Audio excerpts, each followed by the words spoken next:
Okay, we should be going now. Right? Yeah, everything seems to be working. Alright, welcome back to Lost Odyssey. Where we can take a nice look at Mac's stat screen. His abysmally average stat screen.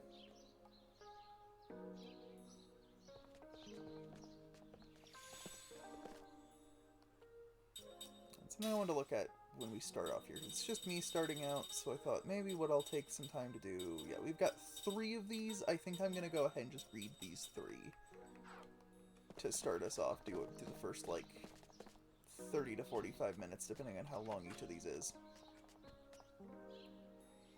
Now, it might eat up some money, because I think I might have to stay at the inn each time I do it. But we've got money. We've got money. Do we have items? We could have more items.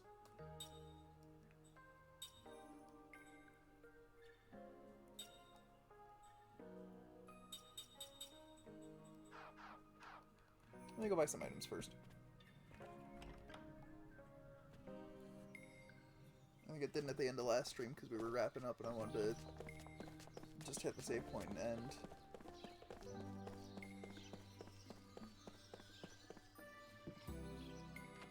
Let's come up here to the item shop, though.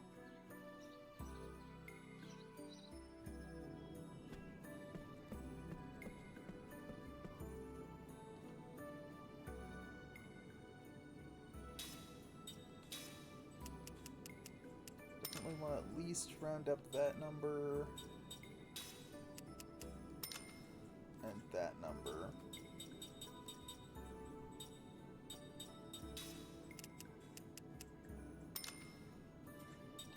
Always nice to have more of those, since we're probably always going to have at least one mortal on the team.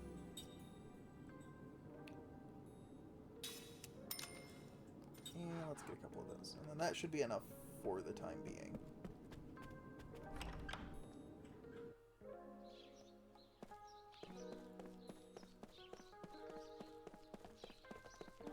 I must negotiate from Blue Dragon. Let us just buy as much as we wanted. It's so much easier to afford healing items when they were half price. And for a tidy sum of 600 gold, we can do some more reading. Enjoy some nice dramatic prose.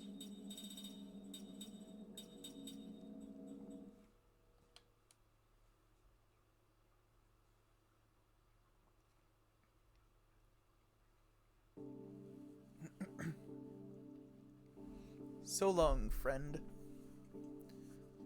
Even when he is trying to look detached, his true feelings show through. He is timid, cowardly, and gentle. He might try his best to put on a threatening expression, but the smile that comes afterward is indescribably sweet and almost worshipful. This is why Kaim is always telling him to forget it. This happens when they are perched on bar stools or earning a day's pay in the quarry, or walking through the marketplace, or standing on the stone-paved roadway. But why, Big Brother? Tobal says with a pout. He always calls Kaim Big Brother, and though Kaim has never asked for his companionship, he takes every opportunity to follow him around. He is worshipful in this sense. Please take me with you, Big Brother Kaim, when you leave this town? He begs like a child, even though he's old enough to have a regular job. Sailing over the ocean, crossing continents, traveling anywhere you like? My heart starts pounding when I imagine that kind of freedom, he says, his eyes shining like a child's. I've always wanted to meet a traveler like you, Big Brother. Take me with you, please. I can't stand this hick town anymore. He would grab Kaim's hand and cling to it like a little boy, and often he would look around at the people on the street or at the crowds in the tavern, openly making boyish faces at them to show Kaim his disgust. You come from another town, so you know what I'm talking about. The only thing this place has is its history. Sure, it's old, but it's half dead. Look at these people's faces. Not one of them has any spark. All they want is to get through one ordinary day after another without any problems. It's the worst place in the world. If I have to stay cooped up here much longer, I'm going to have moss growing on me. No spark? Kaim doesn't see it that way. People here behave with the refinement and mild manner appropriate to a historic city known as the ancient capital. They simply have no taste for the kind of ambitions that go with high hopes or danger. Having never set foot outside this place where he was born and raised, Tobal knows nothing about other towns. Kaim knows all too much about them. There are those that used to be the left and right banks of a single town, separated only by a river, but which now clash in hatred in intense and ongoing war. Towns in the grip of famine, where the residents snatch food from one another. Economically flourishing towns, rampant with crime driven by greed. Towns of rotting houses, abandoned by their people in search of wealth and prosperity, while, just over the hill, there sparkle boom towns where the people celebrate their riches all night long. On his endless journey, Kaim has seen towns without number. And he not only thinks to himself, but says to Tobal, "This is a good town." But praise is the last thing Tobal wants to hear about his hometown. "You must be joking," he says. "Not at all," says Kaim. "This really is a good town." "I'm telling you, that can't be true." "No place is perfect, of course. I'm not talking about perfection. You've only been here 6 months or so. You don't know. I've been stuck in this hick town since the day I was born. You can't know how I feel. I'm bored out of my mind. I'm sick of the place. Can't stand it anymore." Kaim is not unaware of what Tobal is trying to tell him. Still. But no, Kaim shakes his head and gives Tobal a sour smile. "You know," he says, "there are some people in this world who would give anything to get a taste of what it's like to have enough peaceful days to make you bored." "Well, that may be so. I think you were lucky to have been born in a town like this, where the people are so happy. When you sleep in an inn in this town, you don't have to keep your ear cocked all night for threatening sounds in the hallway. Young women can walk the streets at night without a dagger for protection. The children have plenty of plain but nourishing food, and they can play outdoors until the sun goes down. Life on the road teaches you these things. The more towns you see, the more deeply the lesson leaves its mark on you. The kinds of things that Tobal takes for granted are in fact the indispensable keys to happiness." "I'm not sure, big brother. Isn't happiness making your dreams come true? If all you need to do is go on living in peace and security, what's the point of living at all?" Tobal is not just being perverse and arguing for the sake of arguing. Eyes locked on Kaim's, he is asking these questions in all seriousness and sincerity. Kaim recognizes that Tobal is an absolutely straightforward fellow, and that, precisely because he had a comfortable, untroubled upbringing, he has come to feel constrained in the town where he was born. The irony of it calls forth a twinge of pain in Kaim's breast. This, in turn, provokes him to challenge Tobal. "So tell me, what is your dream?" "My dream? It's obvious, isn't it?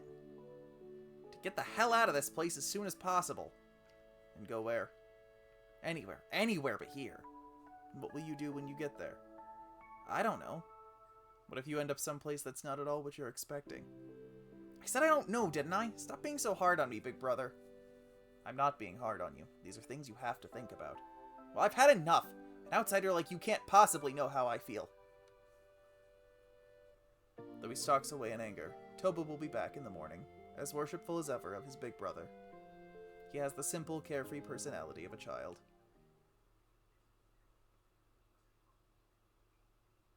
Good God, it already?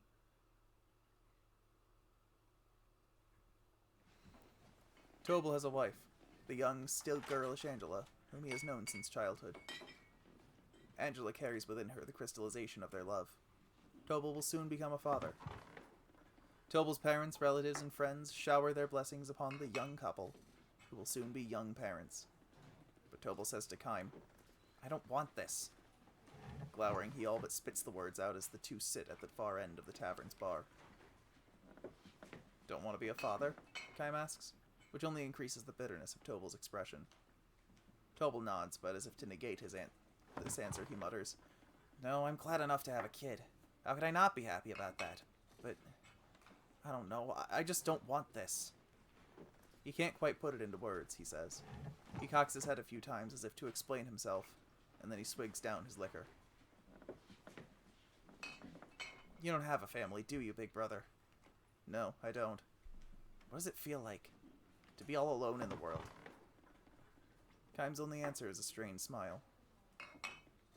Tobal interprets Kaim's expression in silence to suit himself. You're absolutely free, right? Of course you are. No load to bear, no leg irons.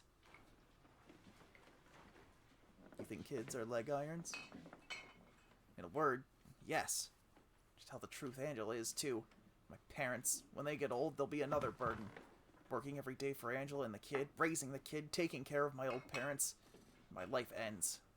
That's what the birth of a child is. It's like a life sentence. You're stuck. Kaim does not nod in agreement with this. Neither does he try to argue against it. Tobal interprets this silence, too, as he sees fit.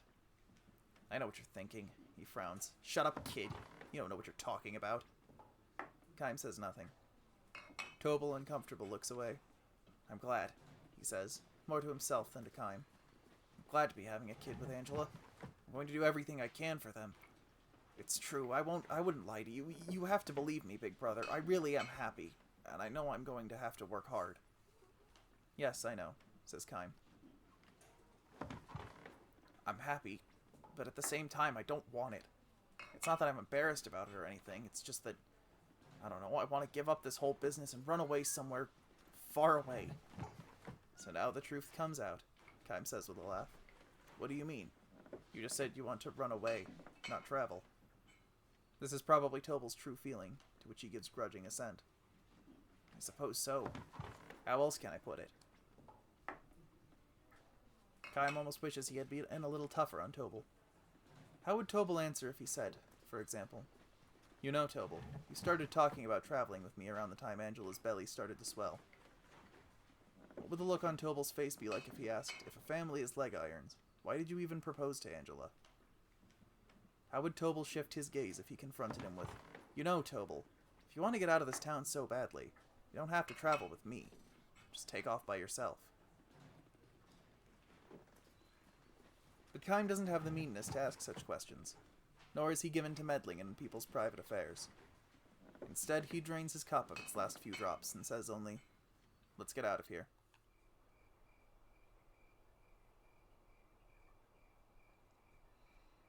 Even after they have left the tavern, Tobal goes on about the stupidity of living the rest of his life in this town. The broad night sky is clear, the moon is out, and perfectly round. I'm asking you again, big brother. When you leave this town, just say the word to me. Wouldn't it be better for you, too, to have a traveling companion? Tobal is starting to go in circles again when Kaim interrupts him. Didn't you want to get out of here all by yourself? Traveling with a companion is not exactly a solo trip. No, well, you see, you're right. I'd just go part way with you. You can let me tag along a little while, and then I'll take off on my own. You just slow me down. I know that. Traveling is hard, sure, and my life might even be in danger sometimes. I know that. That's what makes it so thrilling. Risking your life is no game. Look, if I turn out to be a drag on you, you can just leave me behind. That's it. I wouldn't mind that. I mean, look, I'm ready to leave my parents and my wife and kid behind. This is never going to end. Kaim nods and with a sigh, says, All right. You'll take me with you? Tobal's face lights up. I've been in this town too long, says Kaim. It's about time for me to get out there walking with the wind in my face. Yeah, that's it. Walk with the wind in your face, life on the road. When do we leave? It's getting pretty late in the year. You don't want to be on the road in the winter, do you? Say, how about after the snow in the pass has melted? Kaim points to the moon hanging in the night sky. Huh? Tobal seems puzzled as he looks up.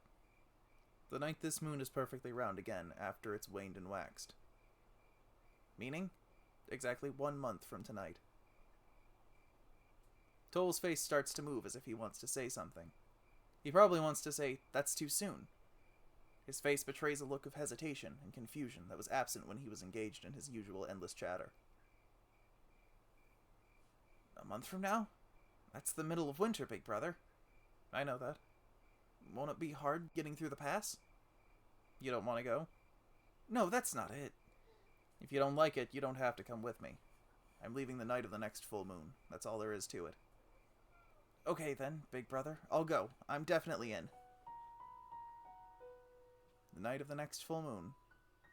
Angela would be having her baby right about then.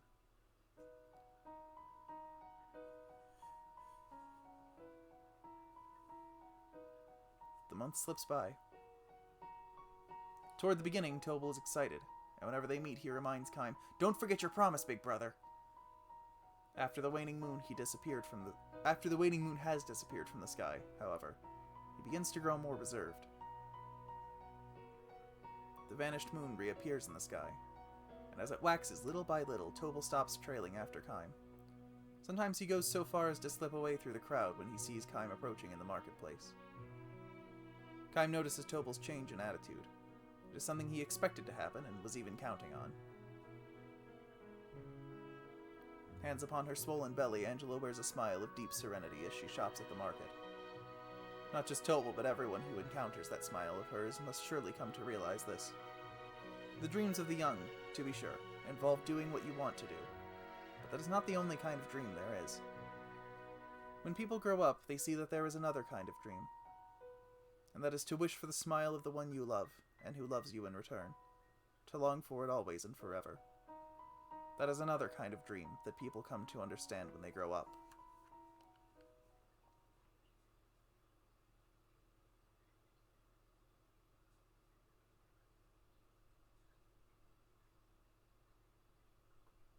The moon is full again. In its perfect roundness, the moon floods the empty stone-paved road with brilliant light. Tobal comes running, out of breath, to the empty room where Kaim has completed his preparations for travel. Tobal is carrying nothing. He has not even changed out of his everyday clothing. "Big brother, I'm so sorry," he pants, gasping for breath. He ducks his head repeatedly before Kaim an apology. "You changed your mind?" Kaim asks, trying not to smile. "No, not at all. I'm going to go. I'm planning to go with you, big brother, only..." Angela went into labor as the sun was going down, he says.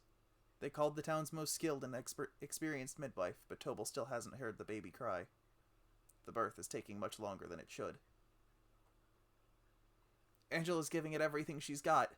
My mother and father are praying for all they're worth, so at least until the baby's safely born, I want to stay with Angela. She says it calms her down to hold my hand, so, well, I really can't leave her now." Kaim nods to him with full understanding. "So please, big brother, wait just a little longer. As soon as I've seen the baby born, I'll leave home, I swear. I'll definitely go, so just a little longer." Even as he speaks, his feet are stamping impatiently on the ground with his eagerness to rush back home. "I understand," says Kaim. "I'll wait until the moon is directly overhead in the night sky." "Don't worry, it won't take that long. You'll just have to wait a little while, just a very short while." "No hurry. But on the other hand, I want you to promise me one thing." "What's that?" "When the baby is born, I want you to hold it in your arms. Don't come back here until you've held the baby. Understood?" Tobal looks at him with a puzzled expression, but he nods in agreement and says, "Understood. I'll do exactly that, big brother, so be sure to wait for me." Tobal charges out of the room with even greater force than when he came in. The sound of his footsteps running on the stone pavement draws away, and when Kaim is sure he is gone, a smile slowly spreads across his face.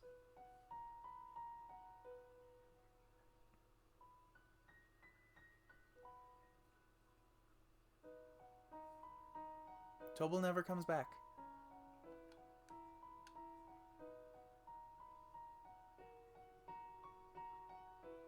As the moon reaches its zenith and begins to dip toward the west, signs of light appear in the eastern sky.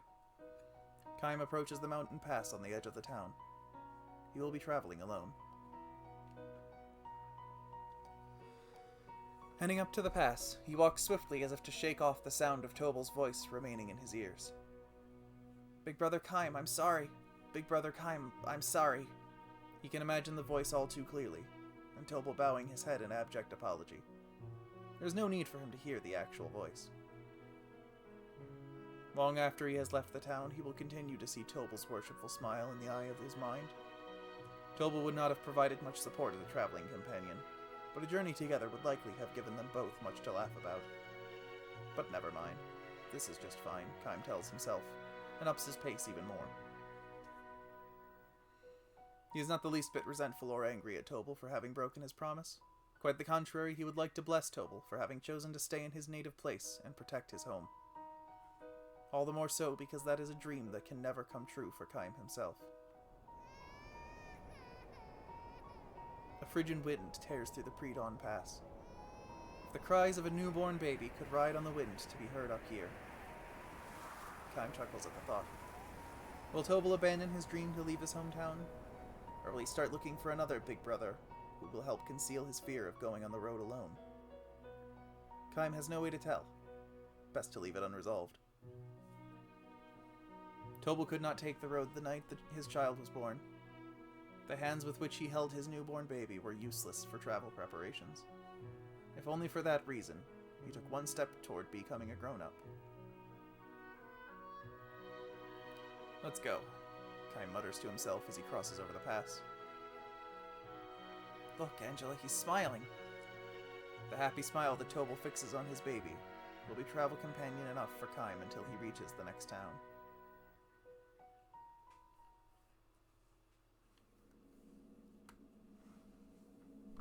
Okay, good, I don't have to keep paying for the inn to keep doing this. Excuse you, but let's get you out of here.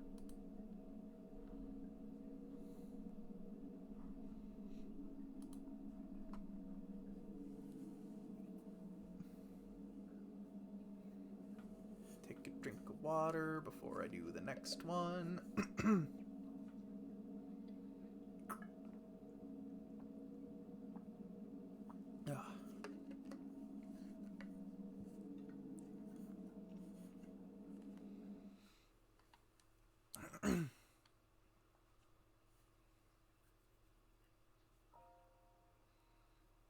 Tragedy of the Butcher General. Everyone knows this general as the Butcher. He is strong in battle, a skilled tactician. He has mastered the techniques of turning the specifics of topography and timing to his advantage. And he is outstanding, above all, in the skills of an individual warrior. Victory on the battlefield, however, does not lead straight to butchery. Many generals have been nicknamed for their military prowess. The victorious, the indomitable, the invincible. But only one is known as the Butcher.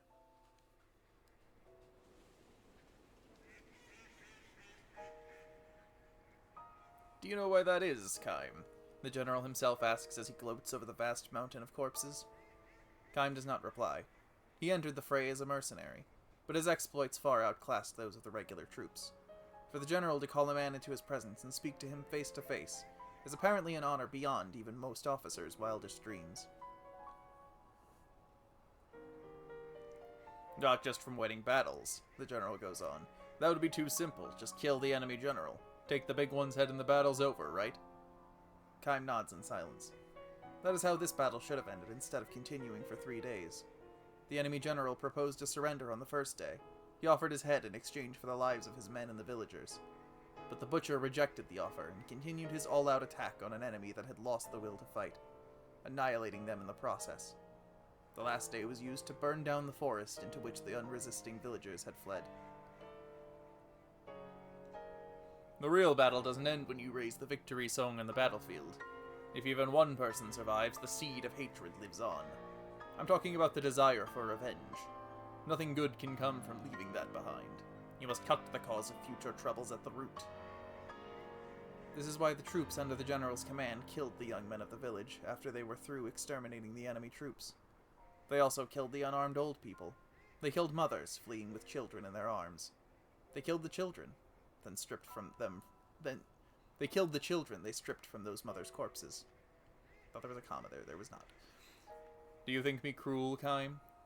I do, Kaim answered, nodding. The officers gathered around them went pale, but the Butcher himself smiled magnanimously and went on.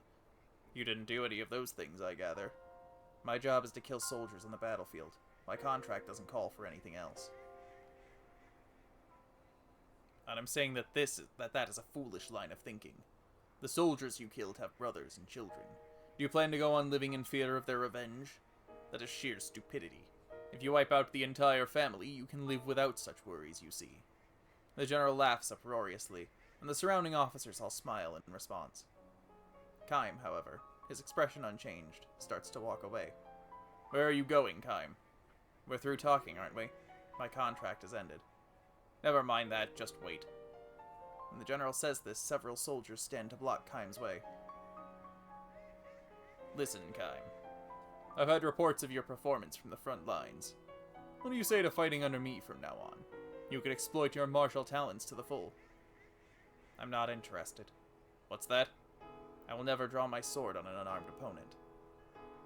The butcher is momentarily taken aback, the shock written clearly on his face.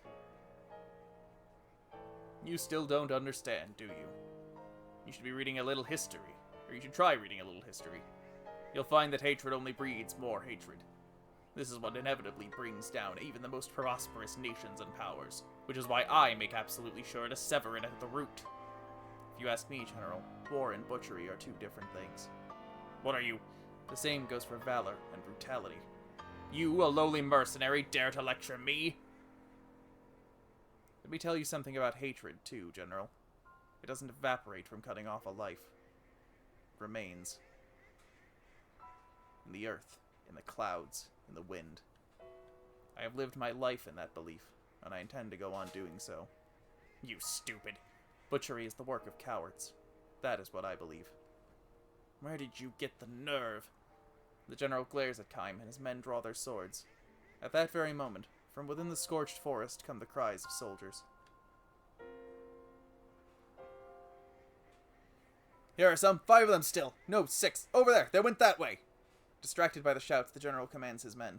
Hurry, capture them. Don't let even one of them get away. Hurry, hurry, you can't let them escape. The men blocking Kaim begin to fidget, and none of them thinks to stop him as he calmly walks away. Do you hear me? You must not let them escape. If even one of them gets away, I'll have your heads. All of you. The general's calls are clearly those of a coward.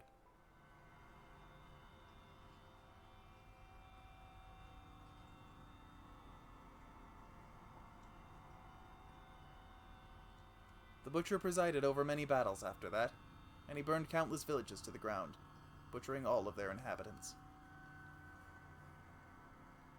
Then, one night, something happened. The general felt a strange itching sensation on the back of his hand. It was different from an ordinary insect bite or skin eruption. It was deeper down, and felt like a kind of squirming. This is odd. He clawed at his skin, but the itch would not subside. It was very strange. There was no redness or swelling or sign of a rash. Maybe I touched a poisonous moth. The general had burnt yet another village to the ground that day. Surrounded by beautiful countryside, the village in times of peace had been extolled as the flowering hamlet.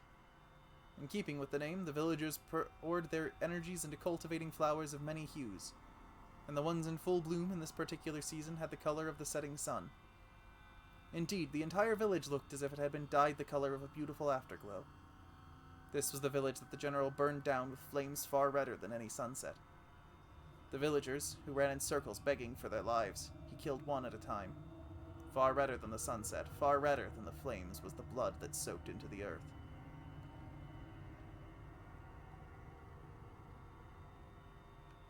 This is how it always is. I didn't do anything special today. Shaking the hand that refused to stop itching, the general took a swallow of liquor. And in that moment it happened. Tearing through the thin skin on the back of his hand, a number of small, grain-like things emerged from within. No blood flowed. No pain accompanied them.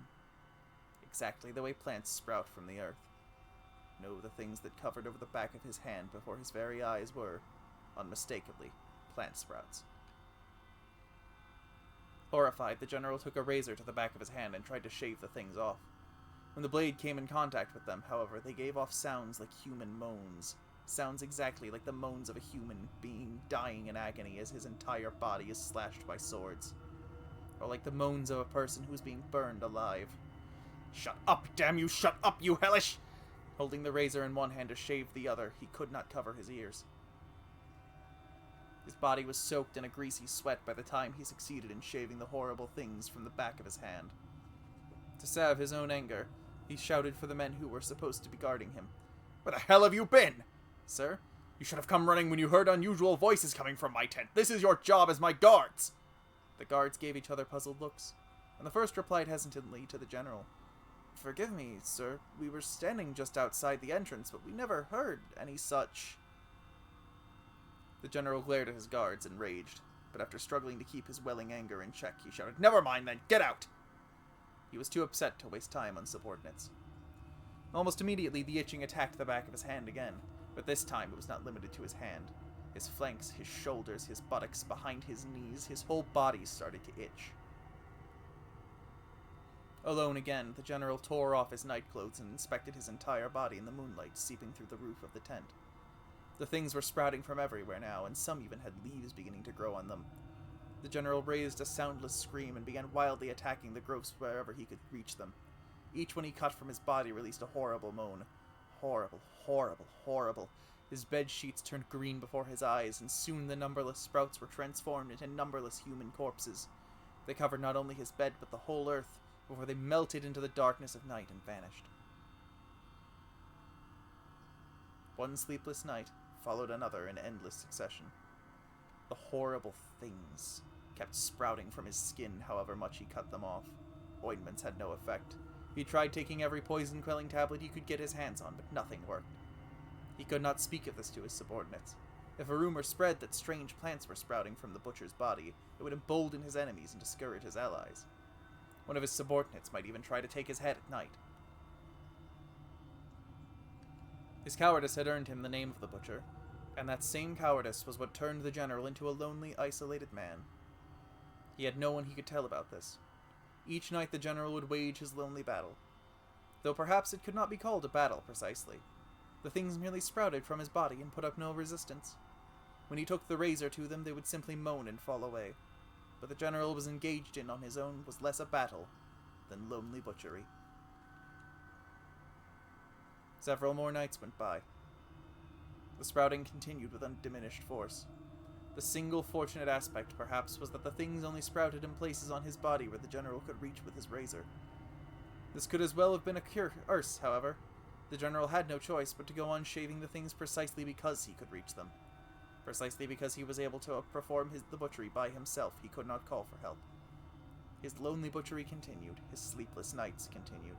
The general's flesh wasted away. Why is this happening?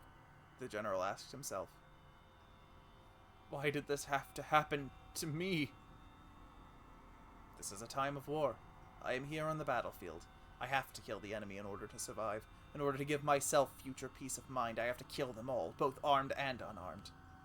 It is simply common sense. The general all but spit out the words. All I have done is the sensible thing in the most sensible way. This night again, the sprouts emerged from his body. This night again, the general had to shave them off. Again, the countless moans. Again, the countless bodies. Again, he heard the cock crow to announce the end of night. Again, the general passed the night without the comfort of sleep.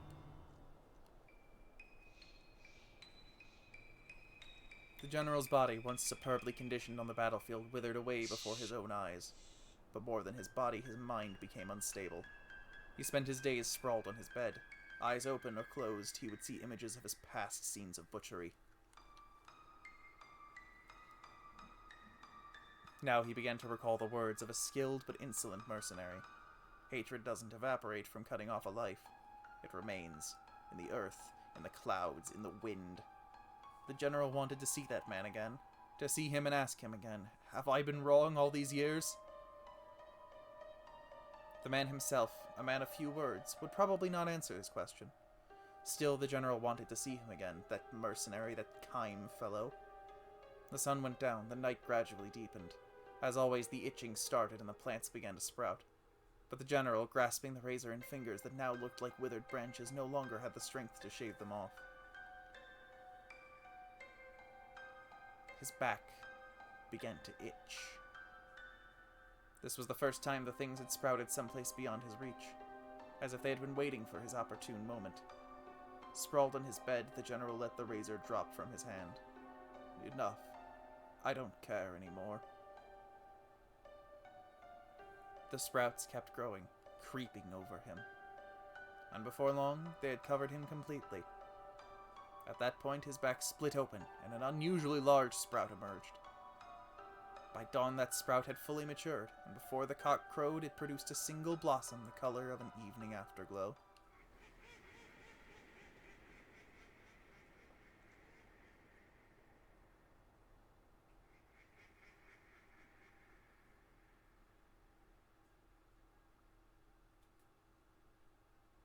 Many long years have passed.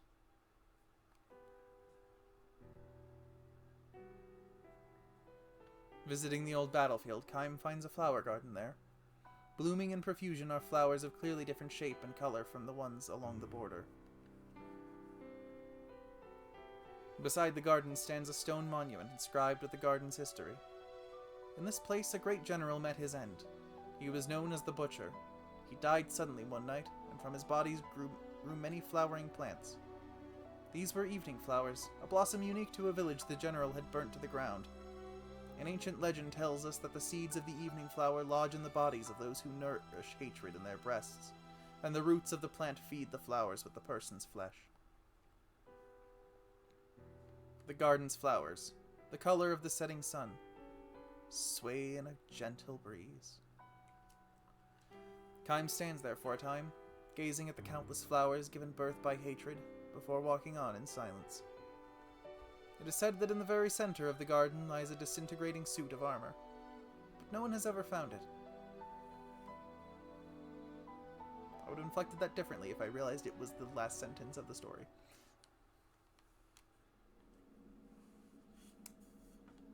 Have some more water, because this really dries me out.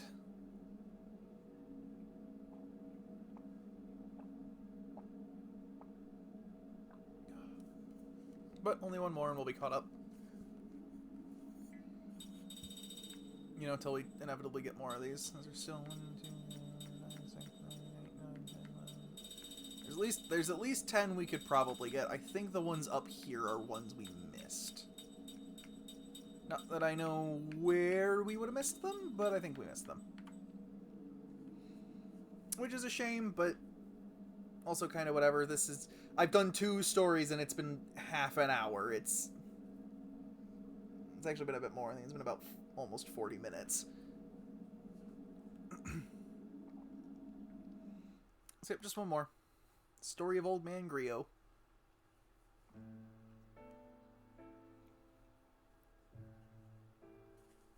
The story of Old Man Griot. Old Man Griot was known as the best shoemaker in the country. His shoes were light as a feather and tough as steel. They were also expensive, 3 times higher than anything else on the market.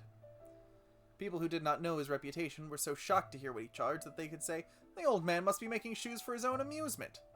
Of course, this was not the case. He had become a craftsman's apprentice at a tender age, and whenever he learned one master's skills, he would move on to more talented shoemakers. Before he knew it, he found himself making shoes for the grandchildren of his earliest customers. Griot was such a skilled craftsman, he could make any kind of shoe the customer ordered, but he was best at, and most enjoyed making, thick-soled traveling shoes. All his customers agreed, once you've traveled in Old Man Griot's shoes, you can't wear anybody else's. Some would say, you know what it's like to wear his shoes? You don't get tired the same way, you just want to keep walking as long and as far as you can. You almost hate to get where you're going. True craftsman that he was, though, Old Man Griot rarely talked to his customers, and he could be downright unfriendly. Complimented on his work, he wouldn't so much as smile. Instead, he would put another piece of tanned leather on his wooden shoe last and start hammering away. The only time the old fellow would crack even the slightest smile was when a customer visited his workshop to place an order. Not that he was ever thrilled to get an order. What he most enjoyed was when a customer brought him a pair of shoes that had outlived its usefulness. He would stare lovingly at the worn-down soles and the disintegrating uppers, and he would actually talk to them. "You've done some good traveling, I see." His regular customers would never dispose of their old shoes themselves because they knew how much he enjoyed this. Neither would they do anything so foolish as to clean the shoes before handing them over to the old man. He wanted them straight from the road, covered with dirt, oil-stained, and stinking of sweat.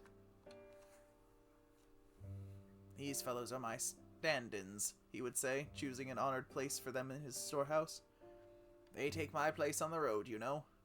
They've done their job. I hate to throw them away just because they're no good anymore." Proud craftsman though he was, Old Man Griot never wore his own shoes. He couldn't have worn them even if he had wanted to. His legs were gone from the knees down. A terrible illness had attacked his bones when he was very young, and the legs had been amputated to save his life. The old man had lived his long life in a wheelchair. He had never once left his native village. This is what he meant when he said that his shoes did his traveling for him.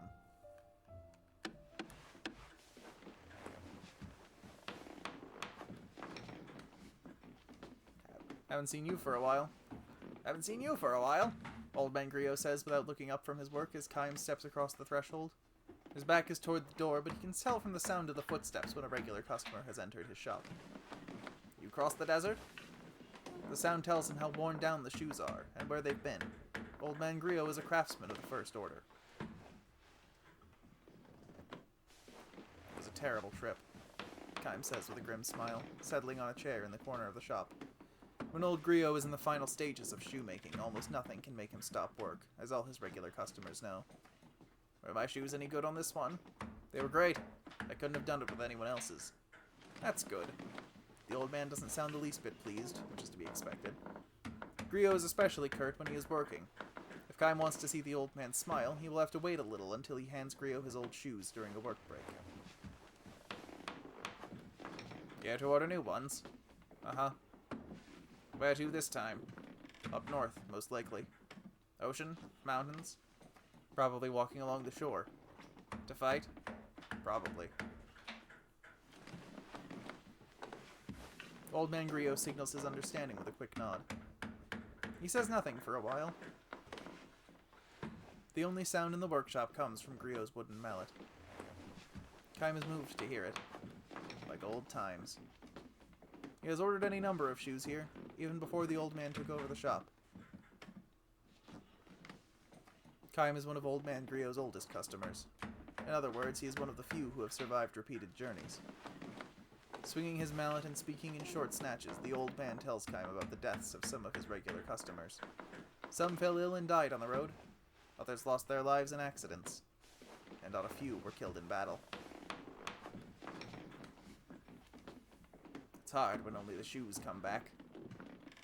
Kaim nods in silence. One young fellow died a few weeks ago. He was wearing the first pair of shoes I ever made for him. The soles were hardly worn at all. Tell me about him. You know, you hear it all the time. Leaves his hometown, wants to live someplace exciting. Parents try to stop him, but he goes anyway. Surprised he could afford shoes from you. The parents bought them. Sad, isn't it? They gave their boy all this love and care, and he's barely out of childhood when he says he's going to leave home. They finally give up and decide to let him go. They figure they can at least give him a pair of my shoes as a going-away present. Less than a month later, he comes back a corpse. I don't know parents nowadays. They spoil their kids rotten. It's so damn stupid. Griot snarls. Kaim knows that the old man's feelings go deeper than that. Old Man Griot is the kind of craftsman who would rush to make new shoes for the funeral of a sad young man who had breathed his last while his dream was only half finished. He would put them on the young man's feet in the coffin, and pray that he would be able to go all the way on his final journey. Griot falls silent again and wields his mallet. Kaim notices how bent and shriveled the old man has become. He has known him a long, long time. Those days will be ending soon enough, Kaim thinks with an ache in his chest.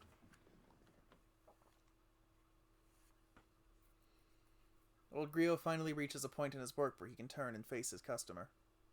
It's good to have you back, Kaim. His face is covered with wrinkles. Kaim realizes anew how old he has become. Where did you say you were traveling? The desert. Right, I think you told me that before. Kaim shakes his head. The old man seems to lose his powers of concentration when he isn't working. His memory is shaky sometimes. Little by little, but unmistakably, old Griot is spending more and more time drifting in the space between dream and reality. People grow old and die. The truth of this all-too-obvious destiny strikes Kaim with special force whenever he completes a long journey. So you survived this one too, I see. Kaim looks at him with a strained smile. Have you forgotten? I can't die. Oh, I guess I knew that. And I never get old. I look just like I did the first time you met me, don't I? The old man looks momentarily stunned. Oh, I guess I knew that too, he says, nodding uncertainly. Sure, you were a kid then. You just had that sickness and lost your legs and were crying all day long. That's right, I remember. You used to call me Big Brother Kaim and play with my old shoes. Do you remember? Yes, of course. Griot speaks with certainty now. Either the fog has cleared or the distant memory has come back with special clarity because it comes from so long ago. The soles were worn down. There were holes here and there, and they had a sour stink of mud and sweat. To other people, they may have looked like plain old shoes ready for the garbage, but to me, they were a treasure. I remember running my finger through the coat of red dust that covered them and trying to imagine where they had been. I enjoyed them so much. I really enjoyed them. Kaim's shoes were what got old Griot started as a shoemaker. It's all thanks to you, Kaim. If I hadn't met you, I would have spent my life cursing my fate. Instead, I've been happy. I'm happy now. Even if I can't leave this workshop, my sons can travel for me. I've had a happy life. He pauses. Well, now, will you listen to me talking up a storm? Griot says with an embarrassed smile. He extends a thick hand to Kaim. Alright now, give me my sons, he says, and Kaim hands him the worn-out old shoes he has brought with him. The old man strokes them fondly and says with a sigh, You've been through many a battle. I was a mercenary too, for a time. I know that, says Griot. I can smell the blood. All the shoes that travel with you are like this. Are you angry? Not at all. I'm just glad you came back from this latest trip in one piece. I'll be leaving again as soon as you make me new ones. Another one of those trips? To war? Uh-huh. And when that journey ends, you'll leave me even another one? Probably. How long can you keep it up? Kaim's only answer is a grim smile. Forever. This is not a word to speak lightly in the presence of someone who has lived what little time he has to the fullest. Oh well, never mind, the old man says, turning his back on Kaim to continue his work. Wait 3 days. You can leave the morning of the 4th day. That will be fine. When will we meet next after that? 2 years, maybe. 3? Could be a little longer. Really? Well, then this could be the last pair of shoes I ever make for you. Kaim believes it will be. The old man is not likely to last 3 more years. Kaim fervently wishes it were not so, but wishing by itself can do nothing. Only those who possess eternal life know that this is precisely why the time a person lives is so irreplaceably precious. Say, Kaim. What's that? Mind if I make a second pair of shoes out of the same piece of leather to match your new ones? They'll be for himself, he explains, to be placed in his coffin for his life's final journey. I'd like that, answers Kaim. The old man swings his mallet instead of thanking him. The sound is far sadder and lonelier than usual. Come to think of it, though, Kaim, be sure to come to this town even after I'm dead. Offer up your old shoes at my grave. I will. I'd like to say I'll be going to heaven a step ahead of you and waiting for you there, but in your case it doesn't work. No, unfortunately. What's it like, an endless journey? Happy? Unhappy? Probably unhappy, Kaim replies, but his voice is drowned out in the rising sound of Griot's mallet until it is lost even to his own ears.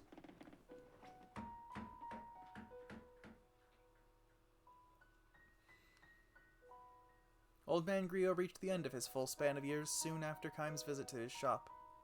Because Griot had no family, his grave in the cemetery at the edge of town was cared for by his many sons. In accordance with his wishes, his regular customers offered up their old shoes at his grave. Kaim's shoes were among them. The words inscribed on his gravestone were chosen by Griot himself. He explained his choice to Kaim this way. I would say the words to each new pair of shoes before I handed them to their customer. I always said them to the customer, too. I never once had the experience, though, of hearing someone say the words to me. That's why I want them on my gravestone. These are the words I want to be seen off with on my journey to heaven.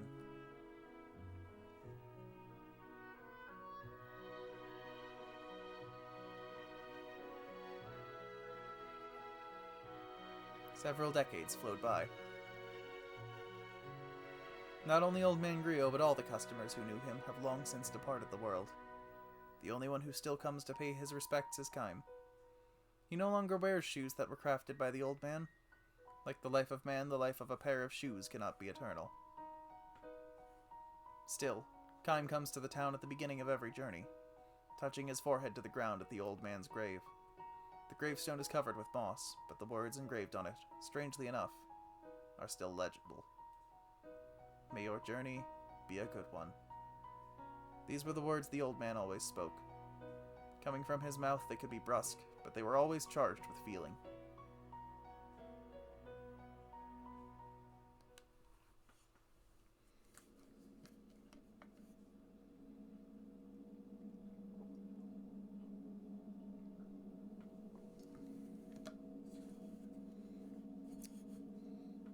Okay. That was all the dreams we have, but we hadn't read yet. So I guess we'll move on. Go to the ice canyon or whatever.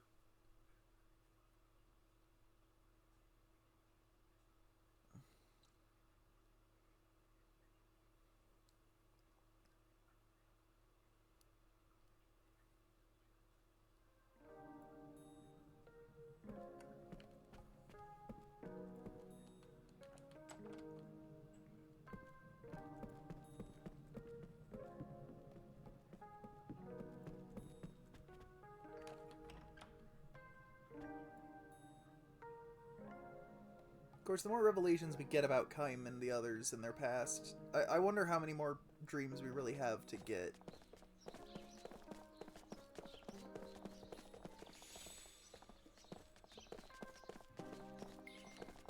Oh yeah, let's go ahead and save. That took a while. Want to make sure it remembers that we read those. Just in case.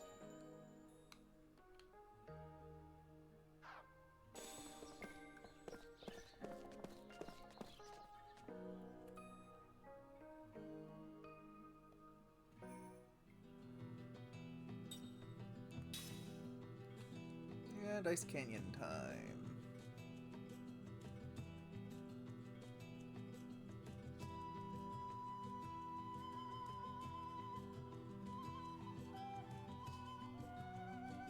So we, finally get to Gohtza, like I thought we were going to last time, and then we didn't, because instead we had to go to that staff, and we had to fight Gongora. Sorta, kinda. Like, he clearly wasn't trying.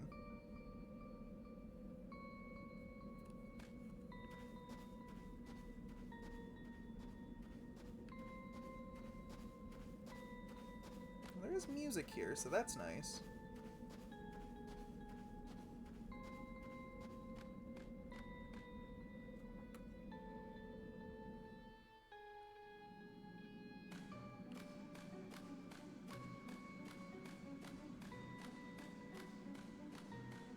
What's up this way?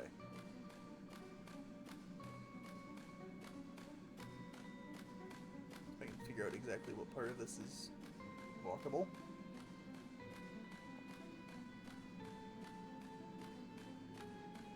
Okay, this is a much longer alternative path than I thought it was going to be.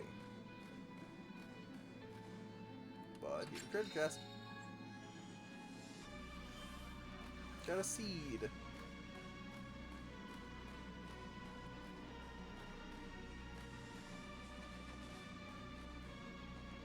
Oh, I can't get back up there, can I? Shit. Hi.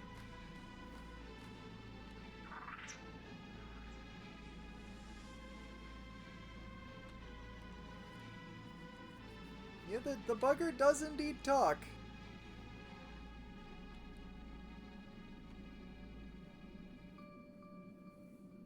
I wonder what treasures they are talking about.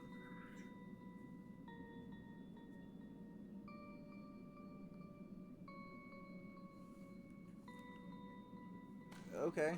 Is that it? Are we gonna fight? Like...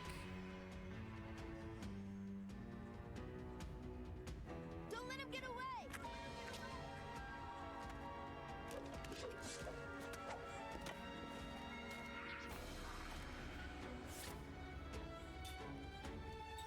So we got a weed, which is a water element for some reason. Dendoman. So we got a water and none and an earth. That's a beast. What do you currently have equipped? Let's give you, I guess, the Beast Ring, maybe?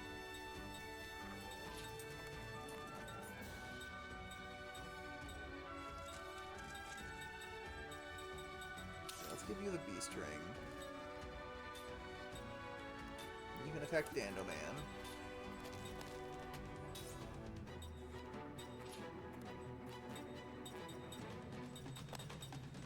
Let's give you the Wind-Powered Ring. You can hit the Almon. And I guess we can also just start slapping him with Shadow a little bit.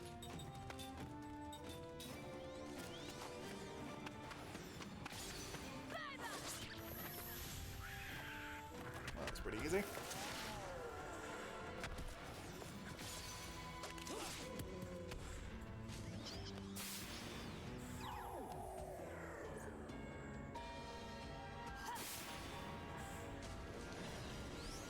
I wonder how much HP these things have. Oh, okay, apparently Dandaman takes no damage from this shit. Pretty high magic resist.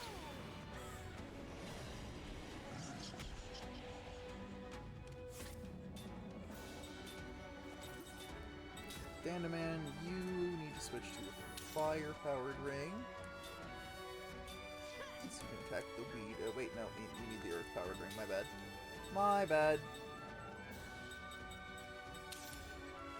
This one. I don't know why I thought fire. I guess I thought the weed would be a wind, would, you know, not be a water element. That just still feels weird to me.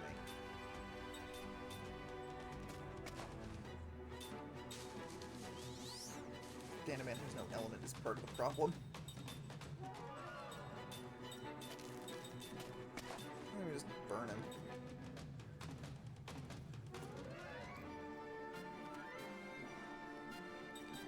You just don't need to... You just go ahead and defend, honestly.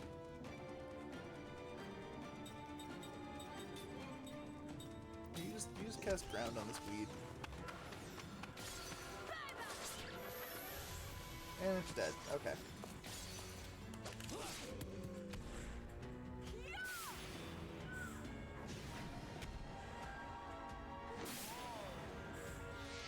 Oh no, not in Generata.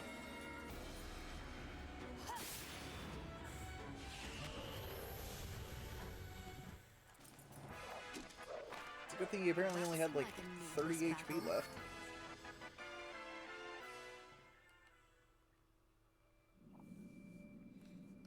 Let me look real quick at what we're doing on Skill Link, actually. Is there anything else we need from Cook right now? Okay, like, she just got...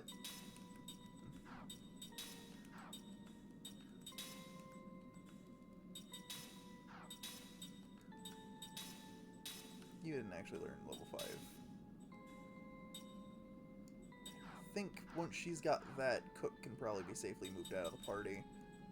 There's an argument to be made. I should maybe bring back in Jansen, let him level up, see if I can't get level 5 black magic.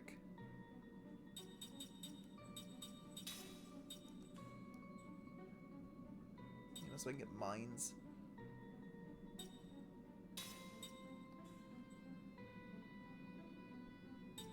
Oh, okay, so that's what that was.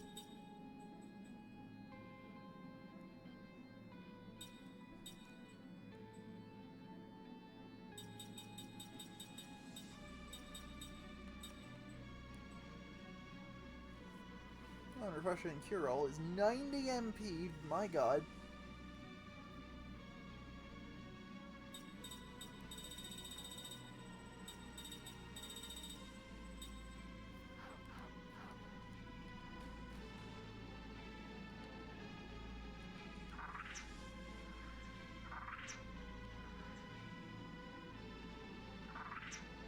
Okay, so they're looking for the crown.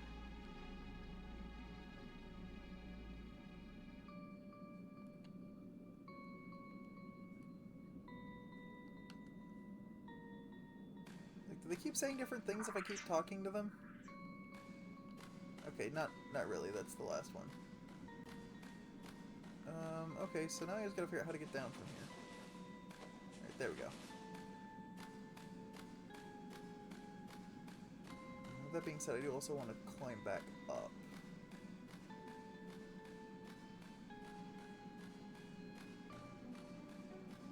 Okay, no, looks like there wasn't really anywhere else to go up here.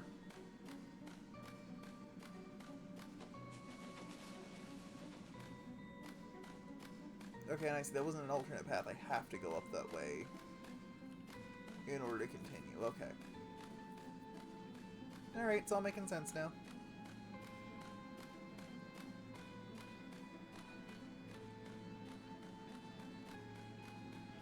Pick up the pace a little bit. Which I think also means more enemies, but, you know, whatever. If it's a fight you want, you got it.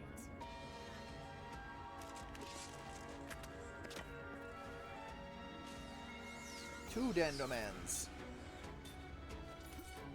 Two Dendomen?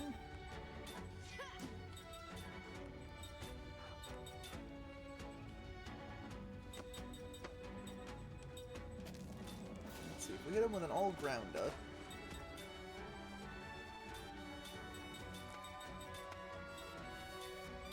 Hit him with a couple, actually.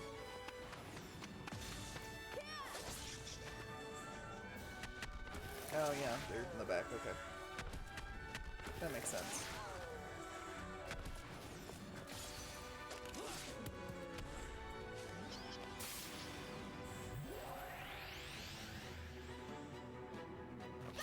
And now they're going faster. Not ideal. Neither was that damage, my god. Maybe let's try doing a cut down.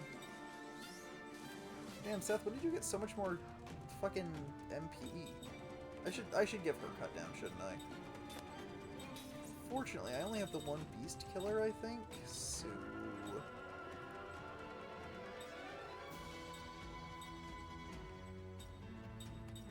Unfortunately, I think I'm just gonna have to stick with the earth-powered ring for now.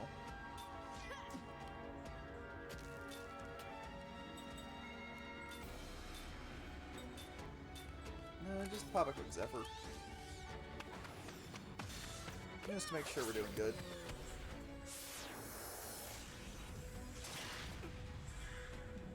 Oh, he is one of those too.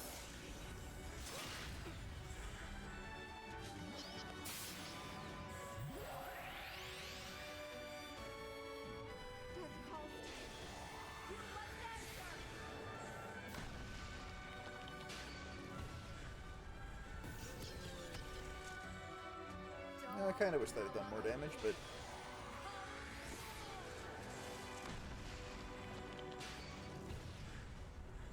Can I at least kill the thing in the back? Yes. And in fact, one of the front things, too. Kind of makes that cut down feel a little silly.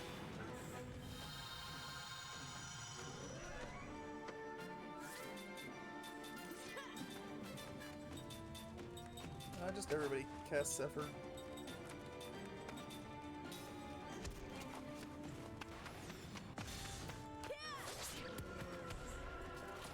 This should finish this.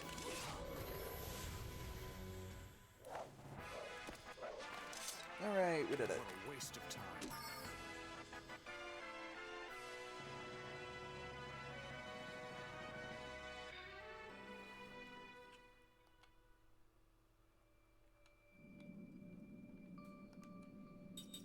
Okay, so what does Seth actually have equipped right now? Already done.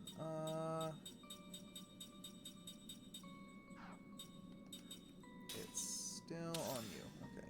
Learn that. Start learning that. What can we get rid of? I know we already had it on. I just never took the thing off, so okay. That's fine. Just move on.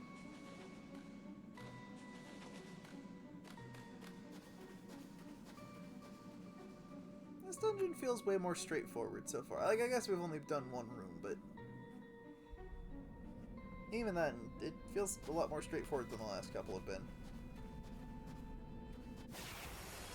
Sure, chest. Hope it's not a trap.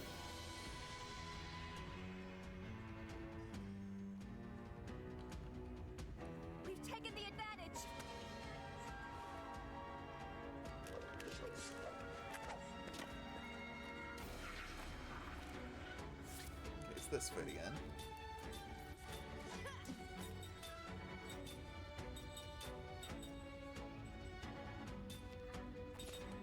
Honestly, as easy as it went down before, I think just a wind might do it.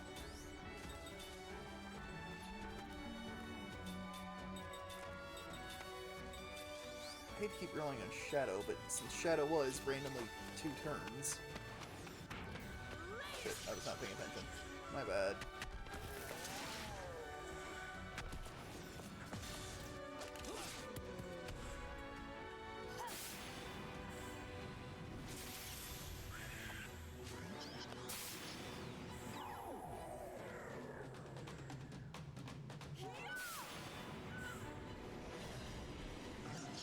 Is it maybe enough to kill the weed?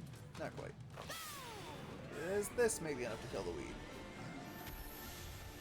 It is. Okay, now you just beat the hell out of this thing.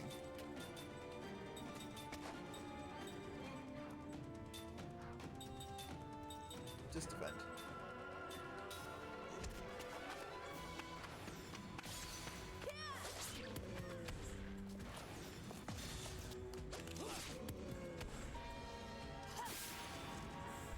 Is this enough? It's probably not enough. Yeah, it's not doing a lot of damage. Never mind. No, alright, it was just enough. Looks like I still have work to do. Cook at level 41. 31. I know what I mean. I got reduced casting time 1. Is that an active skill or a passive one? Because depending on the answer, I may or may not care.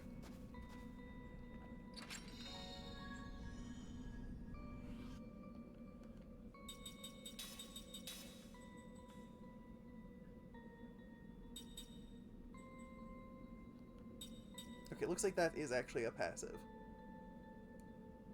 Cool.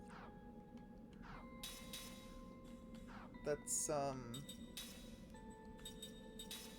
Ming, what are you learning on skilling right now? Nothing. Wrong person. Learn that.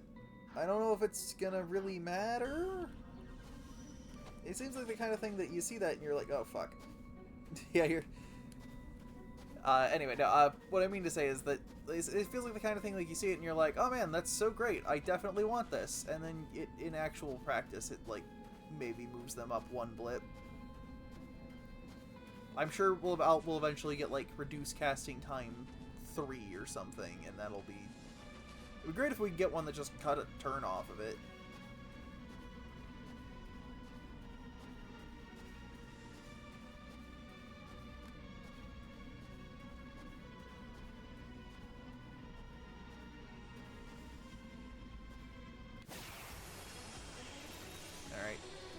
I just said this was straightforward. It's not. It's going to be one of those, I gotta fall off certain points if I want to get the chests. And I want to get the chests because there's probably spells in them. Don't let him get away!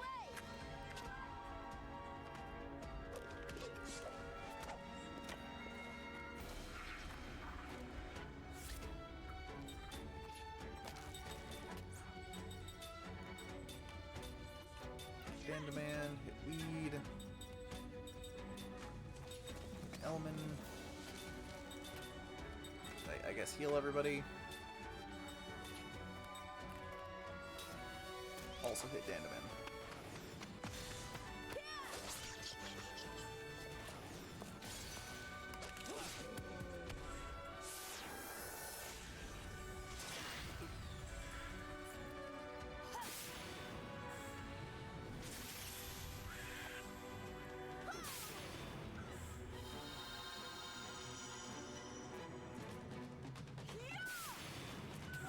How much damage is this gonna do? Way less than I would like it to for the MP cost, honestly. Damn. High magic resistance.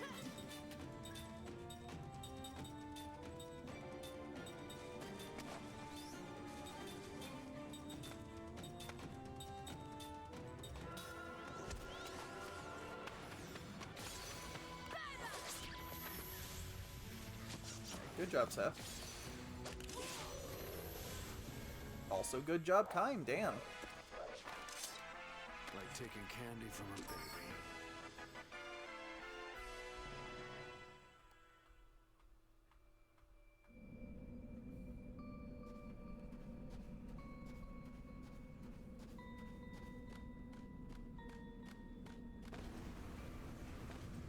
Oh, fuck off.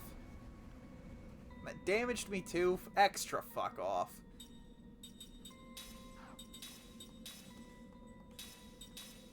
Let's have Jansen give us a quick heal up. Not a whole lot, but you know.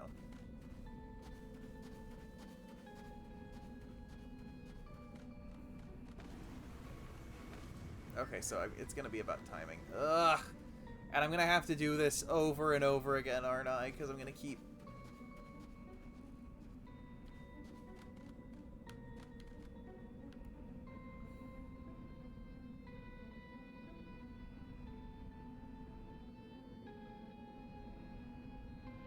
And then it blows. And then you run through, and then you wait. And you run up through. And you fight.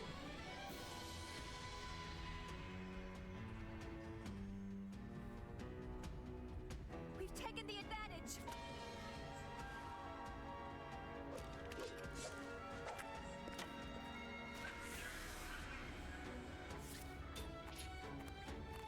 Okay, now we have raptors. One element.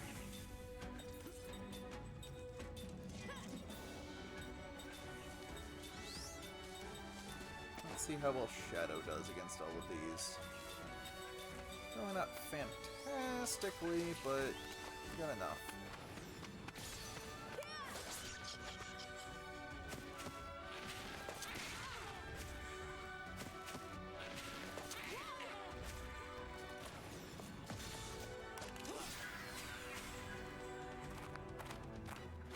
Oh, you bitch.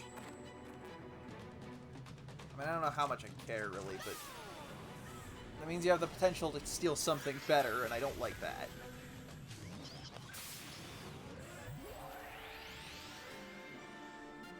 Well, it does look like Cook did get at least a bit less casting time.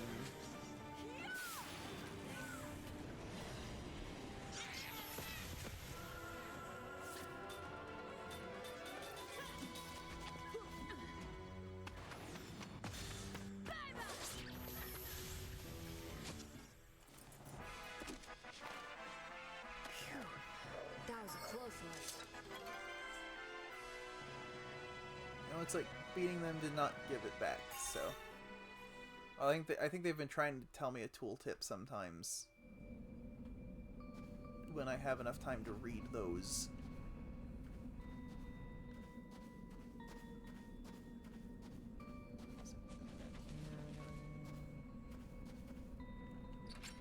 Alright, what's in here? Please be worth it. I can make an upgraded ring with that. That's not really what I was looking for here.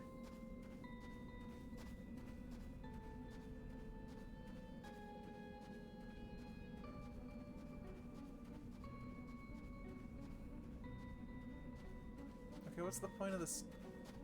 I was hoping it would, like, be a shortcut so I could get back up easier, but I guess not.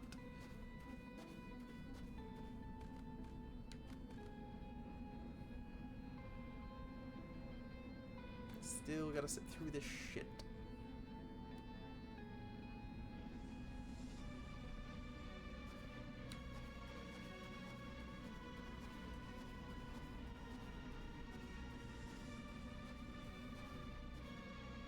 It's not so bad, it's just gonna take a minute. Did I end up higher up than I was before? Okay, so yeah, okay, so I got that chest. That's not another chest I'm seeing past it, right? Yeah, no, okay, that's just scenery.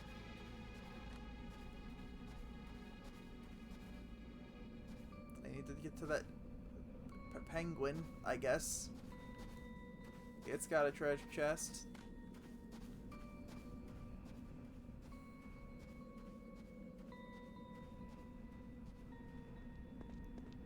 There we go. Couldn't really see where I was going, so I was trying to use the mini-map, and that was... Hey, what's with this fucking Mohawk penguin?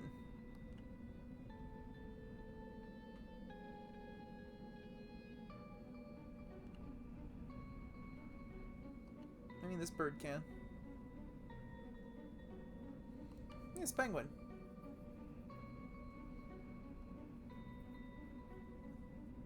Is that it? We're just having fun facts about penguins? Okay, no, it's gonna leave.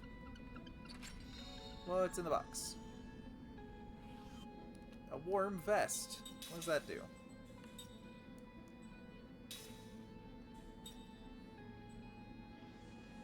Grants immunity to freeze, okay.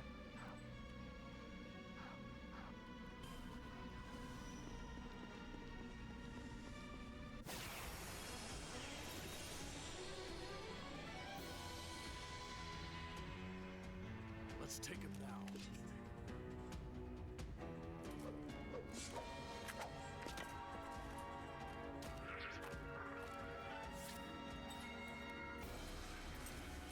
Okay then. Good cut down.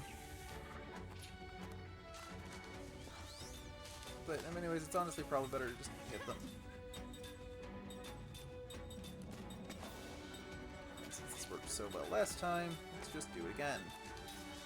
Run one.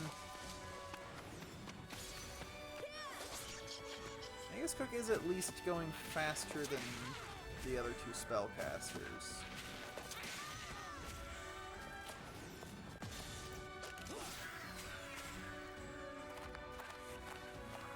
Please stop that. Yeah, I don't care. Like, it hasn't stolen anything too bad so far, but I'm just concerned it's eventually gonna, like, steal one of my soul medicines or something. I'd really rather it didn't.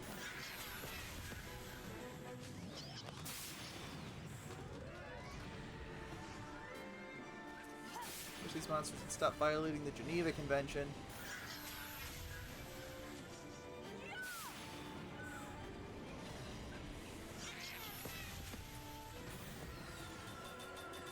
Yeah, once again, I gotta get like one good hit in on this thing and it dies.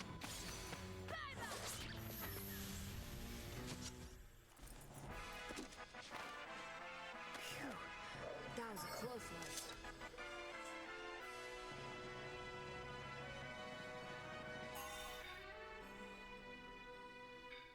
Sarah got level 5 white magic, but I think Ming is still working on reduced casting time. Yes. Yes.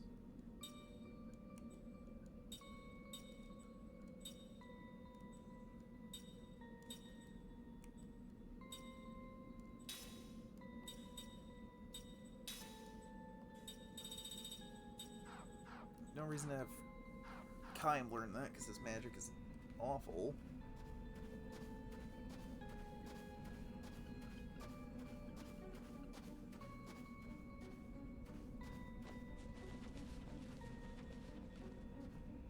Fuck, I think I fucked it up. Penguin! Come on, penguin. I think it gave me something.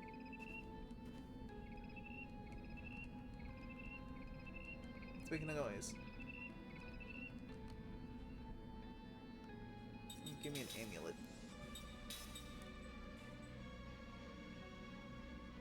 Ha! I'm mildly concerned because I think that means that enemies can have that.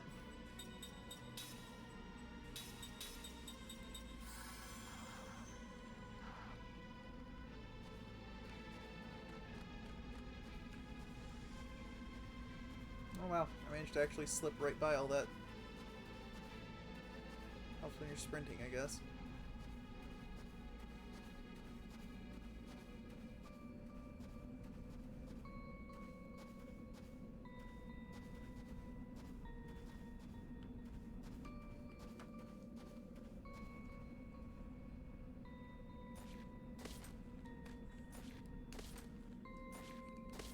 Fuck. Okay. Really worried there for a second. Earrings of Wisdom, eh? Is they gonna give me like level 5 or level 6 white black magic? Level 5, yep.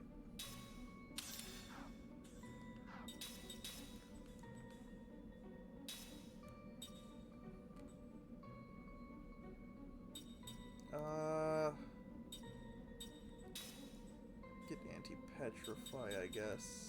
Often we could put on multi-composite magic. Instead of this, I really wish you could have anti-seal, but now I need you to wait to learn this new thing, so...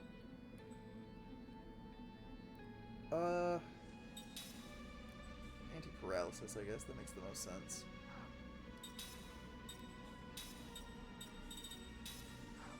Certainly reduce casting time. How many slot seeds do I have?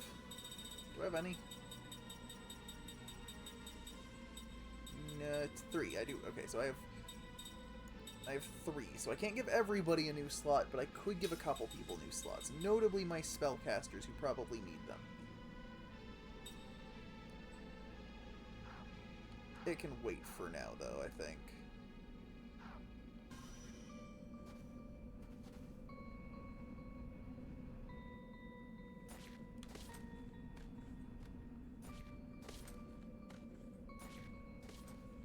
Jump back across.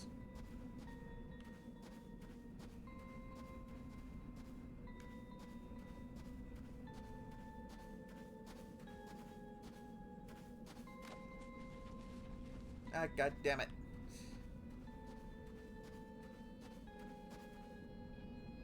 It looks like we're coming up on a save point, so I think we're actually just about done with this place.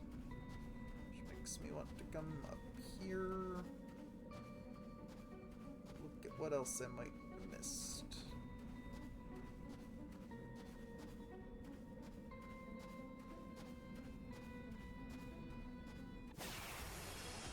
Looks like I might be able to jump across there again.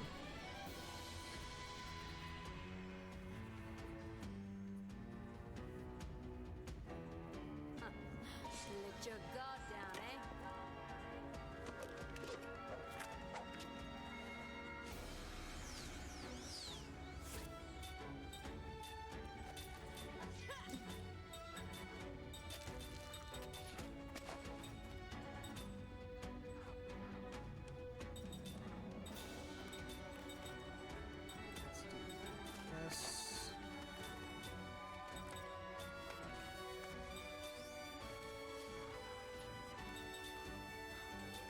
Let's do this. I know what I'm doing. I know what I'm doing.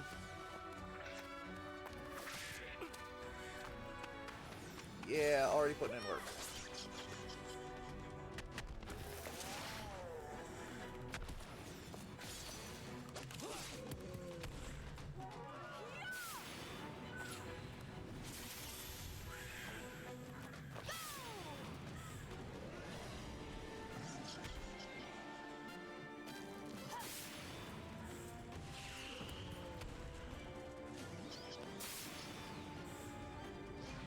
Stop that.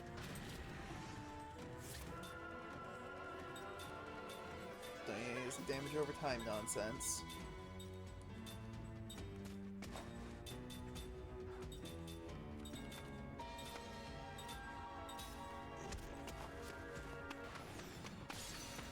That should be dead.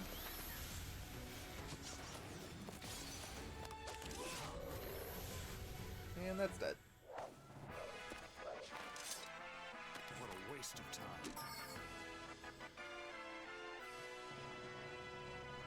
Looks like 32's where we're hitting level cap here.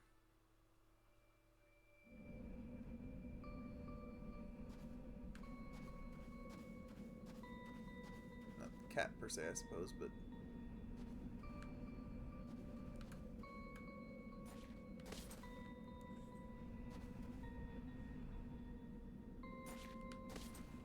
Jump. It's down this way.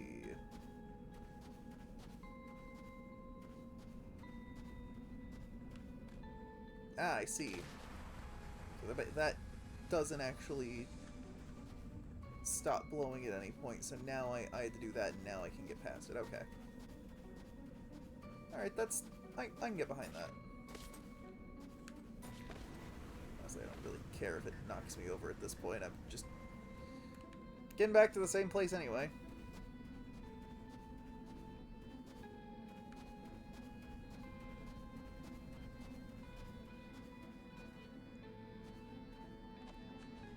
Pretty sure I already... Whoa!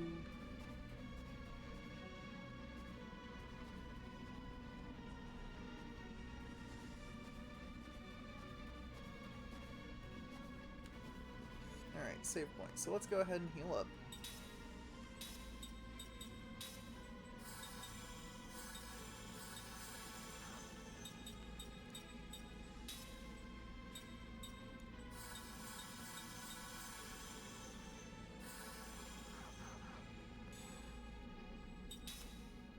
And then we can save, and then move on to whatever the next thing is.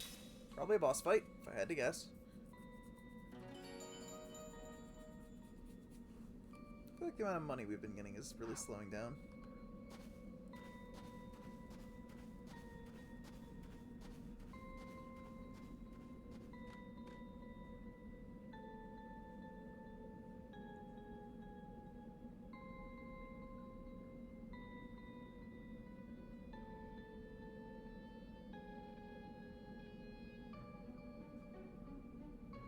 They still refuse to show us Mings.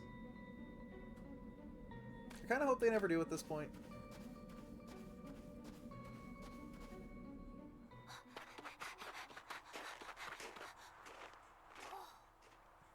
Wow.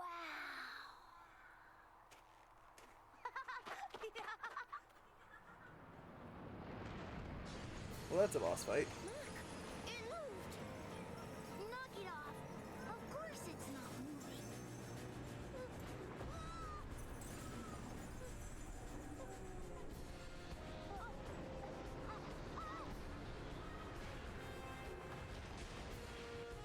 Against the dinosaur.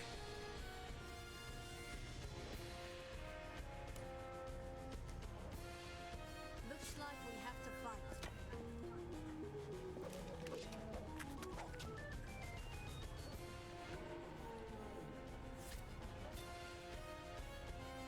Dinosauro. It's organic.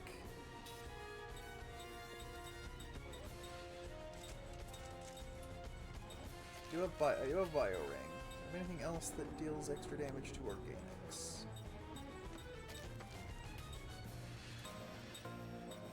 Doesn't look like it. Honestly, I might give that to Seth.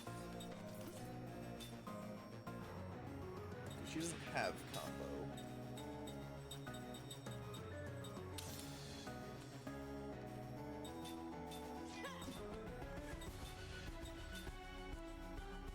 It has no elements, so I might as well just hit it with whatever the hell I want.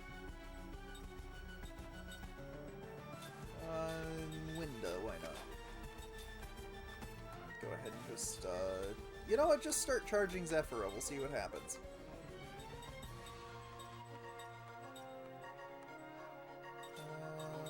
Right, wrong time.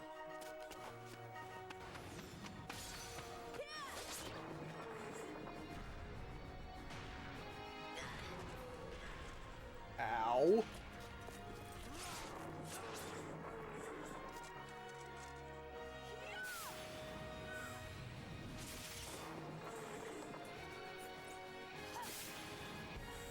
I guess we'll just brutalize this thing as such until it dies.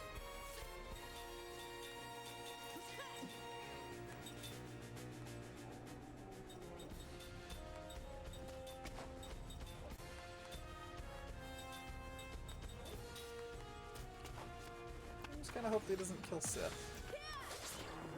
Because killing Seth would be not great.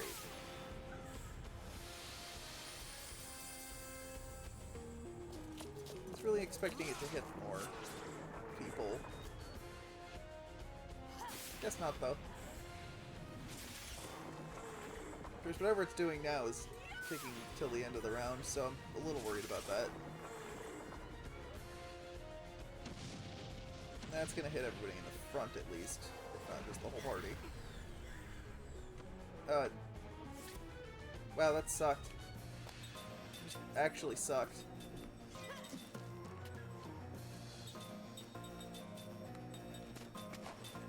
Kind of a bitch.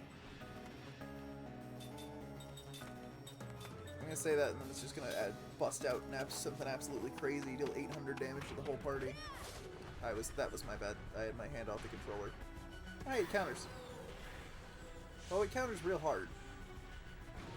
Bind voice, eh? Oh no, my formation can't change. Should I have been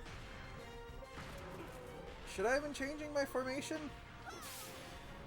Like, I know I can do that, but I can't switch who's in that. Also, I don't...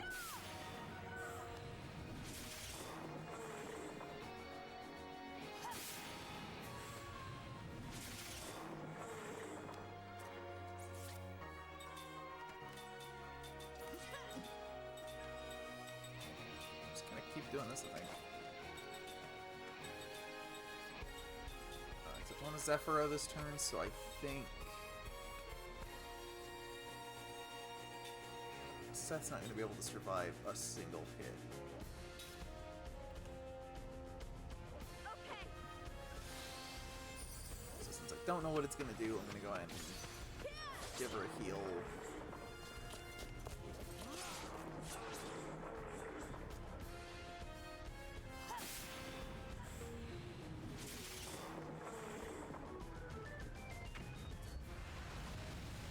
Oh no, it's head button.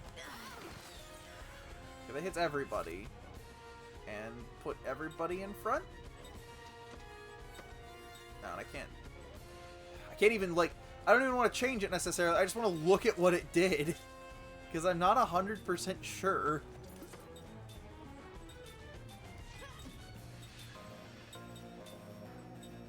I guess we'll just kind of pray it doesn't just kind of murder us. Do I have anything that gets rid of bind? I've got a cure-all. Which I can also cast for 40 MP! My god!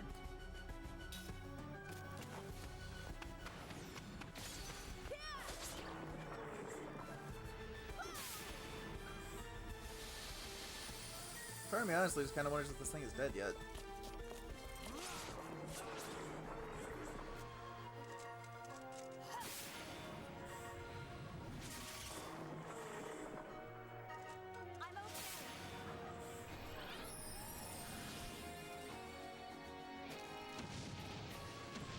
Okay, now it's gonna do this, and it's gonna... It didn't do that much last time, so I'm not terribly worried about it. Okay, it just shoved everybody in the front.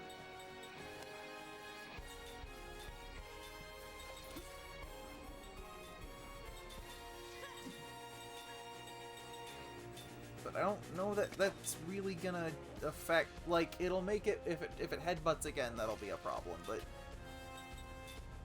In the interest of that, actually, I think I am gonna... Oh, Zephyra will go now? That must be because of her casting time reduction. But like, if she gets touched at all, it'll...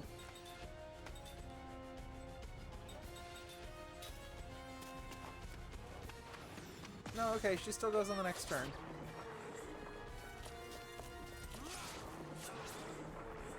But it does tell me that... I think that means that if we have higher level ones, like when we eventually get reduced casting time to etc., that might turn 2-turn spells into 1-turn spells.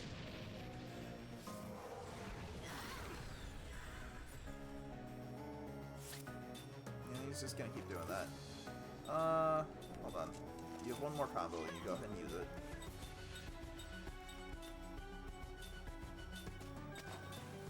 Doing your thing.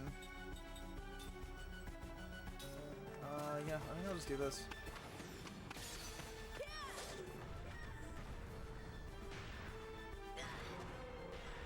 Ow. That's fine, everybody's healed up.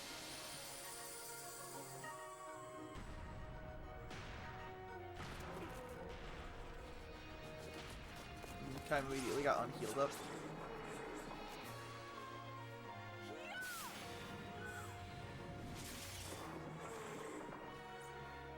A lot of HP.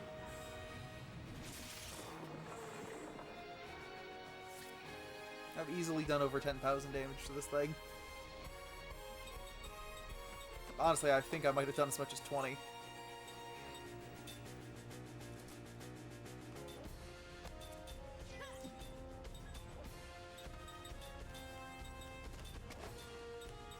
So like, it's gotta be soon, right?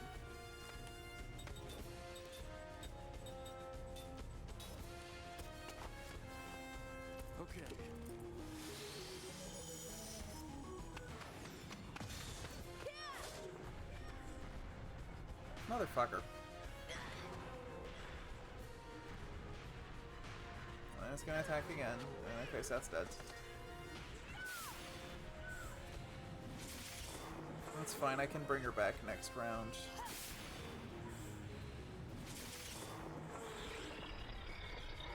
Or it's dead. Of course it would die right after killing Seth. Bastard.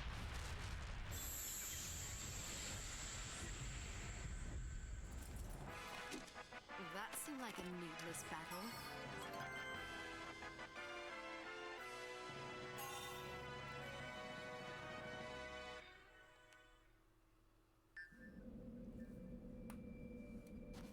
Not even a cutscene afterward, just... Yep, you sure did kill that dinosaur.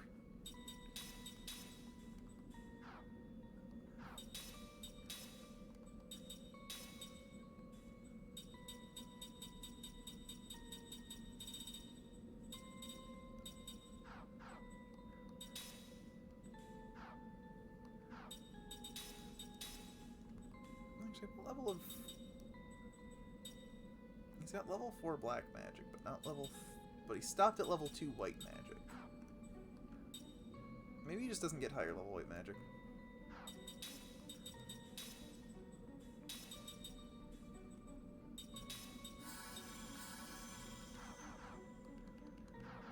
Let's do that just in case I run into too many more random encounters before...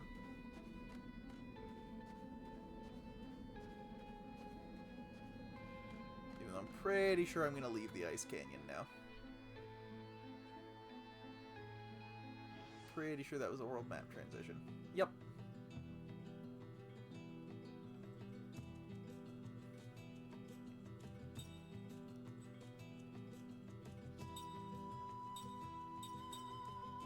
So now I can go to... Have I been to the city of Kent? I feel like the kind of place I've been to.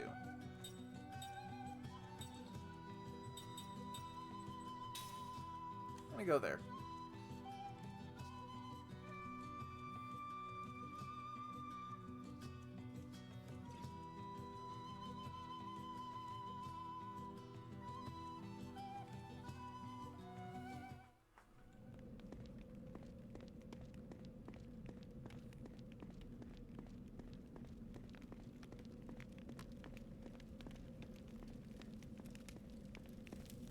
I don't think we're actually getting in. What do you have to say? Suspicious Belg. Get here before you get hurt. We'll probably come here after Gohtza. The city, anyway.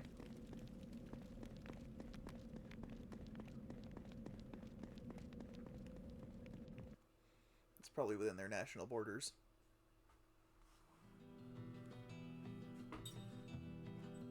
Given that this is where, well, it's kind of hard to say. Anyway, Gohtza City!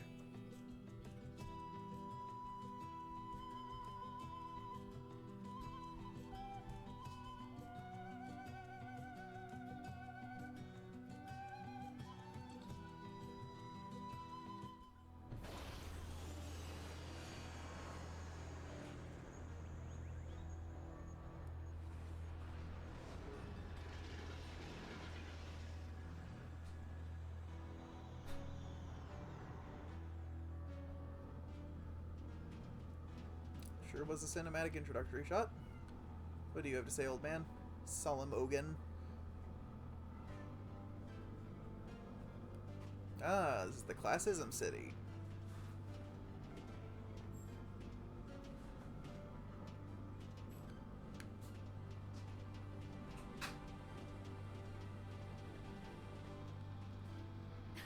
What do you think, child? Unruly Ellie? Elhi?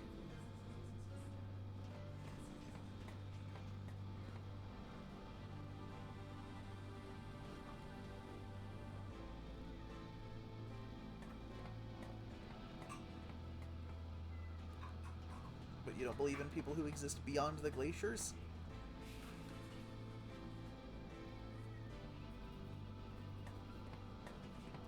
Haughty Velshu. Sure are some names.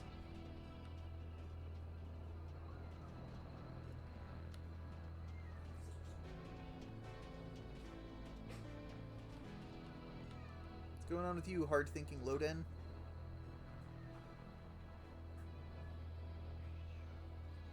What kind of omen would it... I mean, maybe.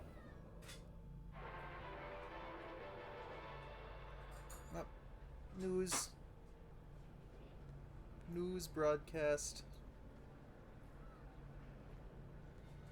From this person.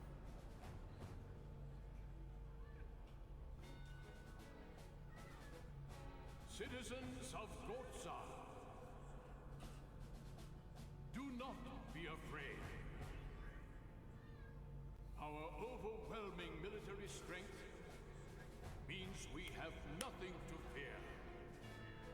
What is this news broadcast for? Is it a news broadcast? Even if Numara or Ura should bring their magic energy to bear on us, be proud that you were born a citizen of Gohtza.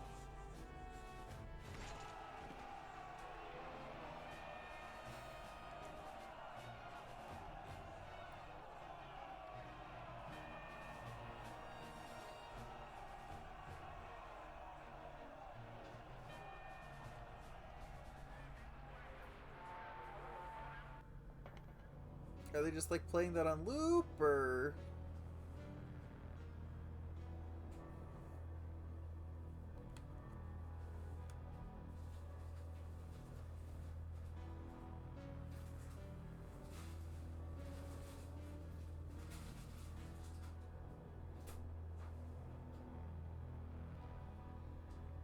But what is Gungora's plan? Like, maybe he doesn't have anything to do with this, and these are just two rival countries who really want to kill each other. Just think about that.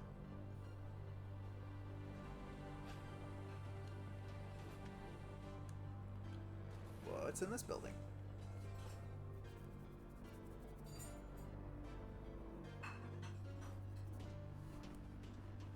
Hotel Crown.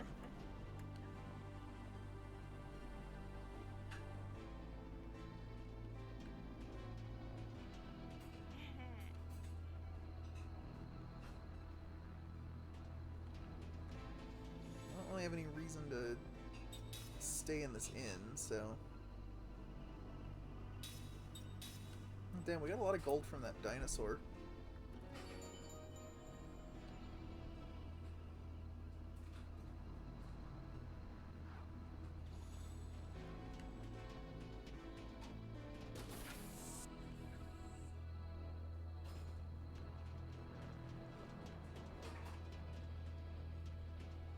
Was there a pot to probe? Probe! Got a healing tank out of that pot.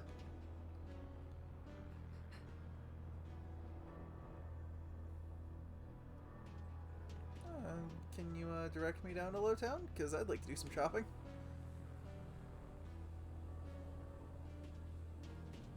I don't know, this guy just said shopping. I do like shopping.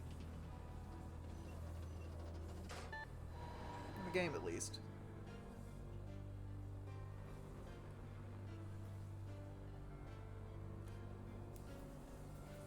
Shopping's a lot less fun in real life because I have no money.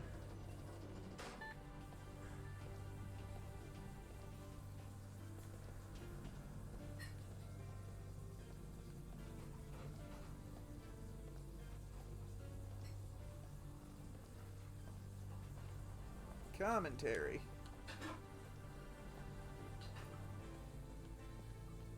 Oh, okay, it's not a real shop. That's disappointing. Are any of you real shops? I'd really like to actually do some shopping.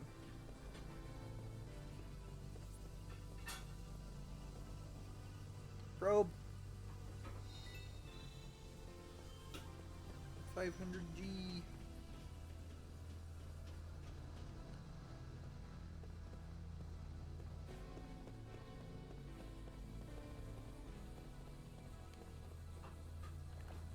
Probe again. For nutrition of the earths. How can I make up rings?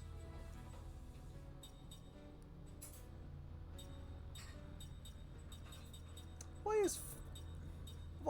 words they could have used. Why is the higher level water ring a flux ring?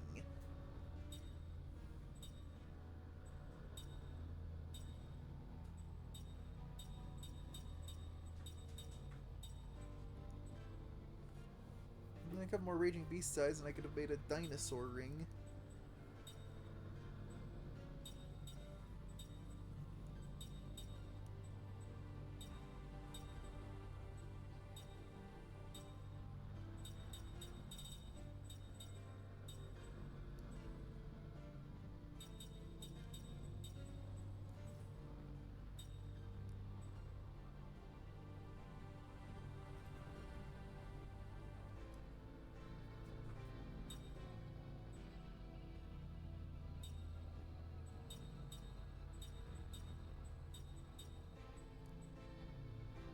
Oh, mug.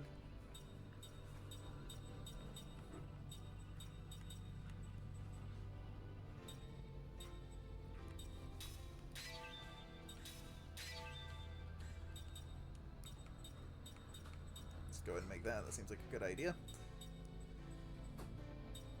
I can make another one if I make another bruiser ring, but I think I'll hold on to the Beast Hide Rasp just in case.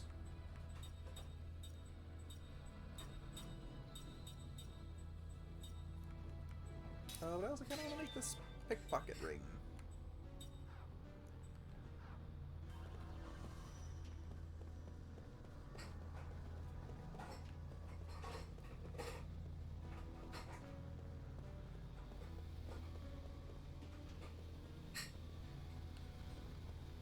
God damn it, none of these...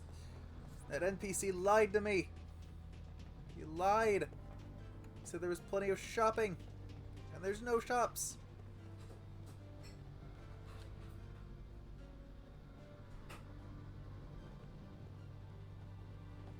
Was that to imply that the door... There we go.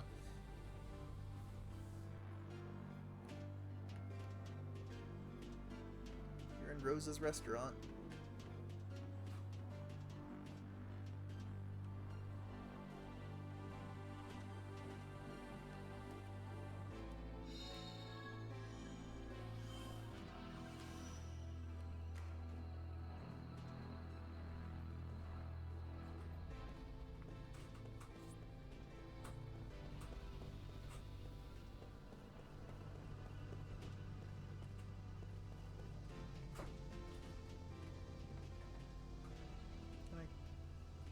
Can I go through here? Why was I going so slow?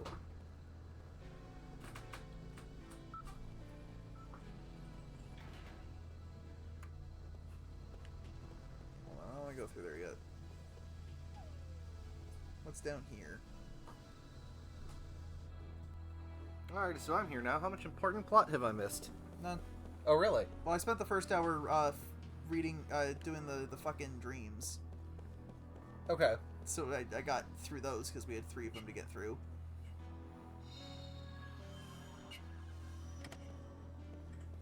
And then I got through the Ice Canyon. That's it. That's all I've done.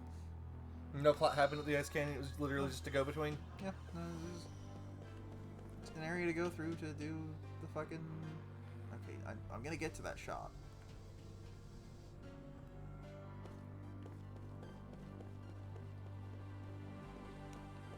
Let me through!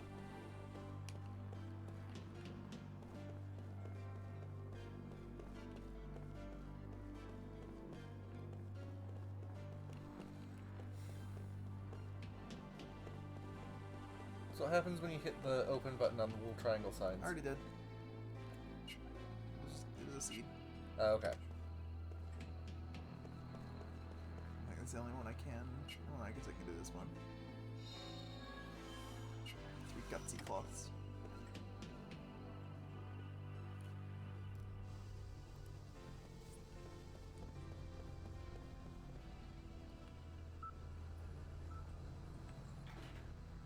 I see we've landed in Midgar.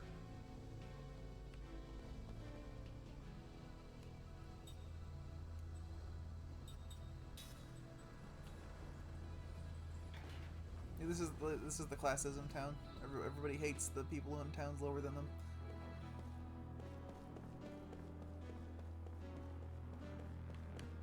Shop. Shut the fuck up, impudent void.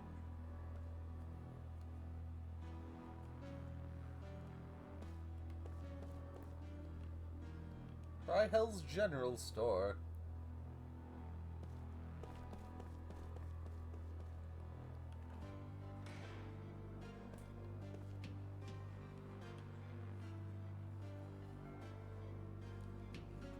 Fuck off.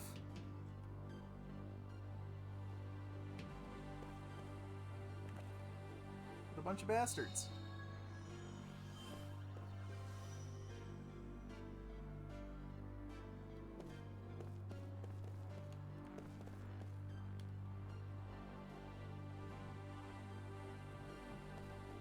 Yeah, but I don't. Because they're racist.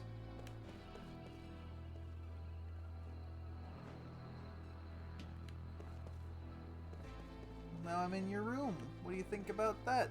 I'm gonna open your chest. Take your life-stealing tooths.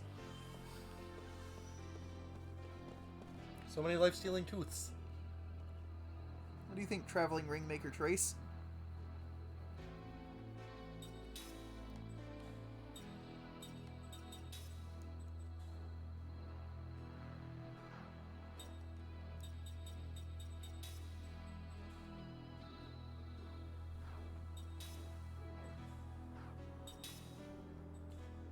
You sure are a lot of shit.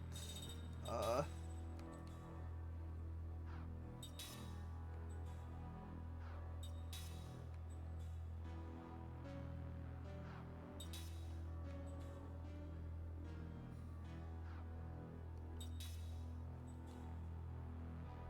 can't make any of them because I don't have half the shit, but Yeah.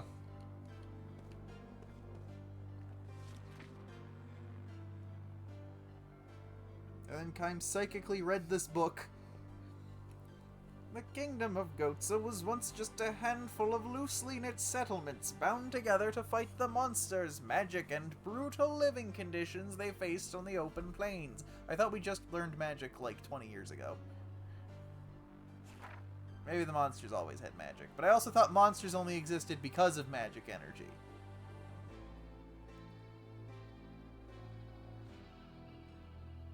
Anyway, I think the takeaway here is that we're in Greece. Towns each elected leaders to beat out or defend themselves. Eventually, these leaders became the de facto rulers of the settlements, and the most talented held control over larger territory. No, hold on. I'm sorry. They elected them as leaders. How are these leaders not already rulers of the settlement? In some fashion. I guess it depends on how you define a ruler. Maybe they just weren't quite 12 inches, all of them. It's led to many small kingdoms across the land, each led by their king. The first king of Gohtza was, at first, just one such local leader. Thanks to his deft skills of governance, he gathered several smaller nations together to form the foundation for the kingdom of Gohtza, vastly expanding the power of the newfound country in the process. This kingdom's early years were marked by constant battle with competing nations nearby, particularly the Kents, an aggressive race that valued military might. However, ignoring this new political reality, the Kents gradually faded in the face of Gohtza's newfound might. After expanding to cover nearly the entire continent, Gohtza found a powerful new enemy across the sea. Ura has a long and full history, as warlike as the Kents, but more advanced and enlightened. They had their eyes set on Gohtsan territory, and Gohtza was ready to defend it. For ages, the vast ocean and the grueling voyage precluded any large conflict. Then, 30 years ago, a rise in magic energy brought about the advent of the Magic Industrial Revolution. Its magical bounty made Gohtza the most powerful kingdom in the world. Ura was not ignorant of the importance of magic energy, but at the time it was preoccupied with ongoing internal strife, including the sudden abdication of its king. This, along with the rumored suppression of magic research by some Uran sorcerers, put the nation far behind Gohtza. Meanwhile, our kingdom's citizens all worked as one to advance the revolution. The result is the great magical realm we see today. Ura is advancing in magic research, but they are still of no threat to Gohtza. The glory of Gohtza's magic industrial nation will shine through the ages. I don't know, sounded like a lot of propaganda to me.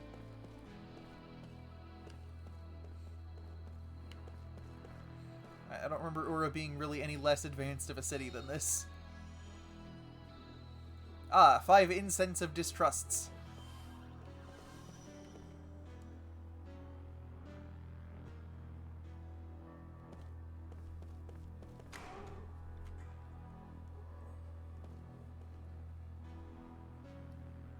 Unfortunately, I can't even really make any of those rings I wanted, because I can't make a blaze ring, or a flux ring, or a storm or a tremor.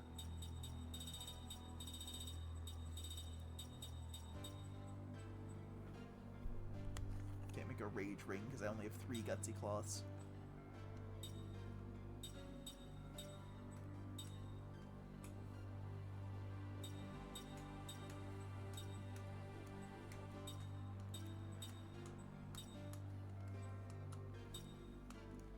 I do have 1 crusher ring, and I could make a 2nd crusher ring if I wanted to. Did you not like that very much?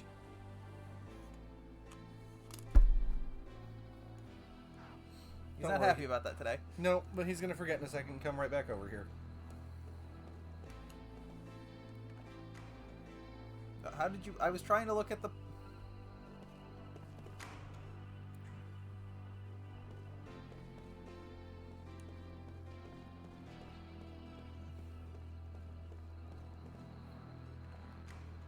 What's in here?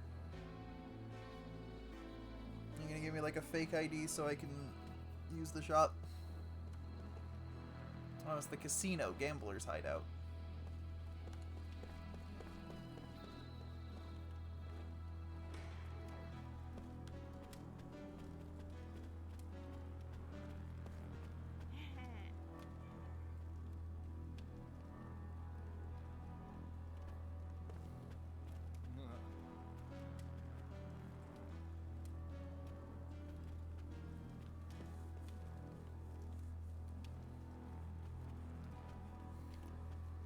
Man, is every NPC in here just gonna tell me how much I should not be gambling?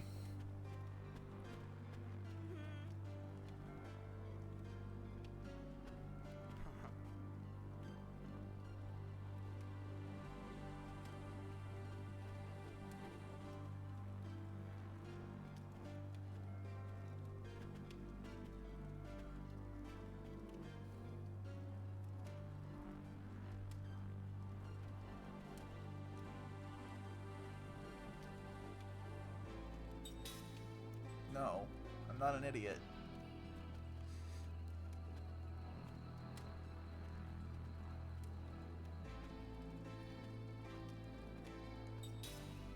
No.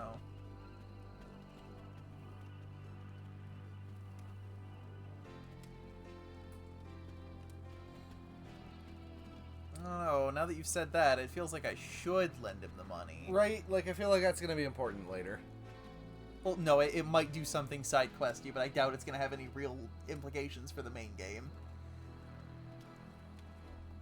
Okay, but like, how do I gamble? Can I gamble?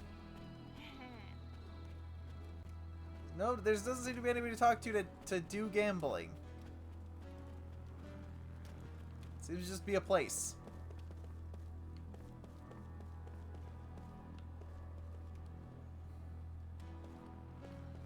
Especially since we haven't gotten to shop yet. I don't want to actually give the guy money.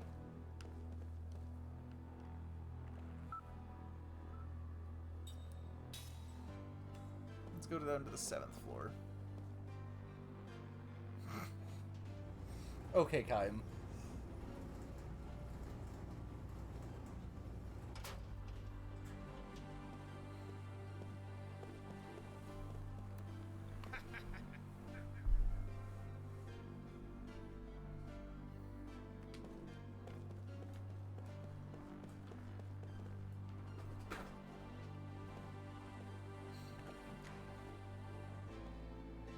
He's not having it today.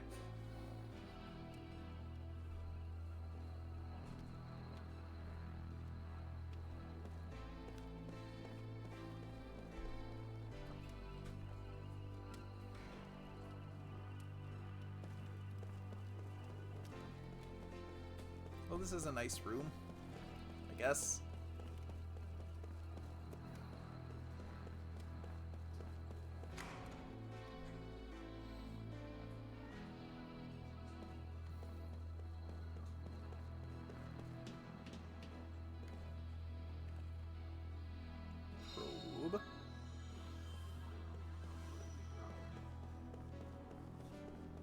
go down any further, but I can take these stairs up to what I presume is the 8th floor. Doesn't really seem to be anything of value per se, but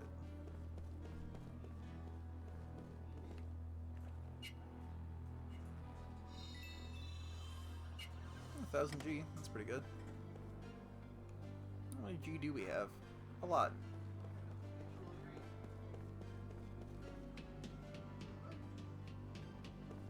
Okay, then I can't go up any further that way.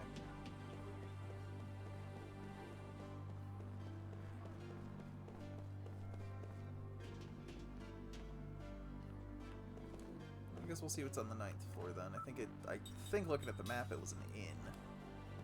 Which I'm not interested in, but you know, it's there. Unless that inn's gonna, you know, give me a way to go to the shop.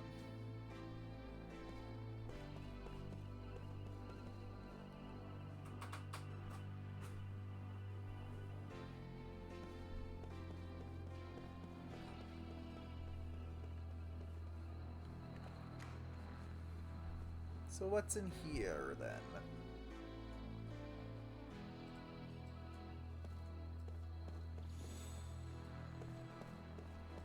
Bartle's in. Probe the pot. Get another seed.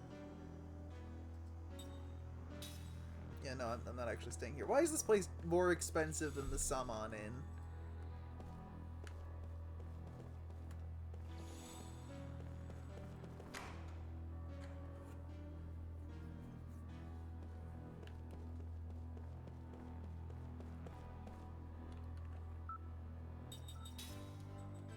Alright, let's just take this thing back up and get on with our lives. I suppose if I feel the need to get more consumables, I can always hop back to salmon. Given how the world map works in this game, it wouldn't be that difficult.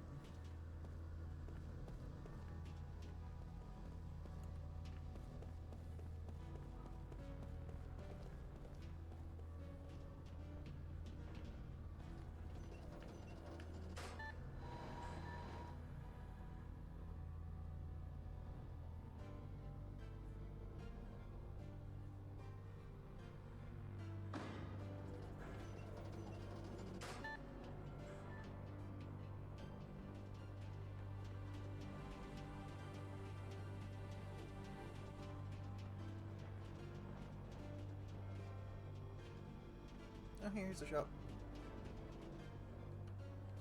What do you got here?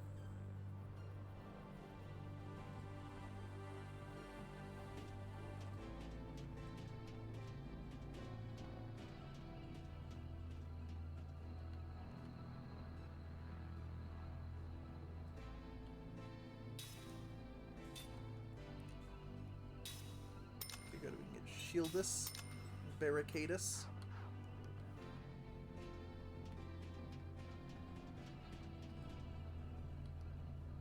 I think fills out our level 5 weight magic. Yes. I suppose you could fill in the gaps in our spirit magic. Especially given that composite magic seems to always be a spirit magic and a non-spirit magic.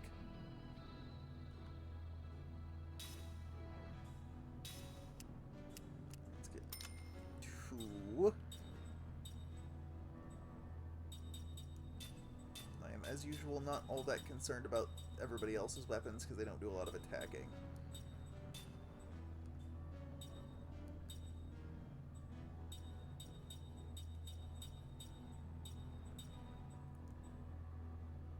Do I need the level 5 spirit magic? I kind of feel like I don't. Like, I kind of want it. I don't know. It's hard to say, really.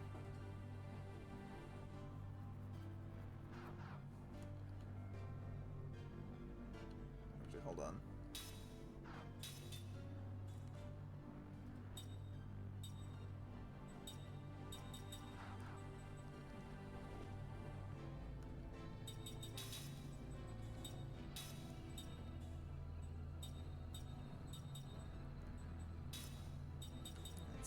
toward these.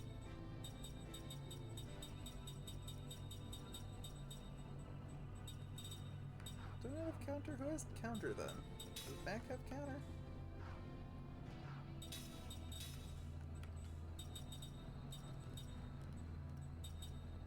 Okay, Mac has counter, so it's not that big of a deal for me. I don't really need to get counter because I can just bring Mac back in if I want to give it to Seth, who I think is the only other person right now who I'd want to give it to. Like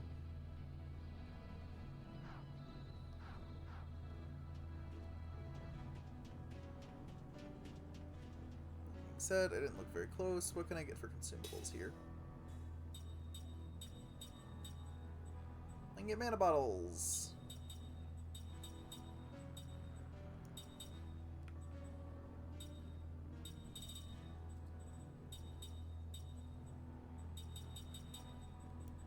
Which I kind of want to, but they're 500.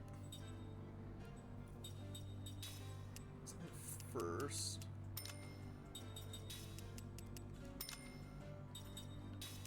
I'm gonna get up on what I know I need. And yeah, at that point, there's just not really much point in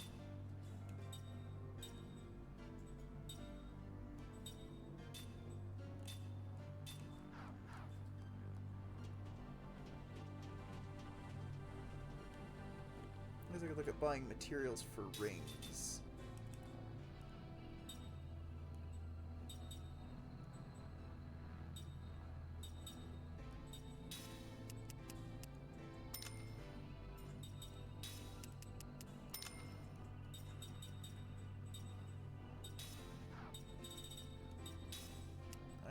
I need 7 of a lot of these. Hold on.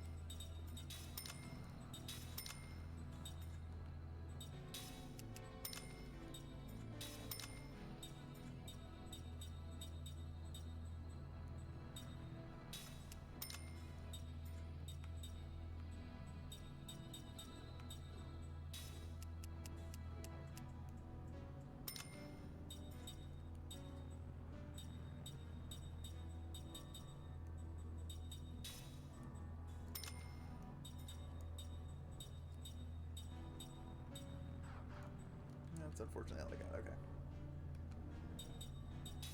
So that being said, okay,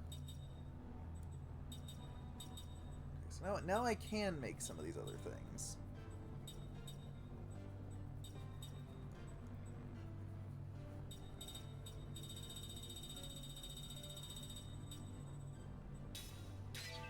If I did that, then I can make that. I can just keep going down here and doing this.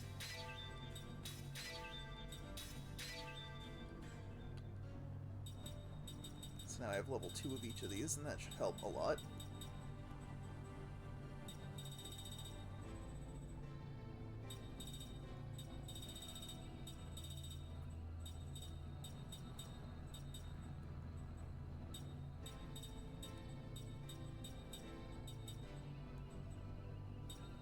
I don't have enough gutsy cloths for the rage rings.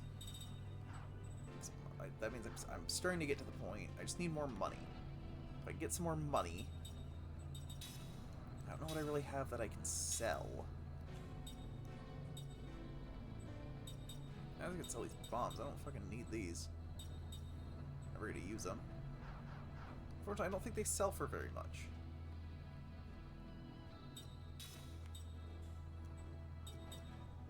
You know, not really. Yeah, let me put new swords on.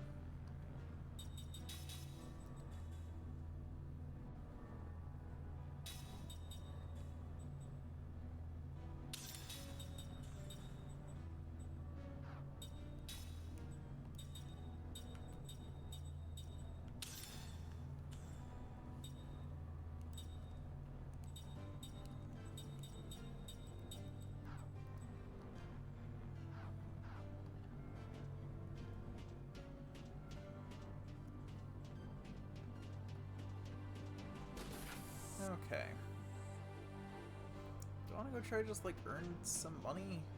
I feel like it's gonna be hard. Also, definitely glad I didn't spend the 300 on that guy.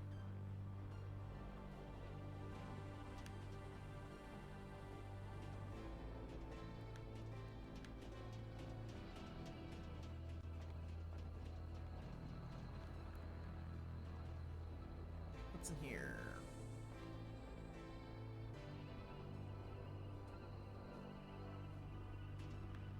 Yeah, this isn't in.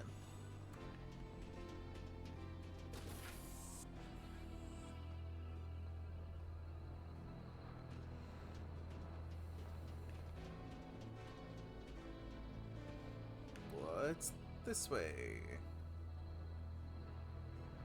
Except the way I came from, I think.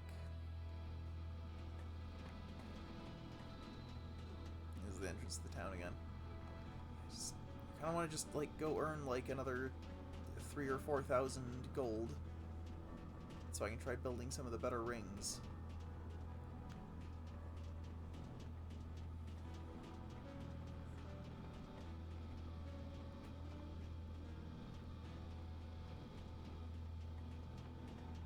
Let me see just, like, what one fight will do for me.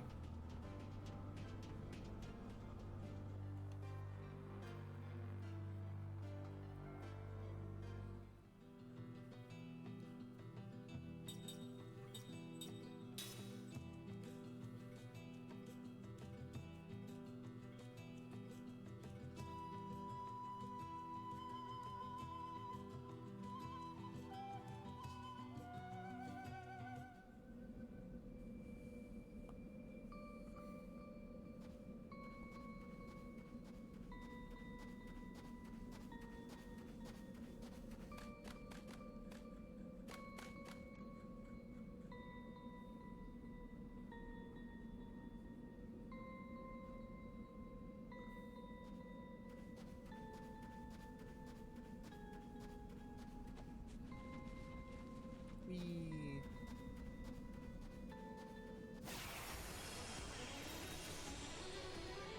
Let's just see how much money this gives me. And if I can do it a few times, we get have some no more choice. materials. This sure is a weapon I have now. Oh, okay, so it didn't change the formation back after that fight. That's kind of a dick move.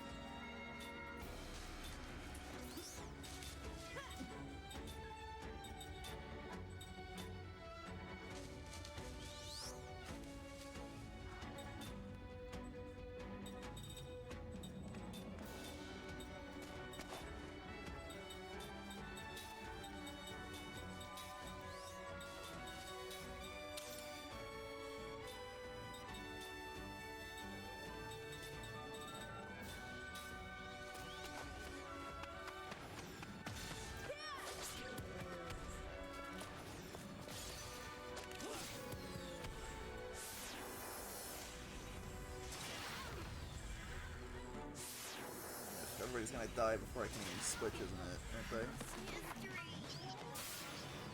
Why didn't it switch it back after the fight? Normally it would switch it back after the fight. Hold on, just get out of here. Let's get out of here. And fix this now.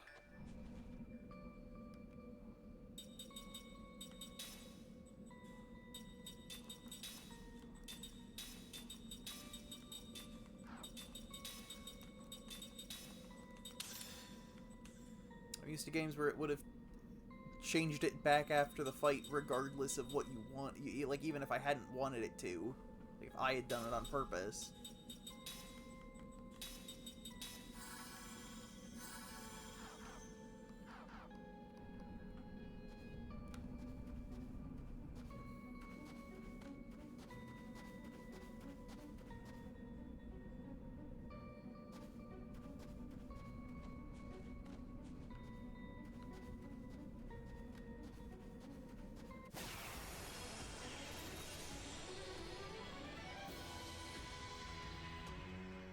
Let's take him now.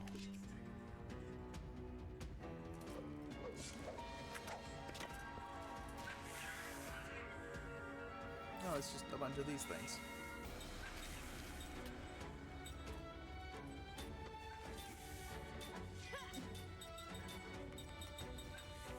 Let's see if this is necessary.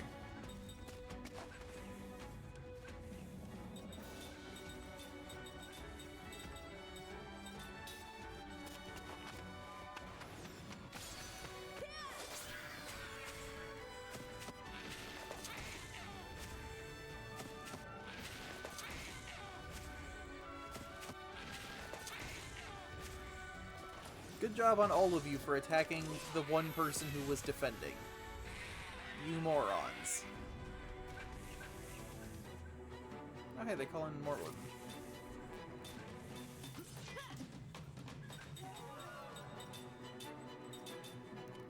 And just cast a little Zephyr.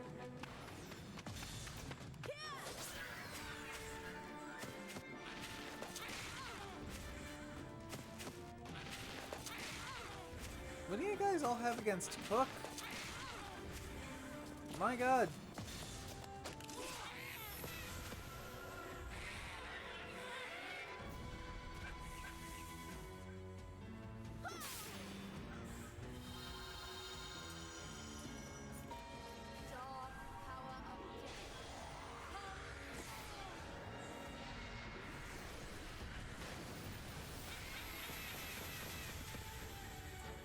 Okay, so having them both do it was not necessary, but I am glad somebody did. For those who've passed.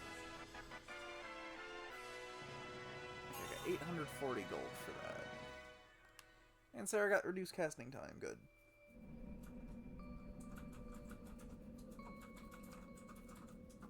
I do have 4 slot seeds.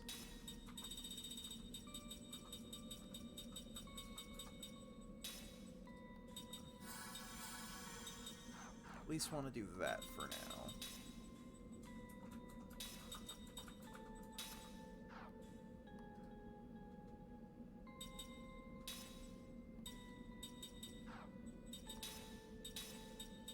So let's do that. You still haven't quite gotten that one. Let's do that.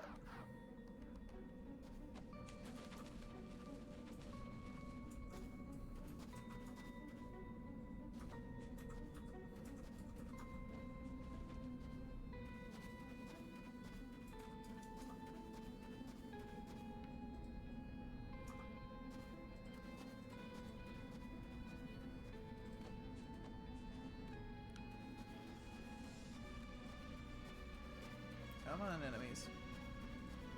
Come on. At this point, because I think what I'm actually going to do is I'm going to have to go until Sarah gets... I feel like it's not as intuitive as it should be to figure out. Okay, so she needs 15 more SP, so that's like 2 more fights? That should be enough.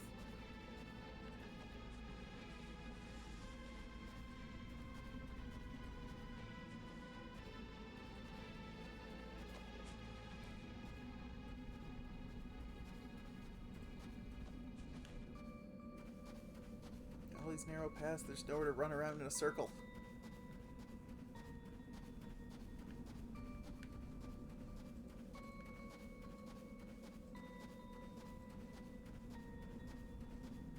Is this working? Is this doing it? Am I gonna get in a fight?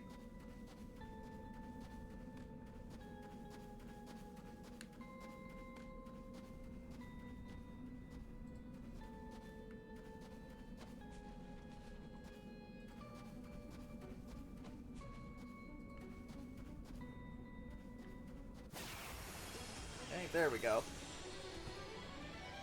Sometimes the encounter rate in this game is unfortunately high. Like, it's definitely one of the lower encounter rate games we've played, but...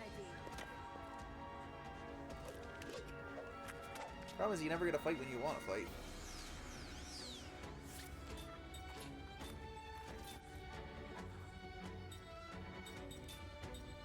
Hold on. Maybe get the right thing equipped. Okay.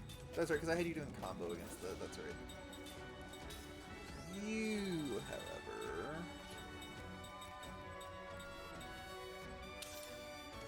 take this tremor ring.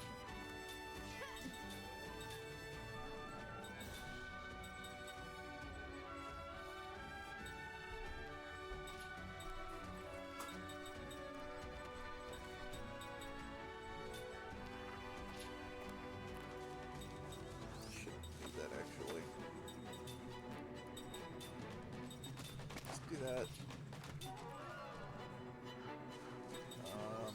You just defend. I really don't need 5 people for this.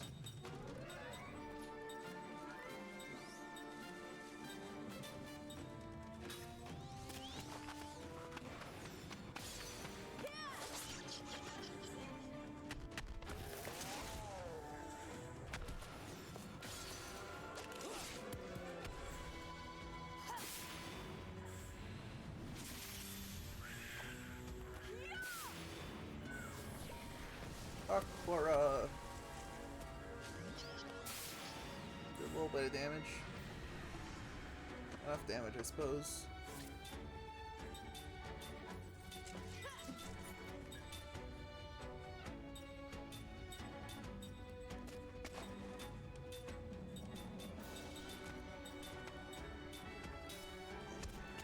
Shit, that was the wrong one. Oh well, it should be dead here. Seth is now doing like another 200 damage, and oh, I guess it's dead too. Only the strong survive.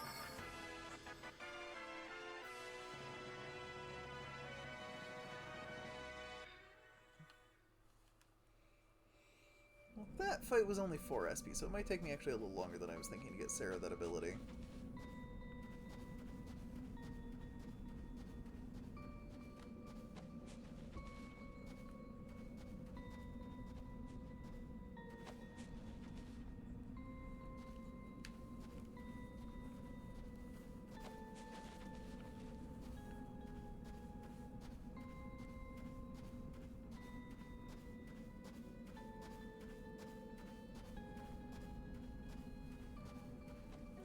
Running around in a circle, trying to do some fights.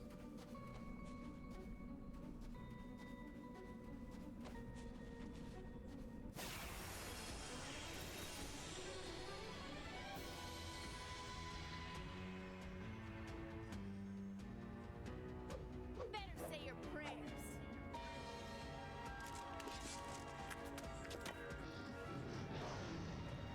Oh, okay, that's new.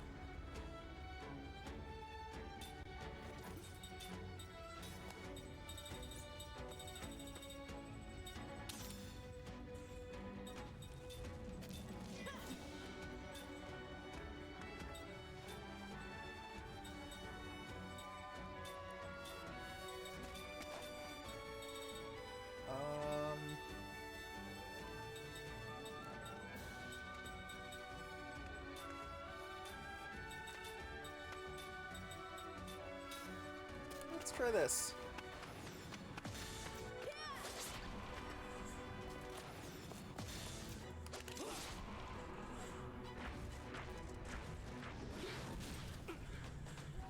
Oh, it doesn't actually hit as hard as I thought it was going to. That takes a lot of damage from magic, jeez.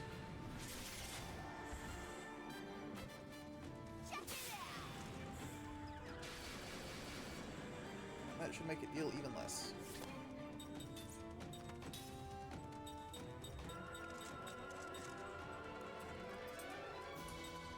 Could give him the Dark Crystal Ring.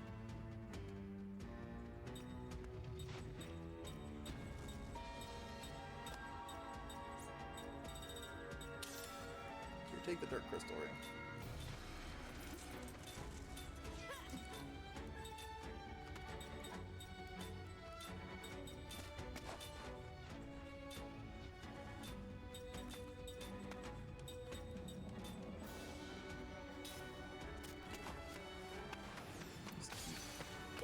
Wailing on this thing, I guess. Uh-oh, it's gonna rage. And it's dead. That was close. Gave me way less SP, but it did give me a lot of gold, so that's something.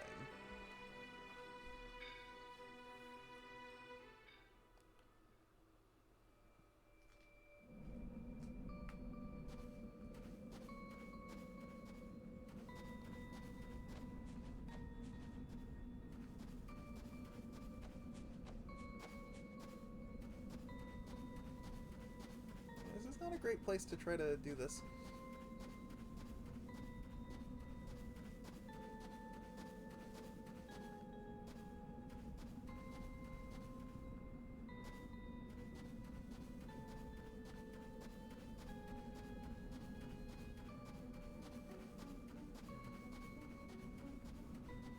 Just kind of run around. Run around. How much longer till you get your thing? bit. Guess it kind of depends on what kind of fights I run into. As many as like 5 more fights.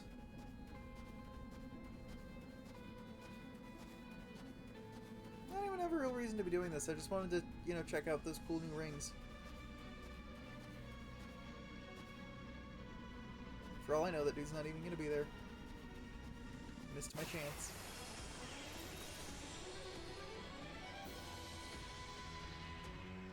What?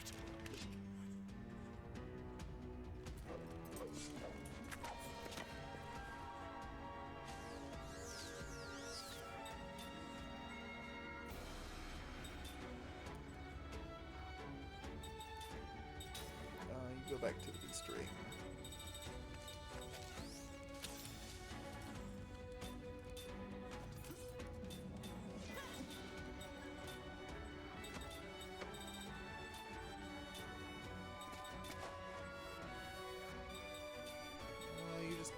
I hate that I have nothing to do with Cook right now.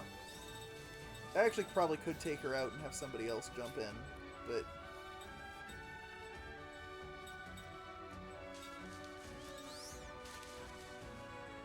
what do I want you to do? Also hit cast all ground to see what happens.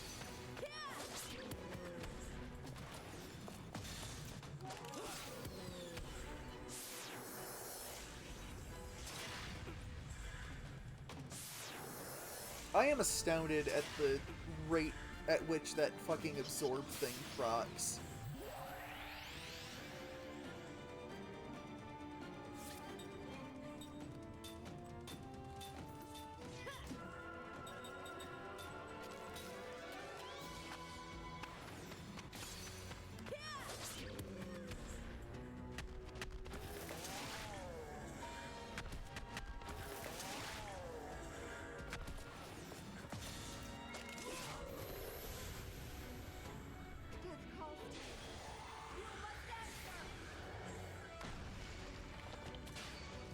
I wonder if this will end the fight. Dark power of Probably not, actually, but it'd be really nice if it did. At least killed the backup thing.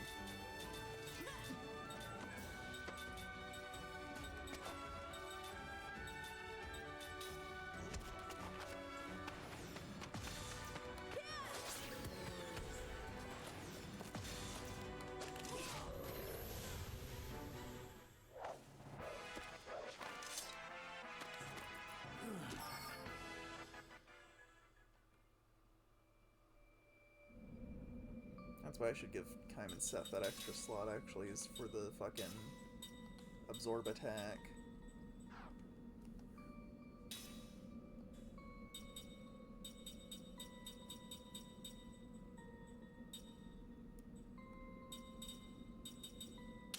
Yeah, you know what, just equip that.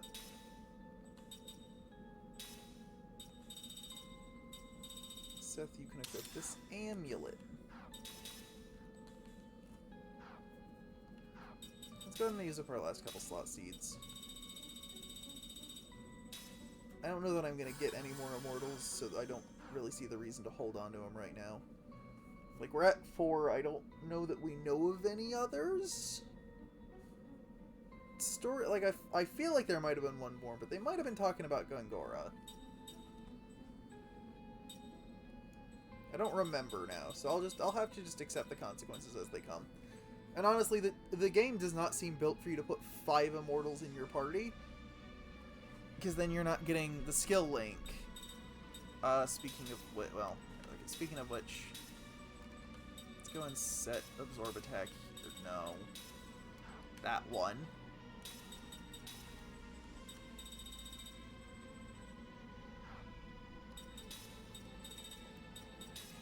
This should be this. I guess you could get reduced casting time, but that's not really worth it because you're not going to be casting magic a lot in battle.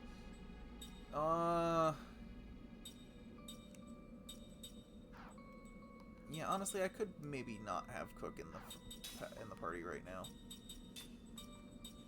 Let's Trade out for Jansen while I'm doing these, getting these last few SP for Sarah.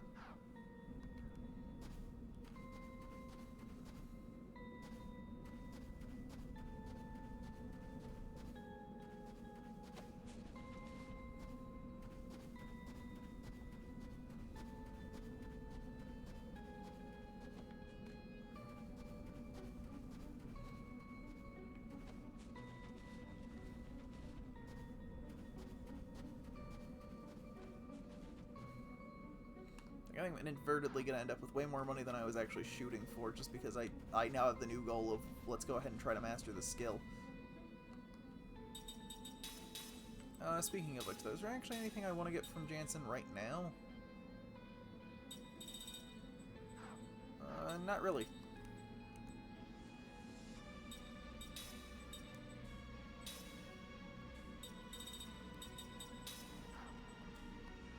Gonna put that on you.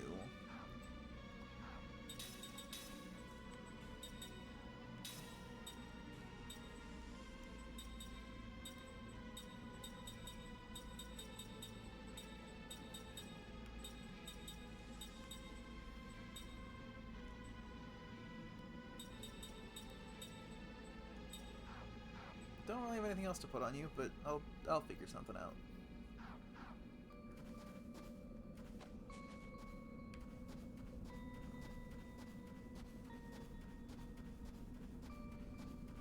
Times like this, I wish I had one of those, like, cast the spell, suddenly you're fighting enemies. It'd make this go a lot faster. This does not look good!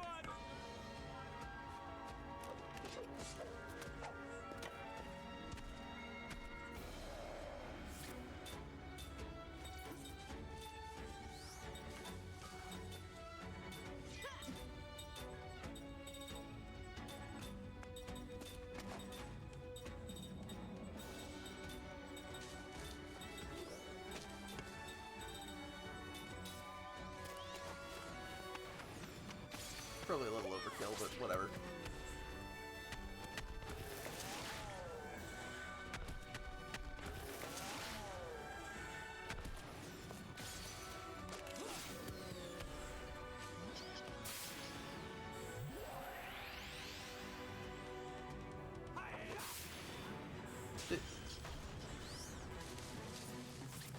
Did it fade out the enemy because Jansen? Because it kind of looked like the thing's speed of phased that it it went so fast it suddenly stopped existing, which is kind of funny, but.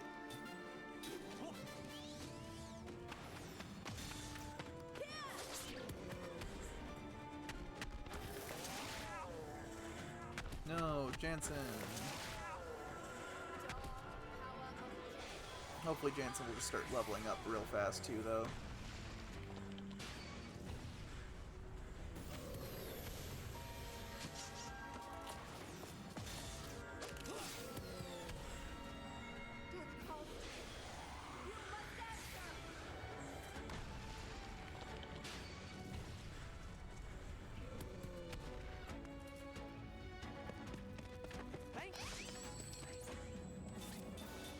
Steal rate in this is just so low.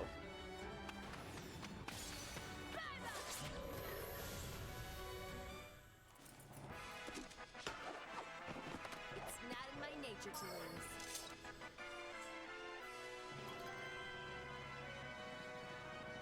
Good for you, Jansen. And he immediately got level 5 black magic. Awesome. And Sarah learned her thing, so we're done here. Good job, Jansen. Sure did exist.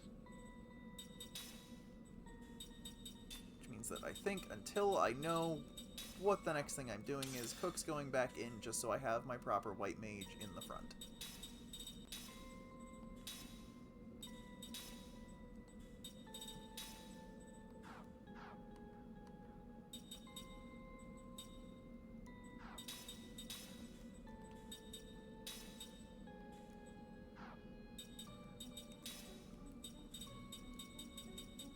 Where's the anti-seal? There we go.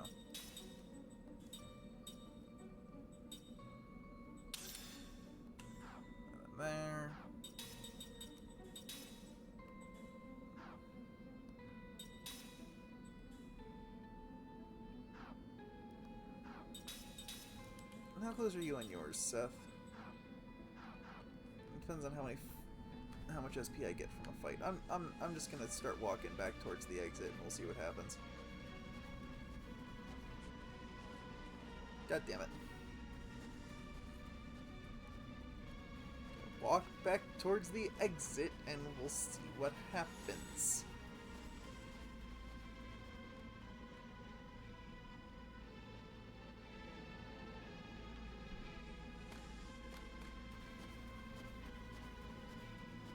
Oh, I see someone let me cast level 3 composite magic.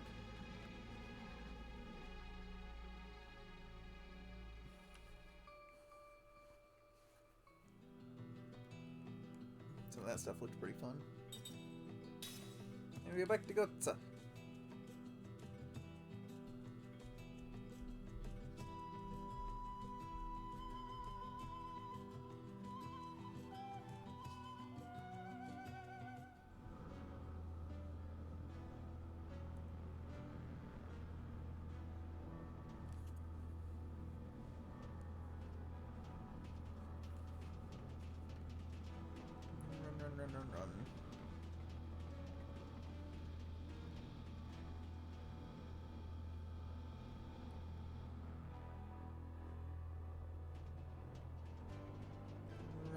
Run. Run.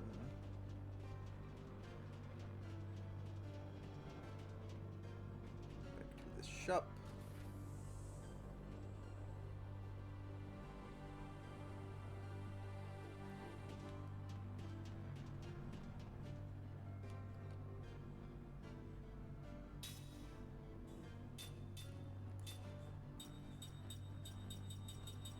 Okay, they just had the level 2 composite magic one. Okie dokie then.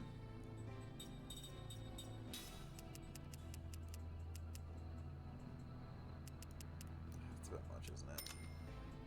It's like 5 of them.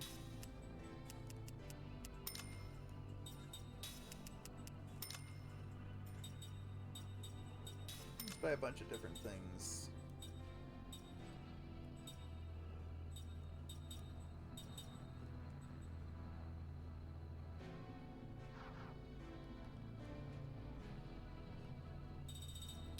Come to ring assembly.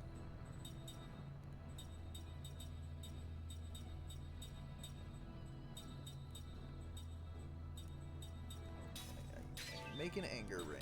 So let me make a rage ring. I need like 4 of these. It's kind of the problem.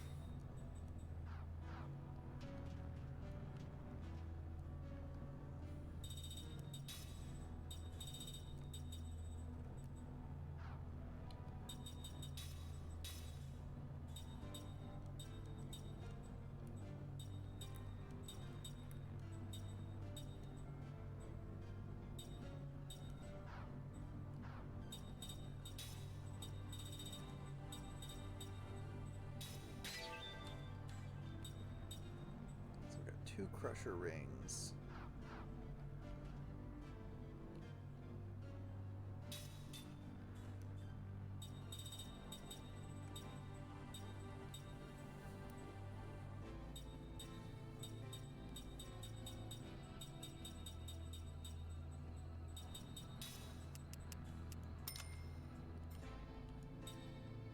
Enough for those, but I really want a few more of those is the problem.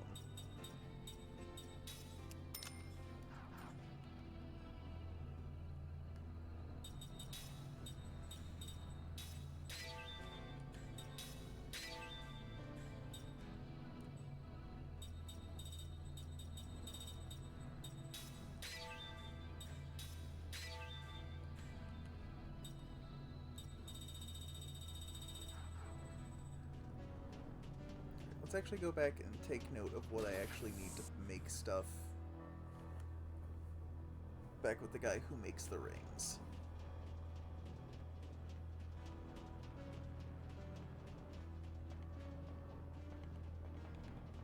That's the inn. I think I want to go this way.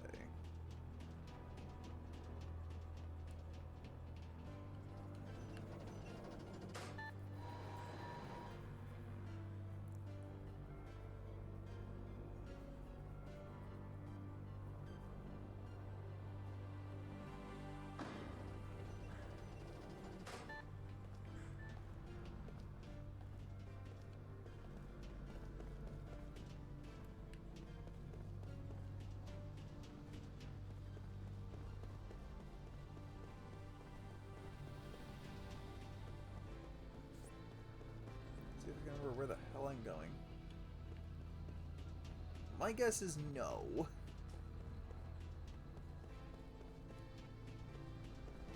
Just gotta... Yeah, it's, okay, it's right...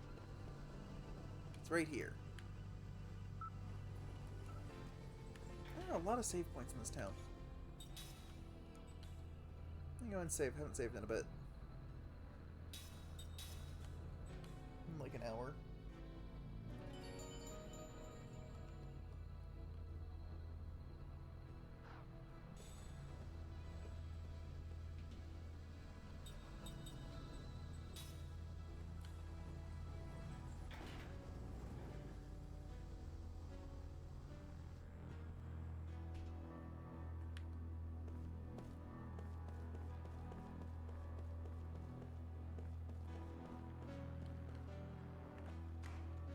Shut the fuck up and let me go in the store. Need to talk to the ringmaster.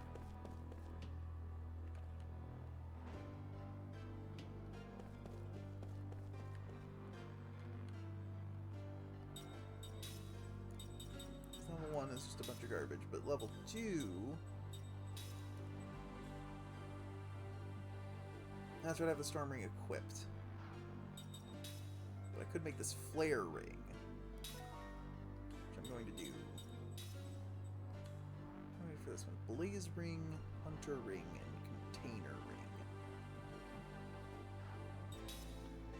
But these are less appealing to me. I'd rather have the ones that just also give me general goodness, so I don't have to worry about it too much.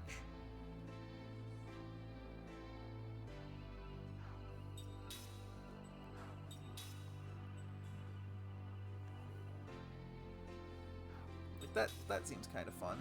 At least like it could be fun. But yeah, now I feel less bad about just like making one of each of these, honestly.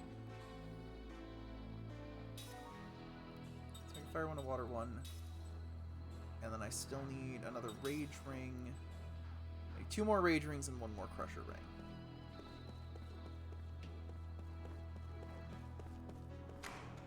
Which means I need 14 more gutsy cloths and 7 more beast rasps. I don't know that I have. I mean, I have just enough gold for it. Okay.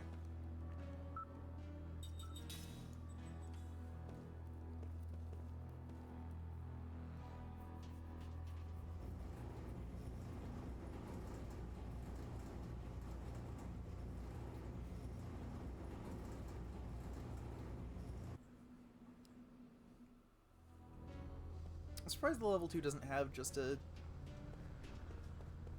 Rage Ring and Crusher Ring together. Anyways, what kind of rings can I make for some of the enemy types? I need more Beast-Hide Rasps, of course. That seems to be the main thing I need is Beast-Hide Rasps. I actually don't know what I need for some of the other stuff.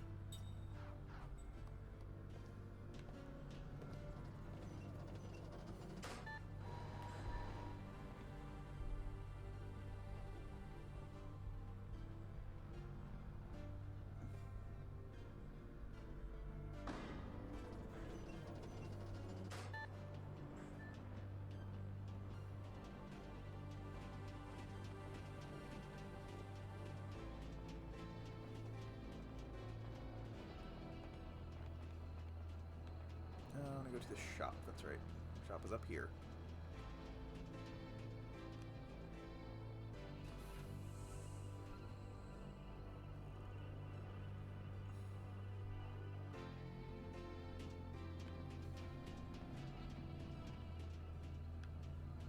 And talk to you.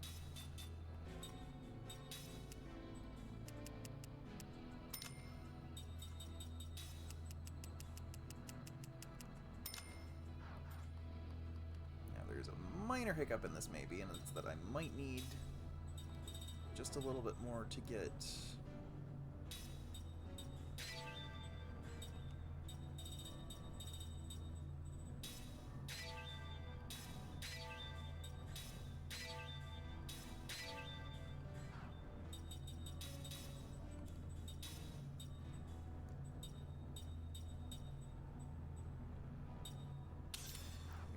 this flare ring.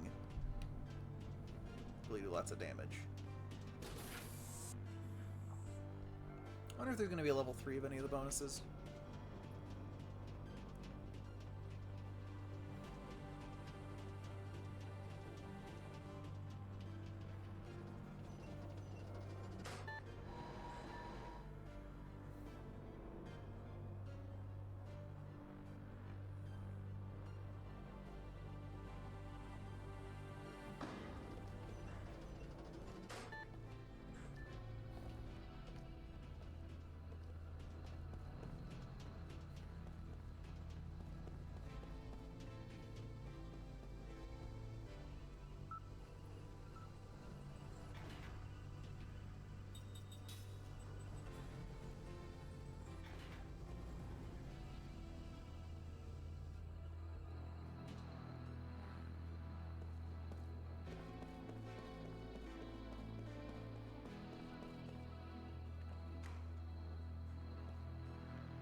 And one of these.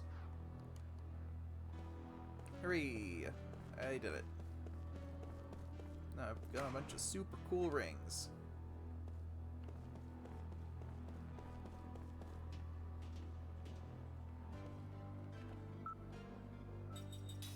And up to Lowtown again. Now we can finally move on. After Kaim's OCD causes him to leave the elevator only to re-enter it again.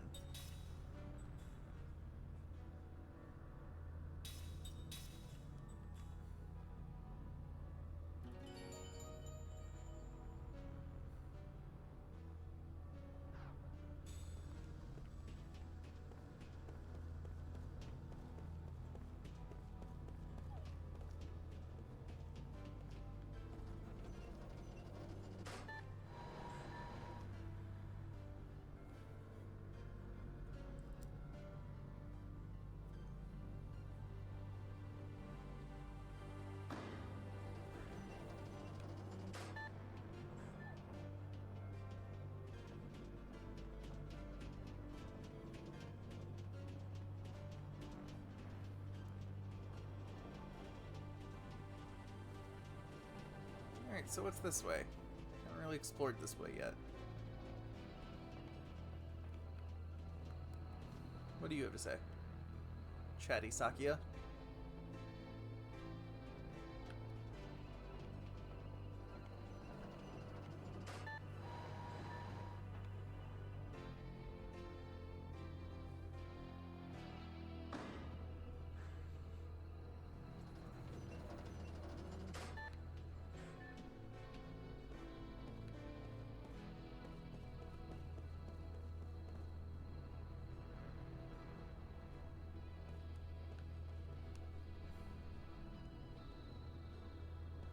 Okay, so there must be a way to get us an ID somewhere then. I just have to figure out where.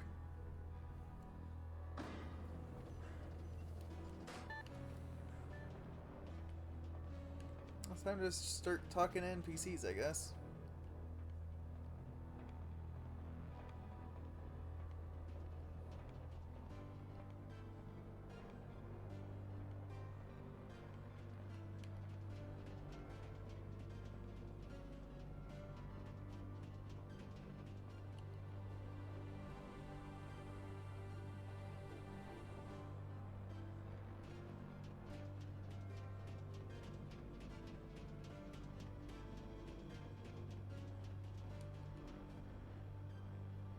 Pondering Gulf.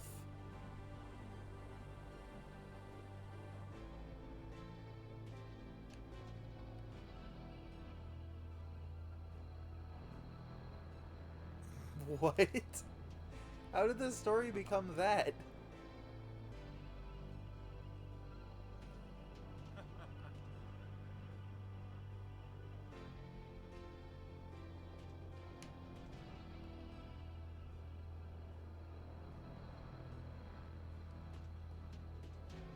You guys are too overconfident. I have a feeling you're all going to die.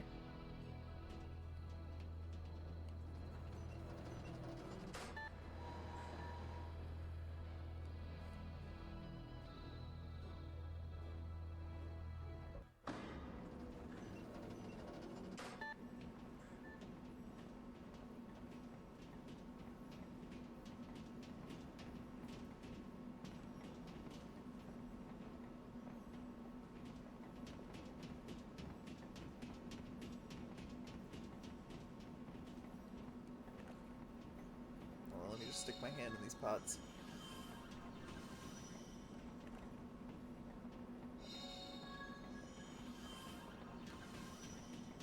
Gotta get all the seeds. Okay, is this now gonna set off the chain of events that'll let me... valid citizen IDs to enter. What? You mean we can't even come up on the platform? I want to talk to the manager. No. Foreign nationals may not enter the station. Your identity card is your ticket.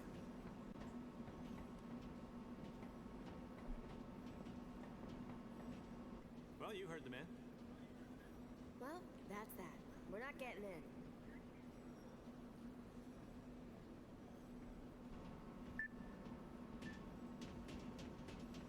Okay, I guess that's supposed to then inform me to go look. But where, perchance?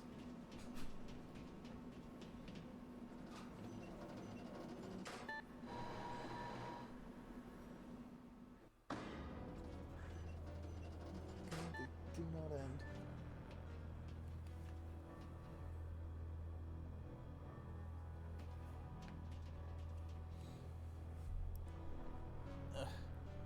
Hey. Get out of here. And you. Get out of here. I don't know what about this game has attracted so many goddamn bots.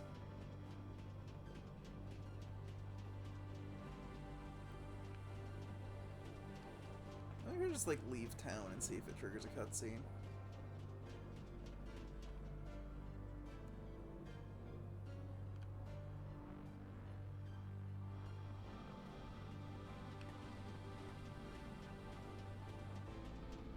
Because I'm honestly kind of stumped.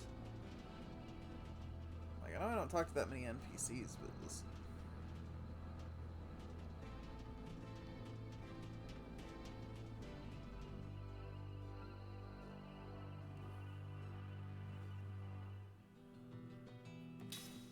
No?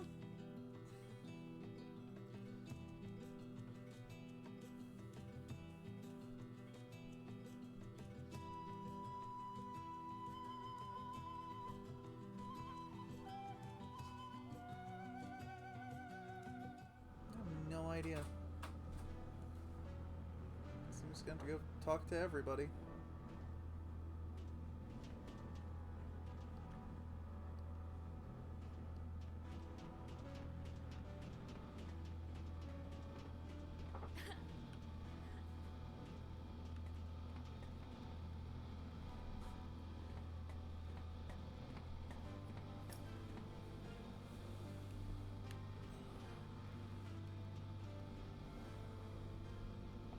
Damn, 3 bots today, huh?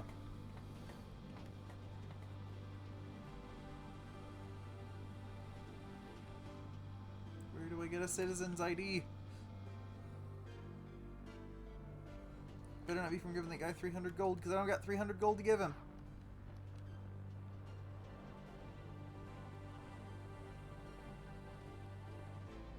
It does seem a little far-fetched.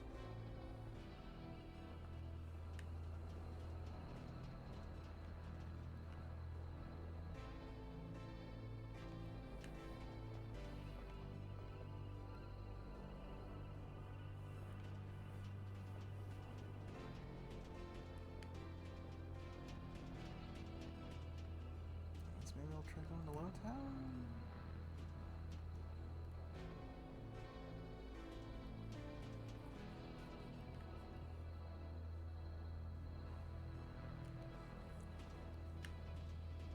Oh yeah, also the people in this town are saying that Kaim caused the meteor.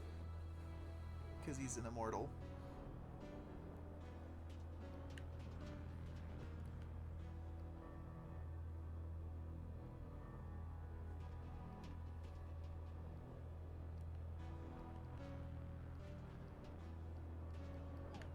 Can't interact with the dog.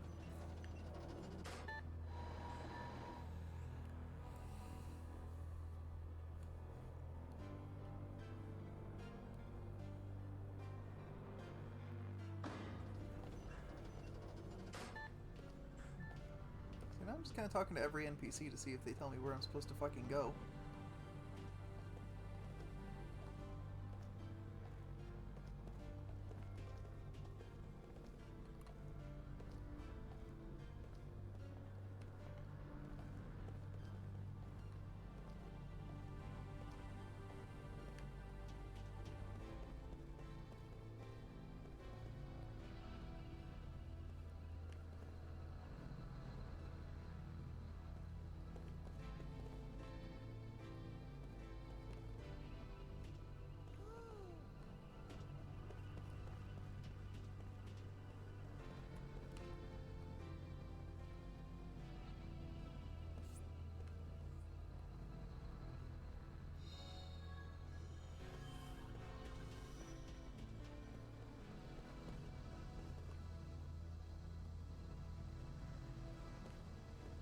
Okay, but like, can you tell me how to not be an outsider anymore?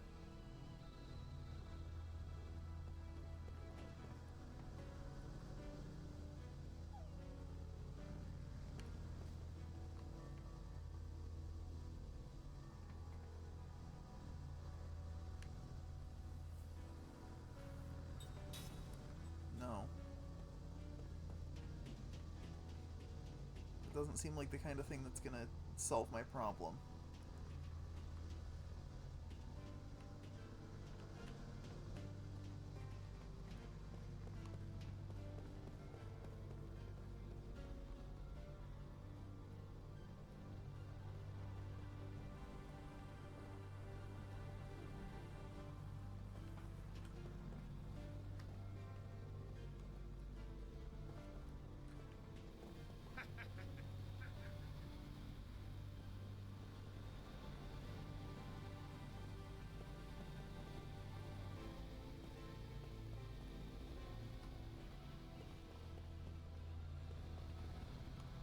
Thought I haven't probed yet.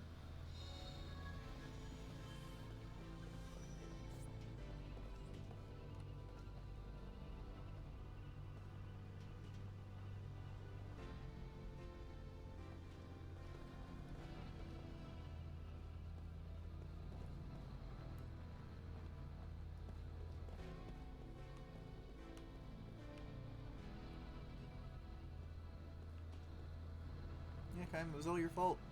You did this. You caused lava to pour from the sky.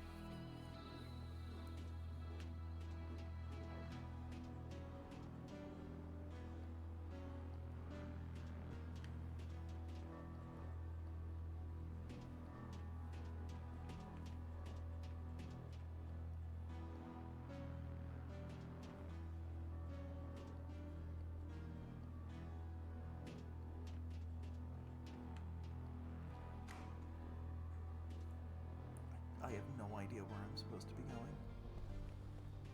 You just kind of dropped me in this town without any further instruction. I'm pretty sure I'm supposed to go see the king, but I can't until I get a citizen's pass.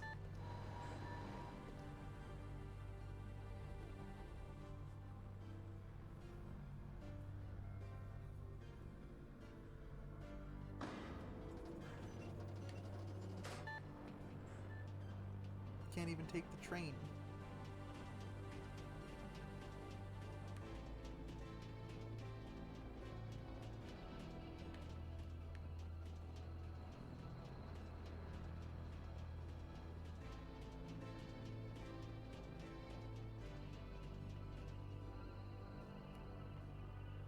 Okay, now that I saw that other cutscene, can I see this cutscene that's going to tell me what I'm supposed to do?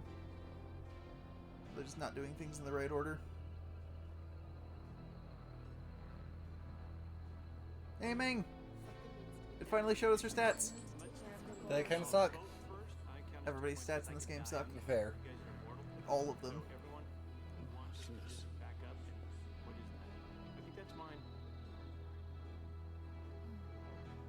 You don't suppose that was... I do. I have to leave you all for a while. Our some business I have to attend to. Business? Need a partner? I'm coming I'm with you. available. I can handle this myself. It concerns me too. All right. Excuse us. Please, go on ahead without us. Yeah, they can't, though. What was that all about? Well, you know, they just got together after a long separation. Unlike you, most women don't kick people. They like to be together and share warmth and company and caress one another. Chauvinist And I... ass. Ow! See? Proved my point. Kaim's whole demeanor changed when he saw that coin. Maybe he collects them. It appears like it flies or something. Neato! Wow! Kids, you should probably get away from the edge. Hey! Can we go? Look at that! What? I don't know. What is it? It's the royal carriage. We don't have anything like that in Numata. Can we? We won't leave the town, please. That seems dangerous to me. Yeah, you're the dangerous one. I think it's safe enough, kids. Yeah, you know, I want. Don't listen to Jansen. Yeah, don't push any buttons, because I did that once. And don't leave the town. We won't, don't worry. Go with them. It is the first time they've been on the streets. Man, you know, they could get into trouble. I don't know if that... Maybe I should go... Wait a minute. What am I doing? I'm worried about a couple of kids. Yeah? Something's wrong with me.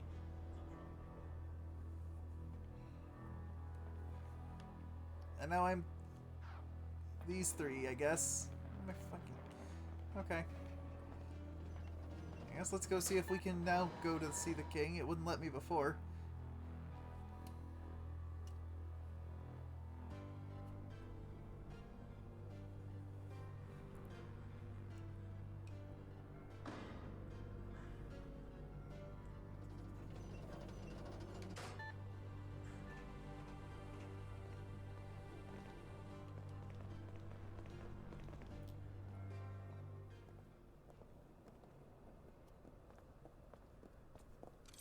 Halt!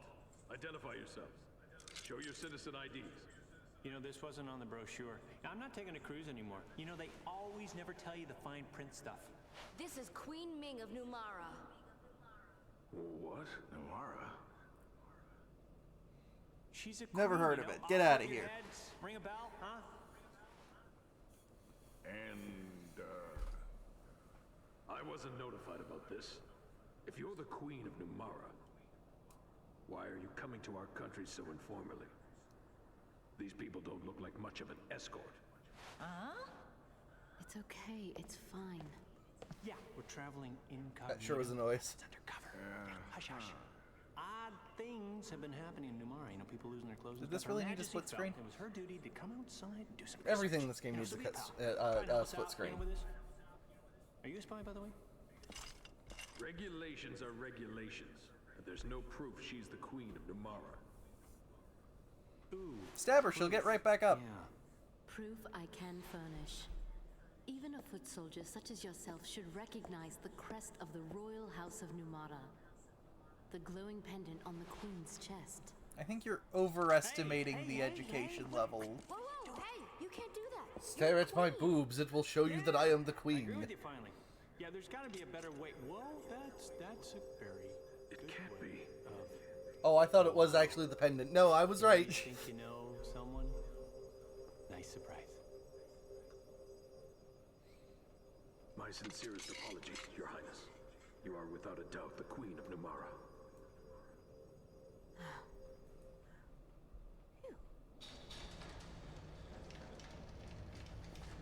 These guardsmen look like they were designed to be pieces in a very fancy chess set. Well, that was a daring thing to do. It was for everyone's sake. Just rejected judge designs from Yeah. Final Fantasy XII. That was good.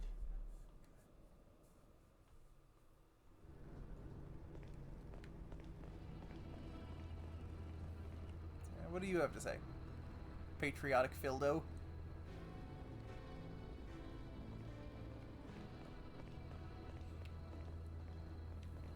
And what about you, gentle Volcha?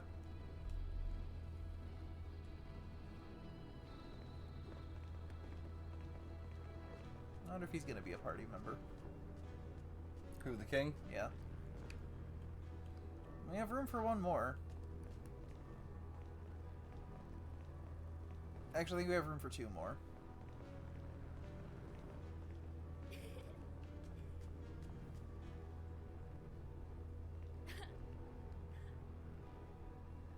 Happily playing Lateswin. I feel like after they had to come up with a name for literally every single NPC.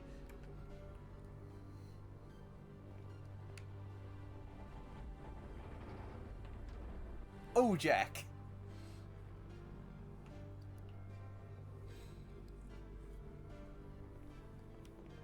Oh, Jack, you're so polite.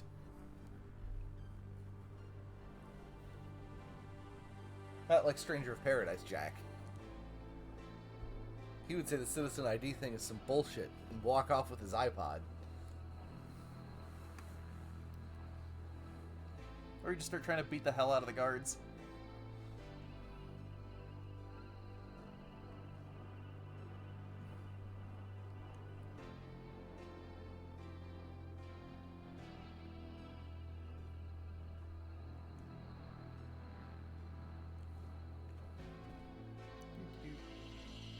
Good, I'm glad I got to walk literally 3 steps. Now what? What's this? How are we supposed to see the king? Yeah, you know, we're not even sure if he's up there or not. I mean, looks like a maid. Your Majesty is most kind to receive me on short notice. I am Ming, Queen of Numara. I have a most urgent favor to request. You must have gone to considerable trouble to visit me, Queen Ming. It was my understanding, however, that your country preferred to remain isolated from its neighbors. I find it curious that you are here unannounced, with no fanfare, and accompanied by persons of uncertain character. You have every reason to be wary, Your Majesty. It was necessary, however, for me to use such unorthodox methods. I beg your patience and ask that you hear my request. Certainly, my dear Queen. However, I must verify that you are who you claim to be.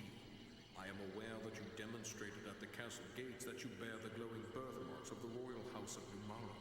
However, in these times when magic energy... The royal house, I thought she was like the original queen who was ruled forever. Artificially added. What are you implying, Your Majesty? You doubt her word? Something smells fishy here, and it's not me. Very well. In the interest of diplomacy, I shall once again demonstrate the sigil of my rank. Your cooperation is appreciated. However, I will need a bit more proof. Understood. I have heard that the Queen of Numara is a capable sorcerer. If that is true, you should be able to reach me by breaching these barriers, yes? Wait a minute, let me get in front. I'll guard you. It's all right, There's Jensen. something suspicious about that. Your Majesty, I will now approach the throne.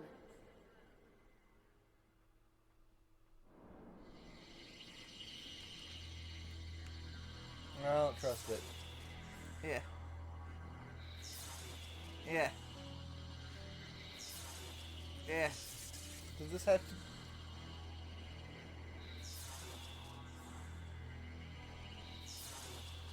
Like, I know people like to complain when things are cutscenes, but did this have to be gameplay? Excellent. I'm not even really playing here, I'm just hitting A to go forward.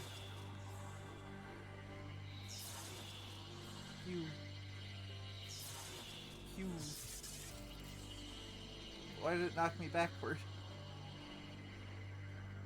Well, this isn't working. He's toying with her. Your Majesty, there is no time for such sport. We don't have much time. They're pretty sure Gongora wants to destroy the world or something. It's really not clear.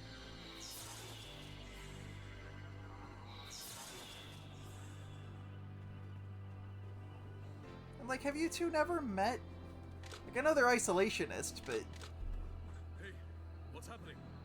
There are no more barriers. Did it break? Somebody, do something about this quick. What is his problem? barriers were emanating from the throne.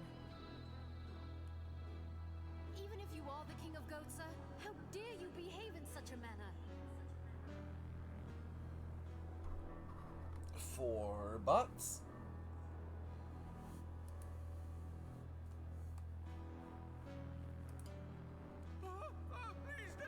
No, that text box says King Gohtza question mark, so that tells me that's not him.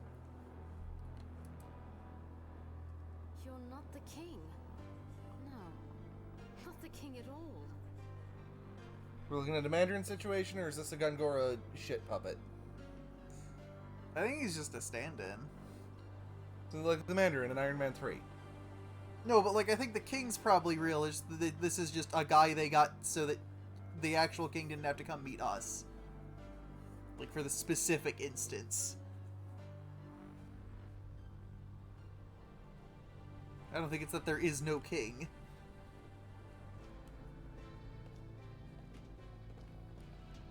Meanwhile...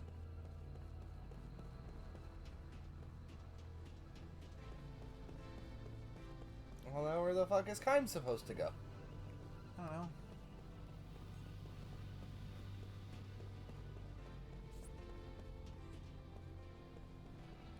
Maybe to this restaurant.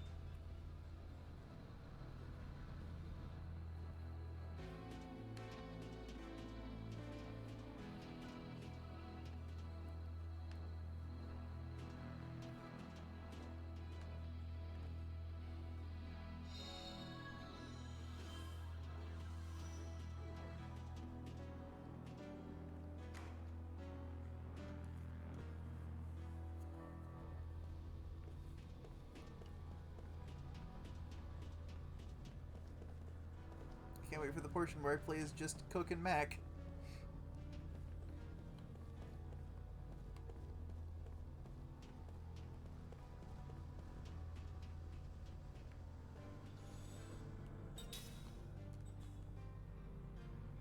Let's go ahead and save.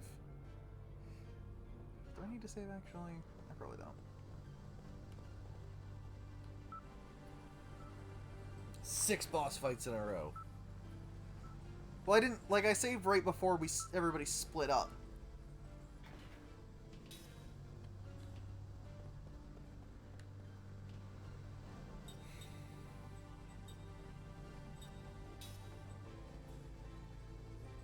I have no idea where I'm going.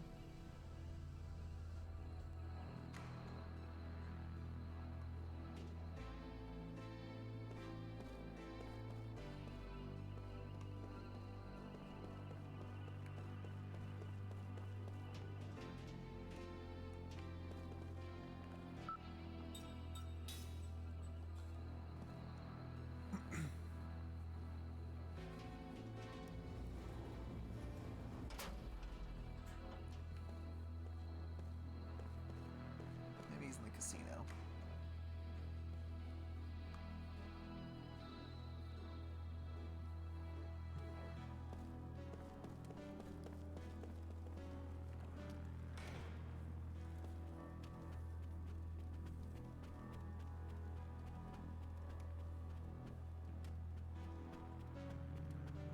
No?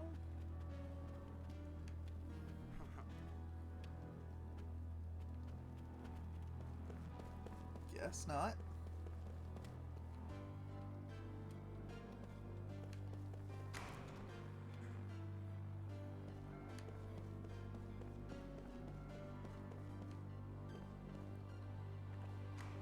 Shut the fuck up and let me go in the door. Every time.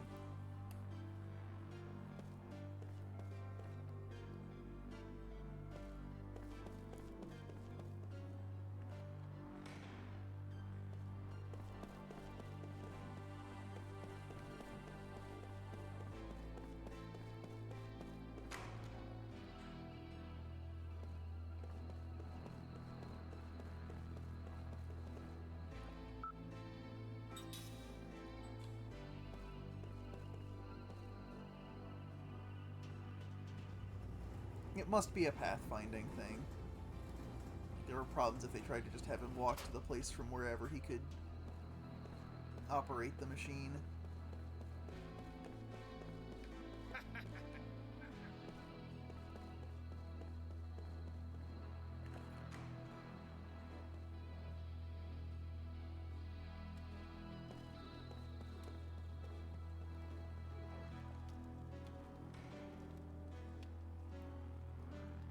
Alright, there we go.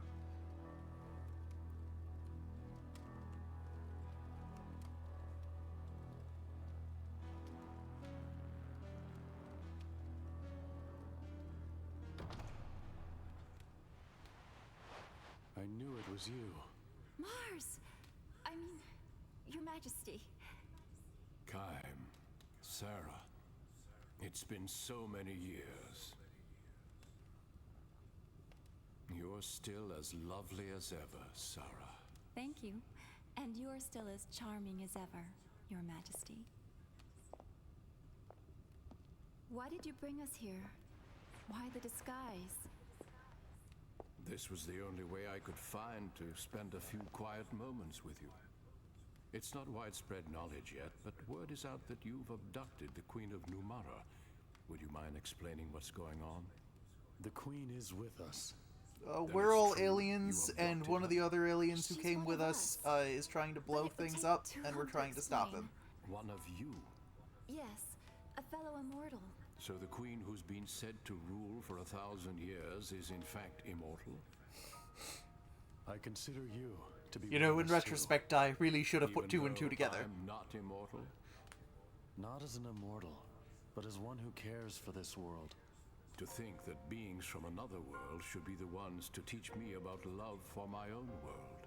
Wait, did you know we were from another Has it world? really been I think we 50 barely knew we years were from since another we world, first met? even before we lost our memories. Yes. I remember. Yes. You have that memory? No, my journals. You were just 20 then, weren't you?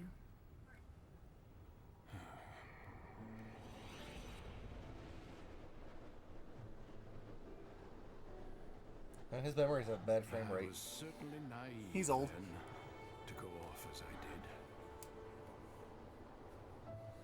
I doubted that my inexperienced body and spirit would be equal to the demands and responsibilities of the kingship that I must one day inherit, let alone the challenges of defending my kingdom. And I wandered the world alone in search of an answer. I'd been pampered by court life, and thus I was unprepared for the demands of the journey. He's reading this like they Perhaps wanted I Christopher was Lee for this role. hoping for hardship, hoping that in testing myself, I would find the strength to seek some answers.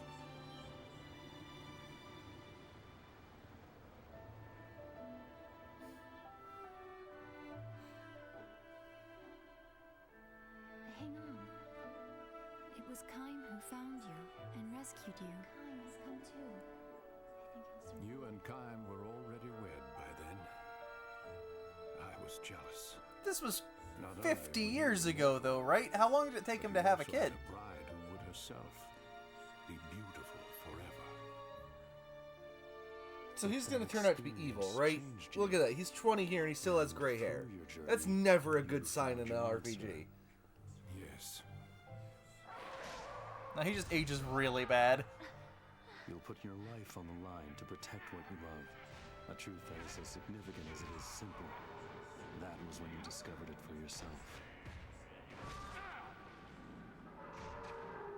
You take that, yak.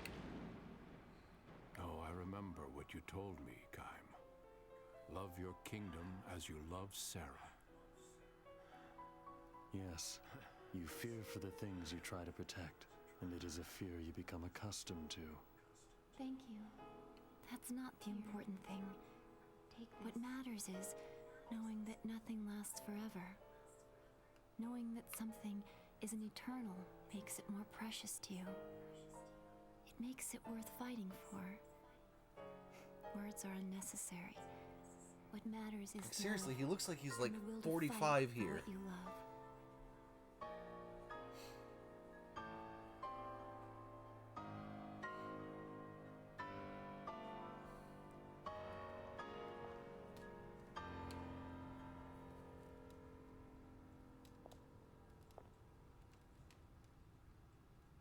This belongs to you. Those words were first expressed by one of this world's ancient philosophers.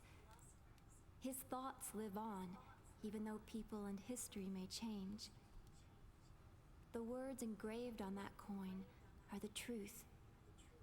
That's why I gave it to you. I wanted you to read that if you were ever uncertain of what to do. Truth? Yes, these words certainly contain a truth by which one may live. Unlike you, however, I have learned through dedicating myself to the welfare of my people the impossibility of governing the world through truth alone. You've changed. We, the people native to this world, are different from you immortals. This truth is the most beautiful and significant to immortals such as yourselves. We mortals, however, have but a finite amount of time. Our options, like our lives, are also limited. And I have learned that sometimes one has to adopt less than ideal means to achieve Is this where you betray ends. us? Facts and reality. It's gotta be, right? It feels like you're leading up to, and also this is why I'm betraying you, get in my dungeon. That very beautiful truth. The world always holds such contradictions. Gaim, Sarah, I have a favor to ask, now that you know my conflicted, contradictory nature. I will shortly be meeting in secret with King Tolton to discuss what can be done to avoid war, given the strained relations between our countries. He and I will consult between ourselves to avoid any interference from various vested interests on our respective sides. You struggle to achieve your ideals, even while wrapped in contradictions. So to speak. That sure was a line And of I would English like words. both of you to be present when I meet with King Tolton. Why? The young king and I will be struggling with the divide between truth, reality, and fact. I want your advice. Given This your sure continues to perspective be a as string of immortals. English words. And if we still can't find common ground and opt for war, This isn't quite as then I ask bad that you as not Xenosaga being Tetsuya Takahashi's Nietzsche journal. That part of you But hasn't it's changed. getting there. You're suffering from having to confront an immutable reality that you cannot escape. You're every bit the man you were when we last met. You're too kind, Sarah. There is one thing. When King Tolton arrives, tell him that his court advisor Gongora is himself an immortal, and he's using his power to try to seize control of your entire world. What? Remember this fact, old friend, when faced with your decision. Yeah, Queen he's of like Mars super with us. evil. What would you say to having her attend the meeting as well? In addition, Just hold on, I'm still trying to process that the other guy is also an immortal. We need to get to Ura. For that, we need a ship capable of traversing the hypercurrents. Very well. Hypercurrents. They're just so We'll bring strong. the Queen along. Can't sail in and I'll out of see them. you at the meeting.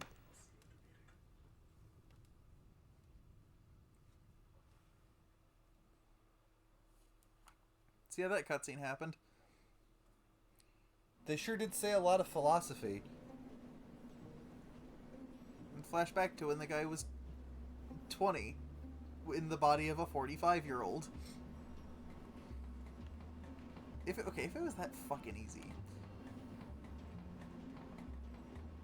Yeah, we're cooking Mac.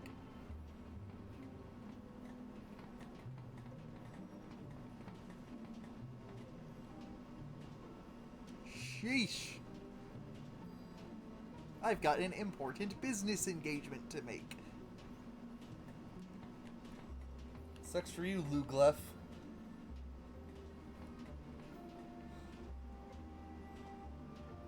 Helpful station staff Binda. guess there's just been too much lightning.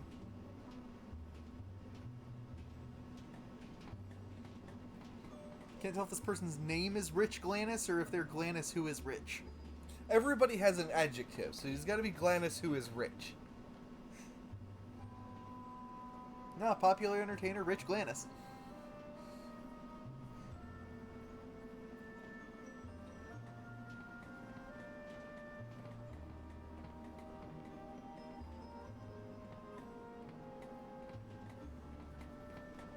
Yeah, I'm still kind of weirded out by lightning that melted a glacier.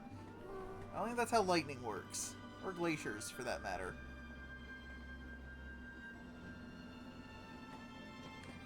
I mean, I suppose in theory lightning is hot.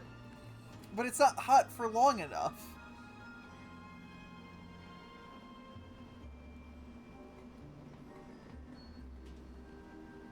Slumped gilf. It's just about the energy that it has. You know, like the slapping a chicken to cook it meme.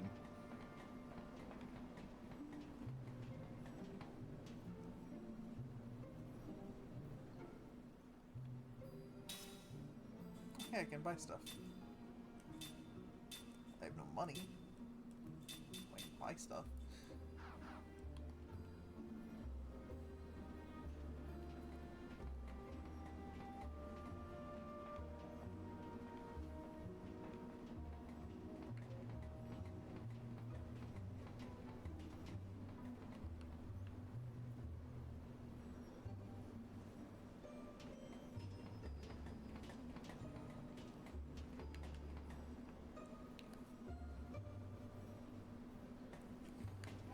Sure where I'm supposed to be going here. We're supposed to go up the stairs, maybe? Probably. Is that what they were talking about the conference on the platform?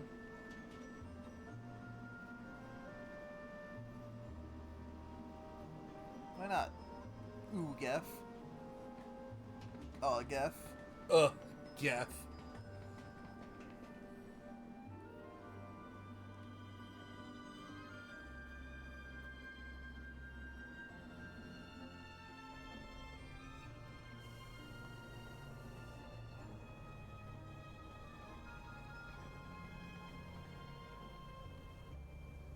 Violet Aurora will never steer you wrong. Dive into it if you want to be reunited with the spirits of your loved ones. Is this how you start a conversation? For a given definition, I suppose. Is this how you start a conversation, Adila? Another world where the spirits of the dead roam. Nobody's seen one of those auroras for 30 years, though.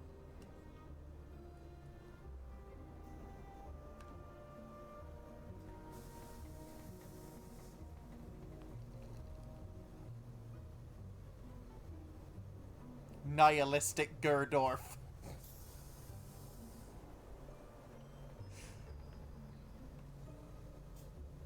Resolute Dedan.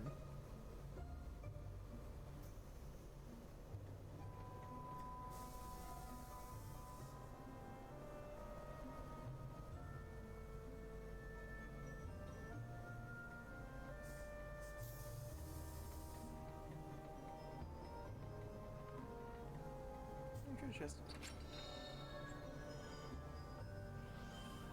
Flare bomb.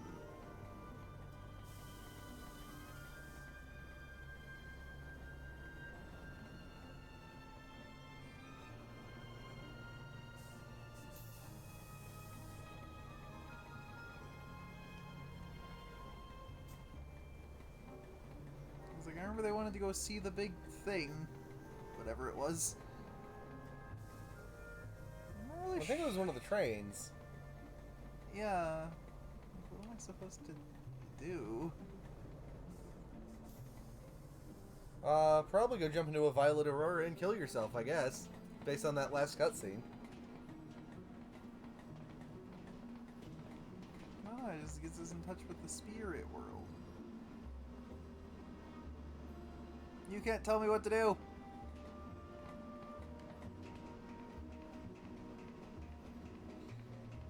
Quick, Cook, if you go fast enough, you can outpace the escalator.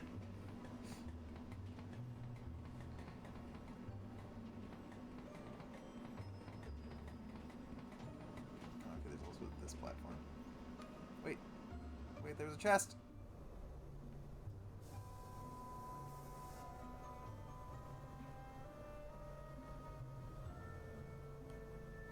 What? I thought she said one hadn't been seen in 30 years. Also, she said nothing about a track.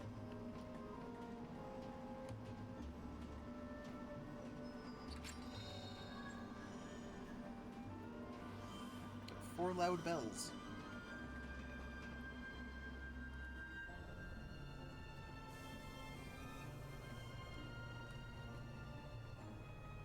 Time for a boss fight as these two.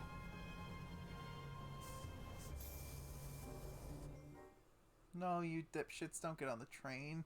Who knows where you'll end up.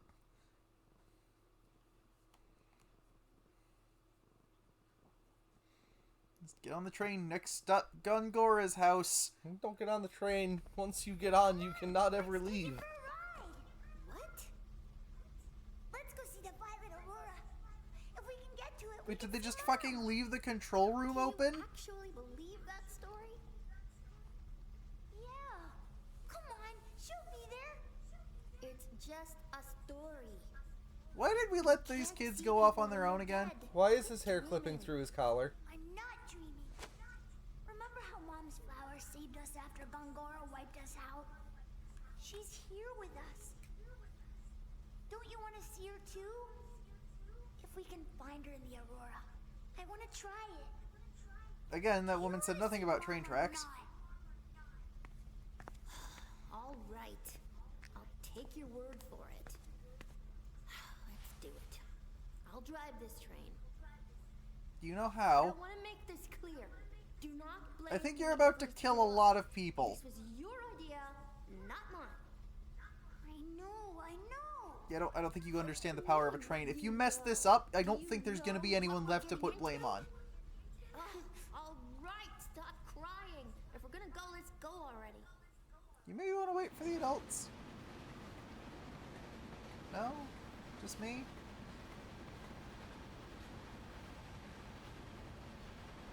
This seems ill-advised. I'm just saying, your grandparents are friends with a lot of irresponsible people. Somebody should have come with you to stop you from doing this. I don't think Ming needed literally anyone to go with her to see the king, but definitely not both of them.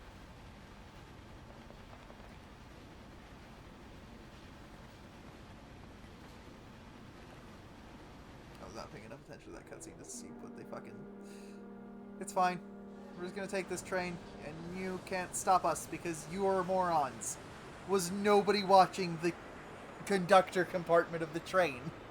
Was it not locked, maybe? I'm pretty sure on most trains you can't just get into the part where they drive the train. Like, it's not as secure as an airplane cockpit, but it's more secure than this. Secure enough that two fucking 10-year-olds can't just walk in and also apparently operate the train. Please, I'm sorry. Don't hurt me. Please. You know, that's fine. You know, I've impersonated people before. I mean, you know, but yeah, just find the king for us, would you? What a wimp. Look. Ow! Out of my way. Want to meet my fist, Your Highness? Oh, no, please. Hey, 2 words. Anger management. Just relax. Don't beat the guy up. Jeez. Yeah, thank you. You're very kind. I hope the real king isn't as pathetic as you. It won't do to scare the poor man speechless, Seth. I know that. Huh? Which is why she's going to beat him speechless. Do this the easy way. Oh, yes. Now we're talking. So, where's the Jansen, you real dick, king? we don't have enough money. Yes.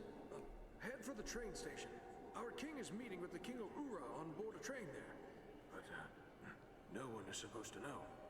Hey, thanks. Been a big help. Gotta make that money up somehow. We make a pretty good team. Even if it cost us a fair amount of money. Yeah, my money. Yeah, where did that money come from? Ming, it's like this. Seth did her pirate act to shake him up, and then I reeled him in by playing nice. You know, good guard, bad guard. It's the most basic technique for getting information out of people. I mean, we could have killed his family, but that's messy and takes too long. Oh, so you planned it all? Well, yeah, actually we did. It was a dirty trick. But, you know, when you're on the street, you gotta take the good with the bad. I wasn't surprised at that. I am a queen after all, and I've seen worse. However, what amazed me was how you two were able to work together. What? Please don't tell me you're jealous. That was a first line read, right? Oh, no, please. Me and Pirate Girl?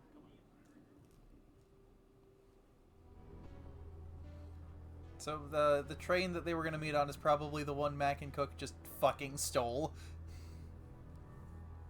Yeah, boss fight against Gongora with just Cook and Mac. Limp, what was her fucking name? What was their fucking mother's name? Oh, Liram? Yeah, Liram. What is she teaching her children?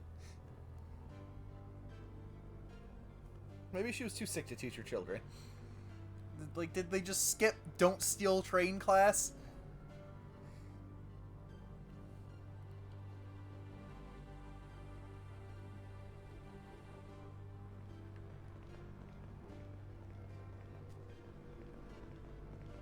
Like, I get you're sad about your mom being dead, but that's not a right to hijack a train.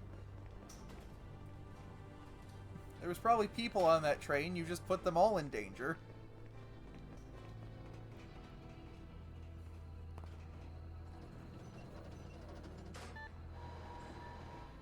Well, today's lesson from Lost Odyssey.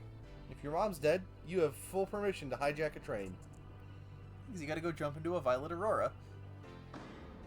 Where the souls of the dead are, I guess. Didn't you listen to your grandfather? If there's a place a soul would go, it's in your memories. Nope, they're gonna drive this train straight into the far plane.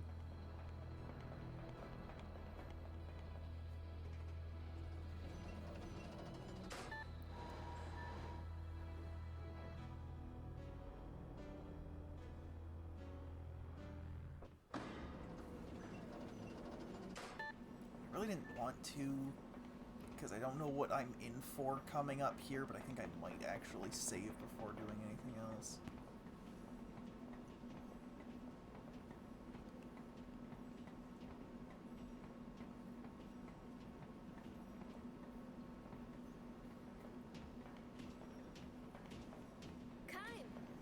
Hey, what are you guys doing here? We've been searching. We were looking for you. By the way, where's our grandkids? You were supposed to be watching them? We left them with you? Come on. Oh, so now we can get in. Why's that? Don't worry, it's all been taken care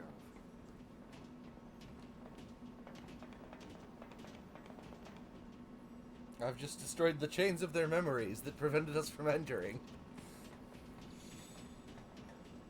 Learned that trick from Gongora.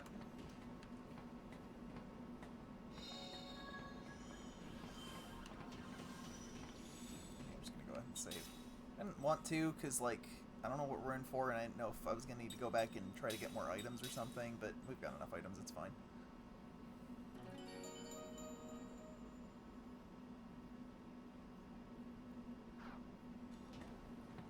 What's our formation look like right now? Good enough.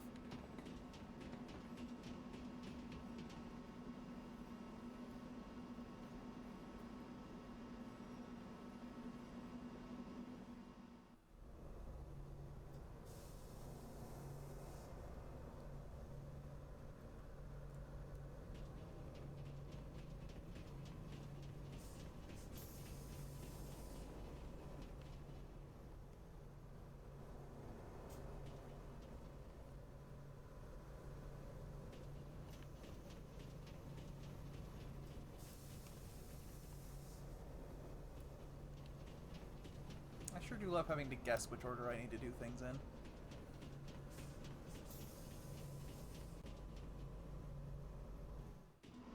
Did I have Okay. I guess I hit the loading zone to go back down.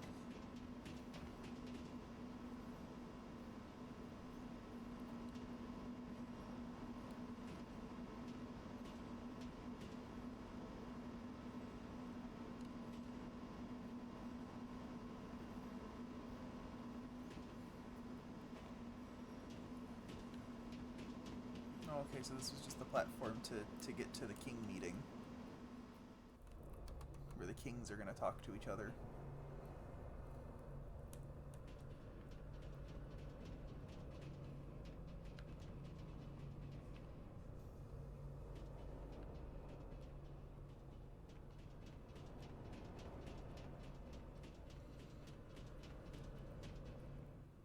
Two kids jumped on that train and took off. And you didn't stop them? Kids? You saw enough to see the kids go in the fucking conductor chamber, and you didn't, like... Could have been twins. No. Jansen! They headed off to see the aurora. What Aurora? I sent them there. I'm Gongora in disguise. I sensed a powerful longing on their part to be with someone. Yeah, I'm pretty sure you're crazy. That arrived on the first track mentioned seeing the aurora on their way in. They've gone looking for Lirum. Thanks, Russian soldier. It's dangerous to pursue the spirits of the dead. The living become their prisoners. Oh. I've seen it time and time What? again. Have you? Where did the train go? How many interactions have you had with ghosts? First track are eastbound. The royal carriage is westbound. Opposite directions. Oh, fantastic. What do we do? Kime. Well, Jansen, since you wouldn't watch the fucking kids, maybe you should go after them. I'm going after them. Forgive me. You go to the meeting, Kime. Stay with her. Listen, Kime, your husband and grandfather first. Come on, get going. We'll take care of the meeting. Go get him, Tiger. Thanks. Poor king of Gohtza just like wanted to have his old friends there to help him, and I just had to fuck off to go find the grandkids. This is all Jansen's fault, though. Yep. I need to reiterate, this is entirely 1000% Jansen's fault.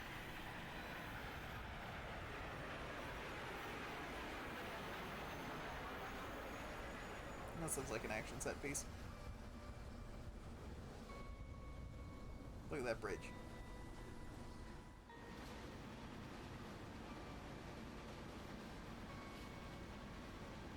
How does this train work?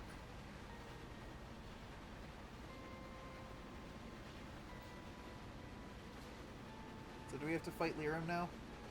Do we have to fight Ghost Lirum? With just these 4 party members? I think there's worse 4 party members it could be, but... Yeah, could give you 4 Jansens. Another party will be participating in this meeting. Who might that be? The Queen of Numara. Will that be a problem? It is increasingly likely that our 3 countries, Gohtza, Ura, and Numara, will go to war. The purpose of this meeting is to find a way to avoid that. I want very much to hear what Queen Ming has to say on this subject. What do you say? Very well then. Bring her in. I'm grateful for your Do we consideration. think he's real or do we think he's a shit puppet? Hard to say.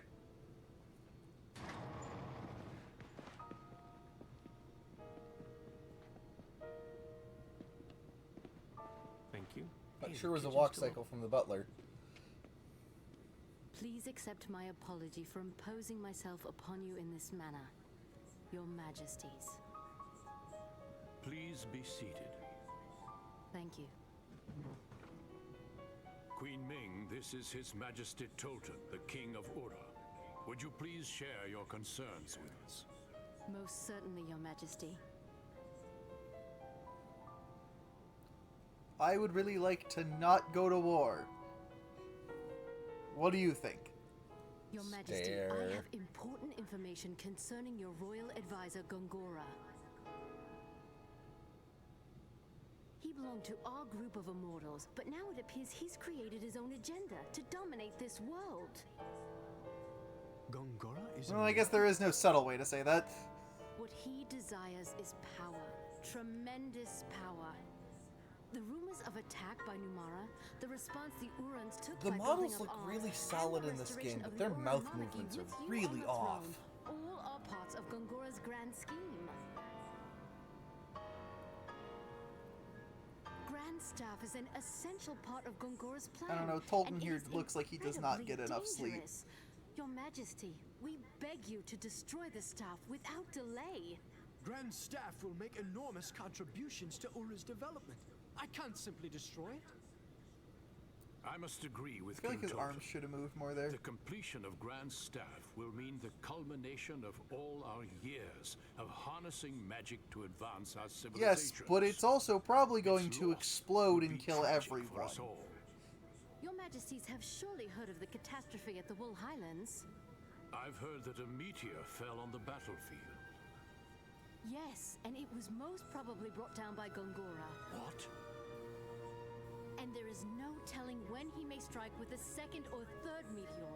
It is imperative Or worse. that we stop Gongora and prevent I'm the sure he can completion find of something Grand worse. Staff. I can hardly believe what I'm hearing. And yet, I can't imagine the Queen of Numara would come here to make such absurd claims. You're will such a have our full passive cooperation, character. Majesty. Our forces Like, stand ready to mobilize. You just in kind of Ura's take defense everything in stride in that you're place of told the and forces just that you have sort of already roll with lost it. to this new enemy.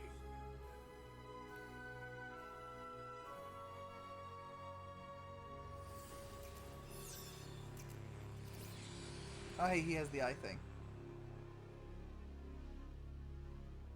Could have seen that coming a mile away.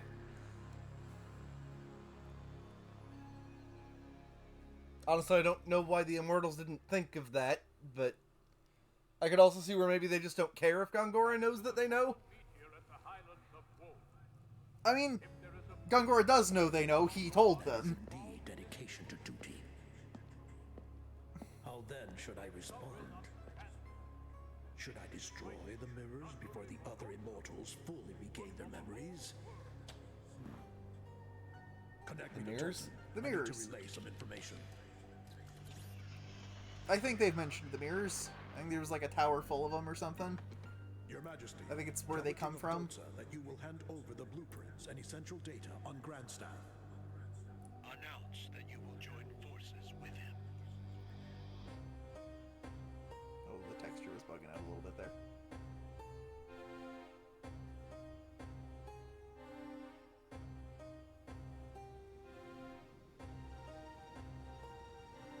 Oh no, the frame rate. Xbox, load your goddamn game. Alliance with Ura, Your Majesty. And information on Grand Staff is being sent to Kent. Dispatch our forces to maintain security there.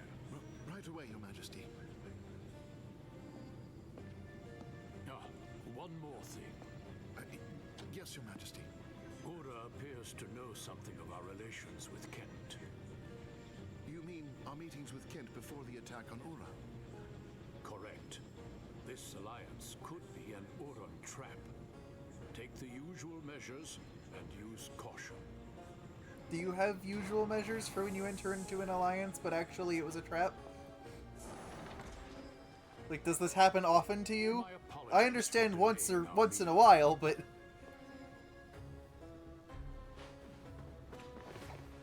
He's so frumpy looking. This is an auspicious day. Please savor the fine cuisine of Gohtza.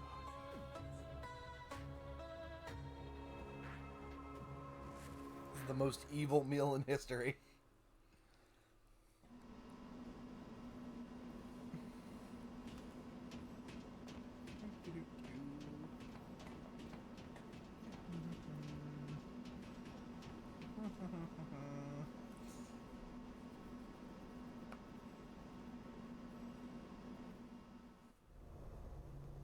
Hey, can we get another train? We gotta go after our kids.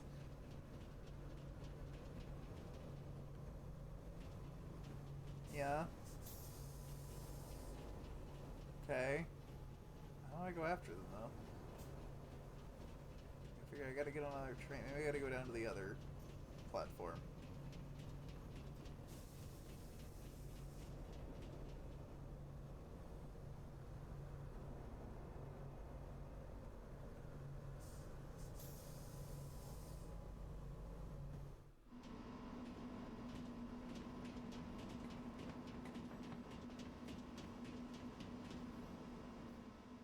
Isn't this the one you just came off of? It probably is, isn't it?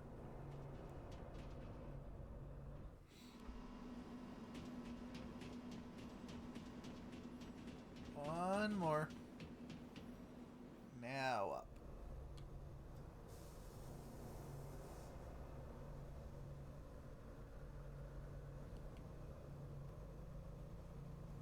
I guess I just refer to them as those kids. That's not that unusual. Alright, we're taking a train by. One train's already been stolen. You'd think they would have added any security.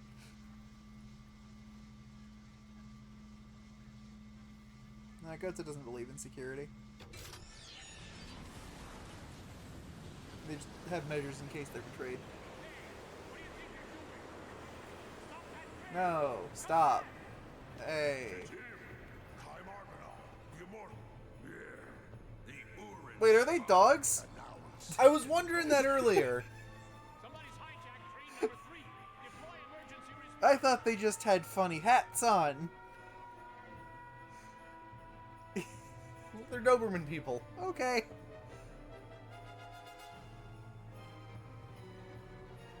Also, how did you guys know what Kime looks like?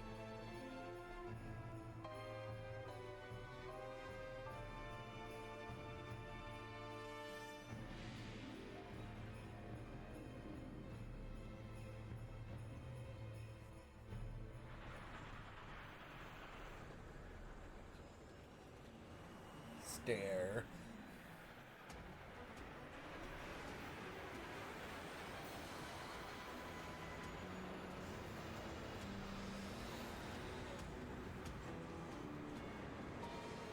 Wait, did they send a train after us, but not the one that got hijacked by children? Yep.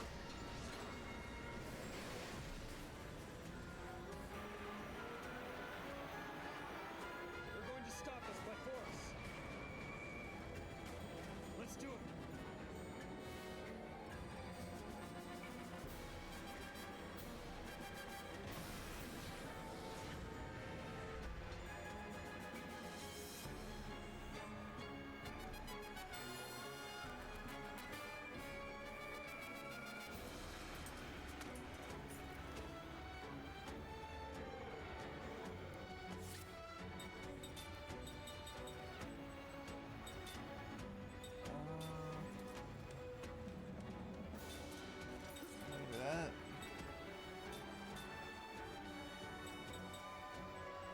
Damn it, I don't know what their...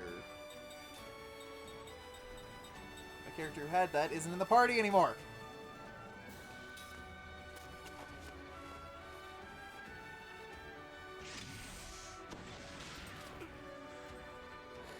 Very good, they do like no damage.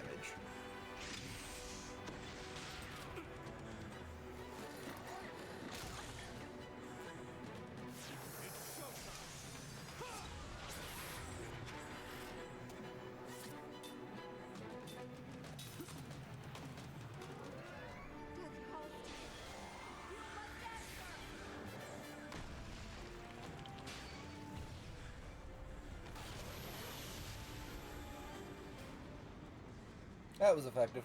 Yep.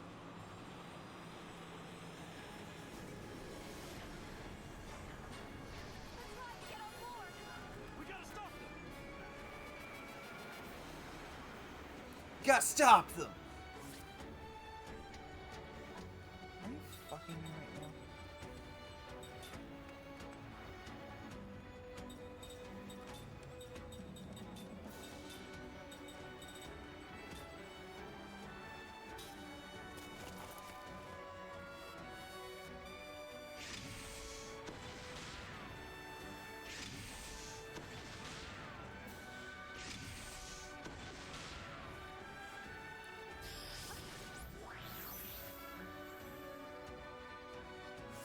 Those were big numbers. Yeah, it just healed us both like 10,000 MP. So I found an accessory, right, that gave a passive that sometimes you absorb damage instead of taking it.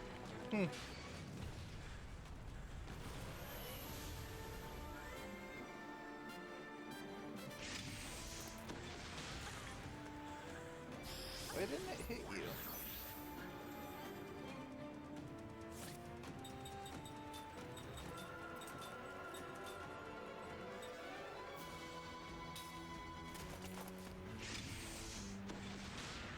Well, now I'm being punished for not giving everybody magic.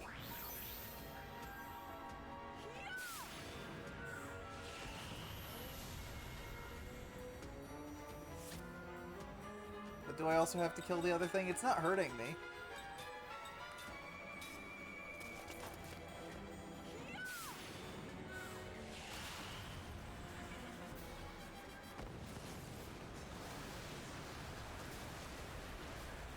Nope, everyone on that train is dead.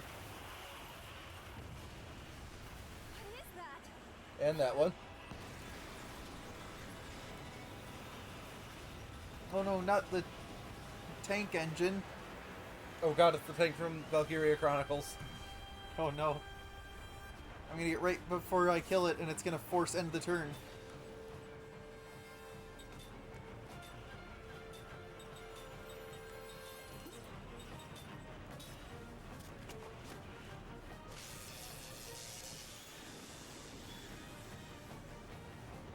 Oh, okay. This fight's gonna be really annoying. Get him, Kai. I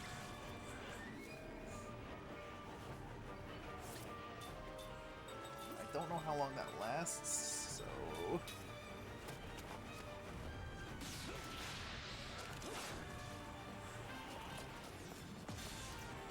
I suppose that answers that question.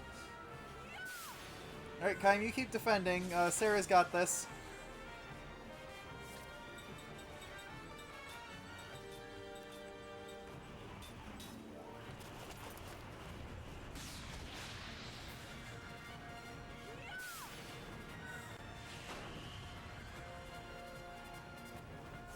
Oh, cool.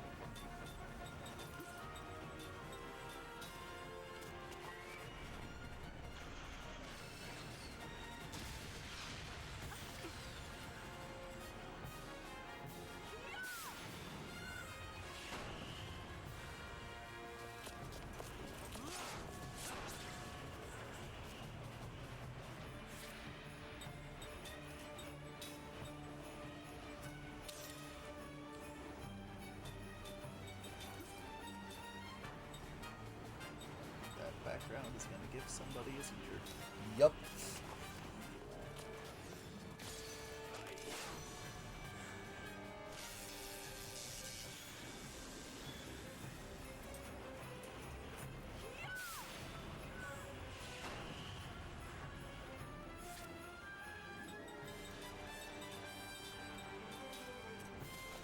In the interest of that, I'm going to try to make my decisions fast.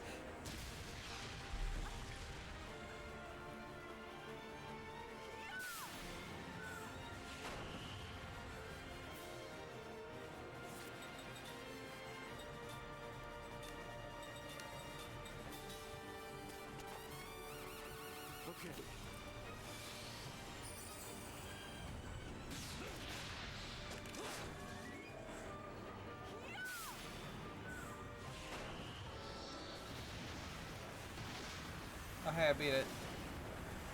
Good, because I don't know how much longer I could have taken that. That could have been an okay boss fight if I had the full party. Yes, let's go.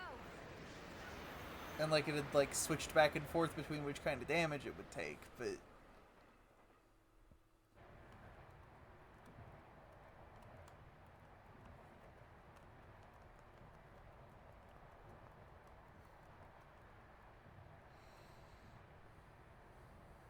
This really wants us to know Sarah's stats. Look at all those G's. That reminds me. We mounted a large-scale operation against piracy the other day. Piracy? We shut down all those anime Our websites. local waters have been ravaged by pirates, taking advantage of our recent military weakness following the catastrophe at the Highlands. So I dispatched our remaining forces to mop them up and communicate far and wide that Ura will not be defeated. If your forces can defeat pirates, they should be sufficient for most any requirement. What? Those candles look really bad. They do, but also that statement makes no sense. Are pirates that good? You are too kind. I am particularly Like, more than proud that another we army? succeeded in capturing the most feared pirate on the seas, Ced. I thought he was dead. Sid? What is it, Seth? He's alive.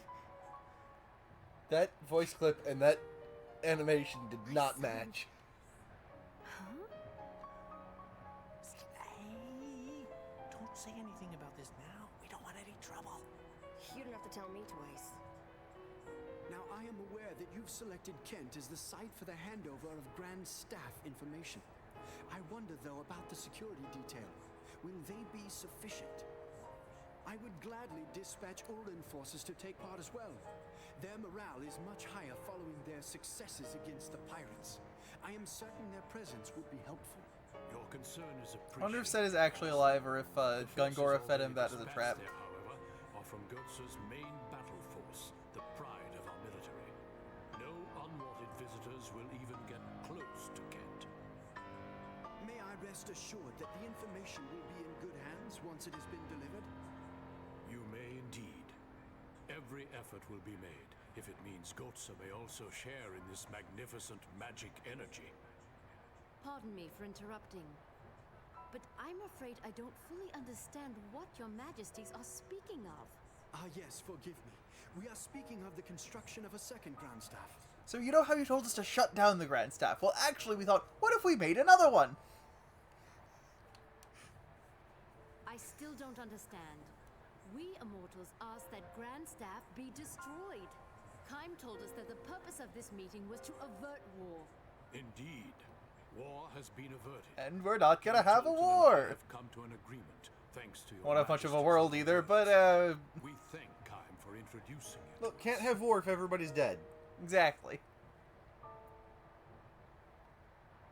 With the information provided by King Tolton, Gohtza will build its own Grand Staff and reap the benefits of the tremendous magic energy that it offers. Our two countries will thus be equal in power. Neither country will have an advantage over the other.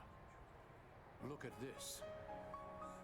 If they teach us how to build nukes... Love will protect against all. This alliance springs from my love for my people and my efforts to protect them. I trust you will appreciate the I don't know, I think you just want a really big stick. This is hypocrisy. We both know He what does speak Kime and Sarah softly. would think if they were to hear you speak this way. I am aware of the contradiction. Regardless, if it will prevent... But I also had like this whole thing of them about truth and reality and facts and such. They understand. Wait a minute. You're not getting it. This isn't what we were talking about. No, but like, you seriously, if you build another one of these, you're gonna blow up the world. We told you Grand Staff was dangerous. We never said you should make more of them. What are you thinking? In fact, those statements are kind of directly You can't do contradictory. this. You're playing right into Gongora's hands. So also, like, did they go to another room to say that they were gonna hand the plans off? Or... Because I don't think Toltem's left.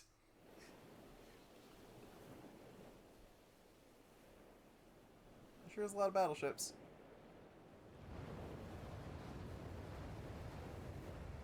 Why does this military have aircraft carriers? I don't know. Hey, here they come! To be fair, I don't think they're aircraft carriers, because I don't think they have No, aircraft. they just look a lot like modern aircraft carriers.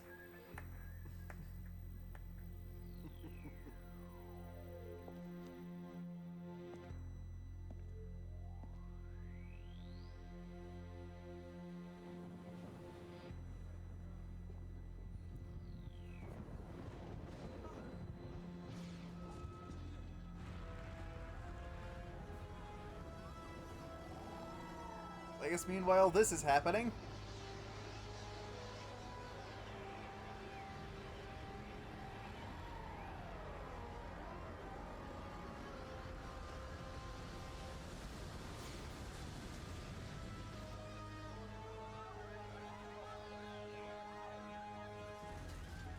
Is Grand Staff flying now? I actually have no idea what that is, but...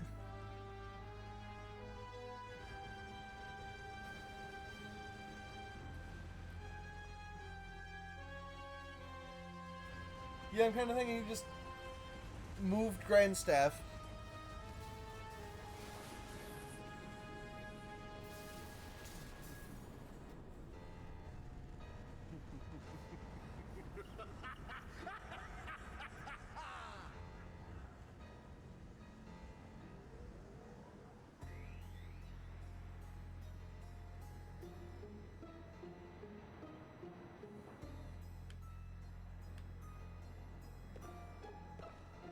And now I'm playing as Gongora. What?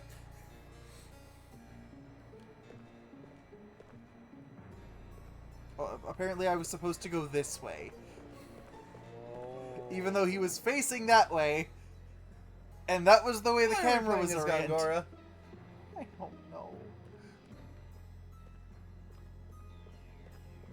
So we can deliver this speech to the people. Oh, let me go see what these people have to say. Like, can I open? I can't open the menu. I can't look at Gungora's stats.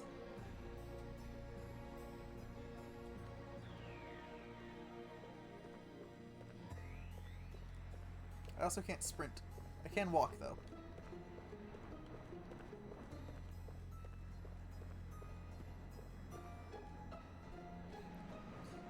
Super villain, nice casual jog.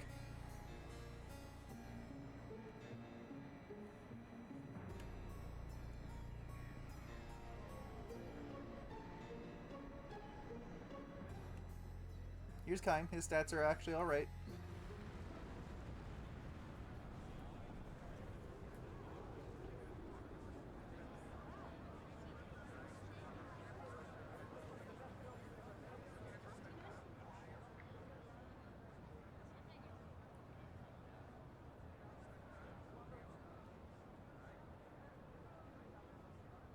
My fellow Urons! Behold, we have completed the most powerful magic engine of all time! Grand Staff! I, Gongora, your royal advisor, am most grateful for the support of each and every citizen of Ura. For it is you who have made this possible. And while Grand Staff will guarantee further progress for our country, this progress will be born not of magic, but through your collective efforts! And the energy of your soul! What was that one NPC doing there? Did you catch that? She crossed her arms in front of her chest and started shaking violently. Let's hear right here. It is my sad duty to inform you that King Tolton, who has tirelessly devoted himself to you, Are you gonna announce he's dead? passed away yesterday.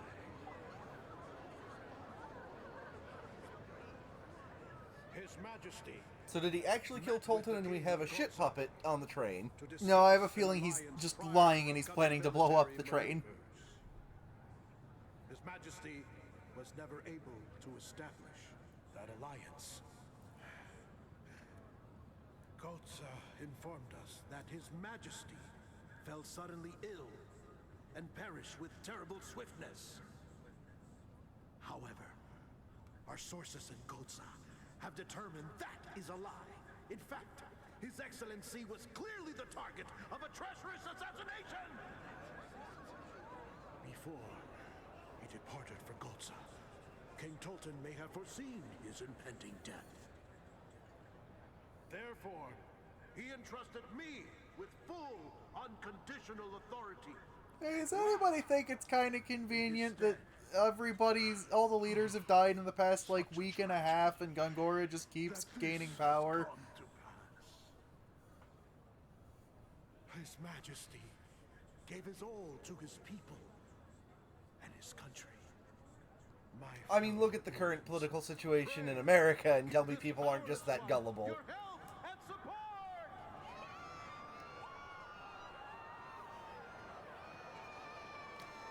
I'm not saying this wouldn't work, I'm just saying somebody would notice.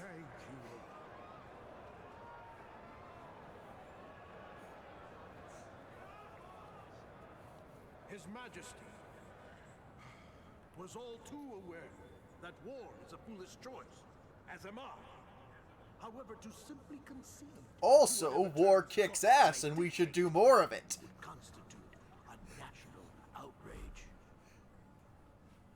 Now, let us take the opportunity afforded us by the completion of Grandstaff to bring glory to our fallen king's memory! Let us demonstrate Ura's might before Gohtza!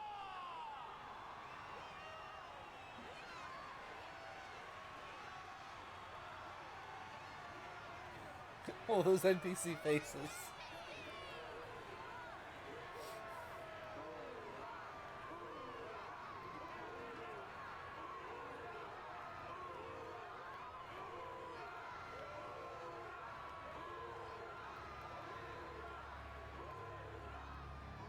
Hoorah!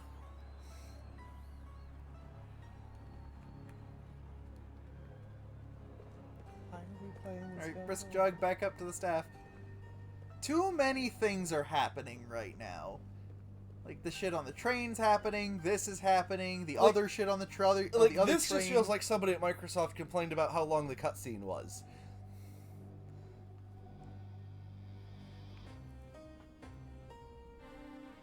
Because, like, we're still doing that, you know, Cook and Mac randomly went on a train to go to the land of the dead.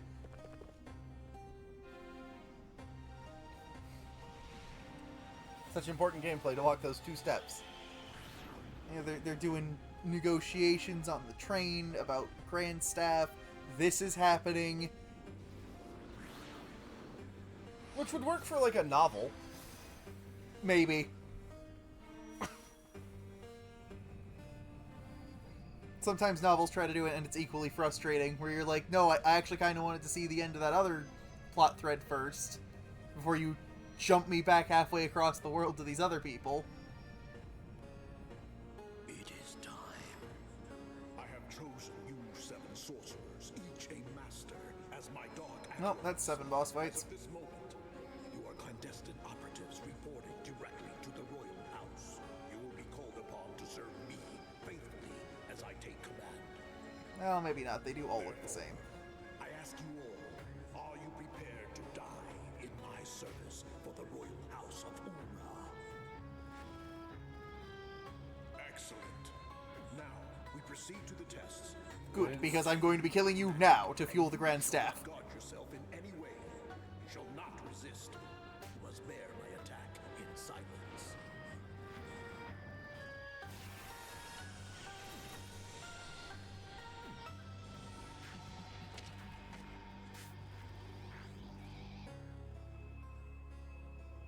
Why is this section?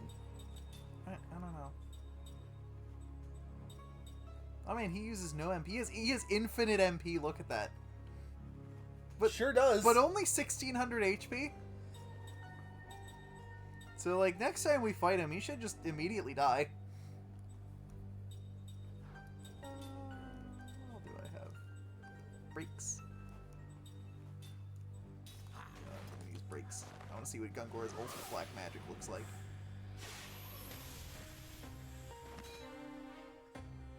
Well, that one's dead. Shyness! You can also use Shyness, but that takes 2 turns.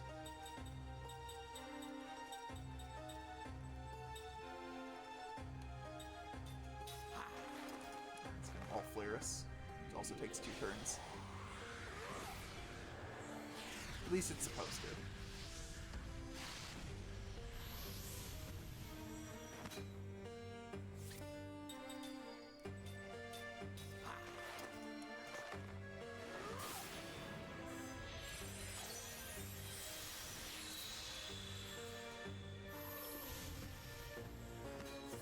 I just did 400 damage to that guy and he died. These guys are punks.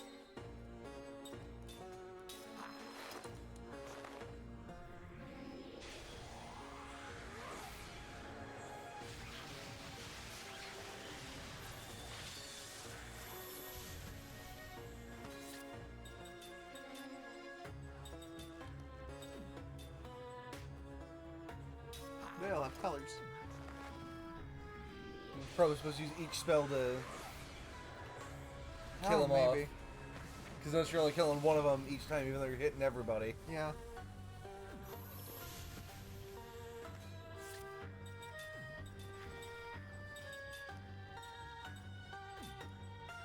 So you haven't done... You gotta do Wind and Ground.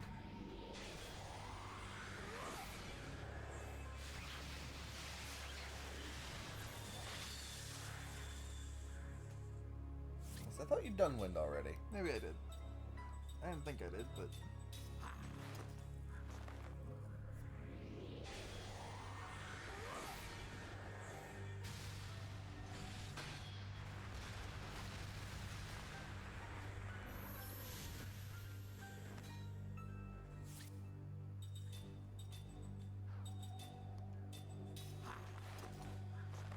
I guess this one has to be petrified.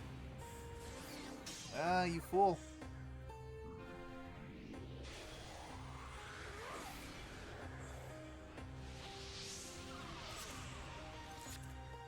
Nothing. Did you do Shine yet? Yep. Please, stop. How does dying show our loyalty?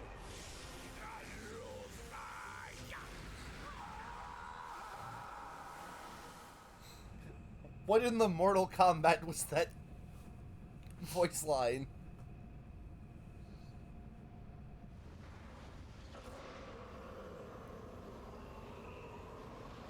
You have done well and proven your devotion. Arise. Oh, he has a stick now. When did he get the stick?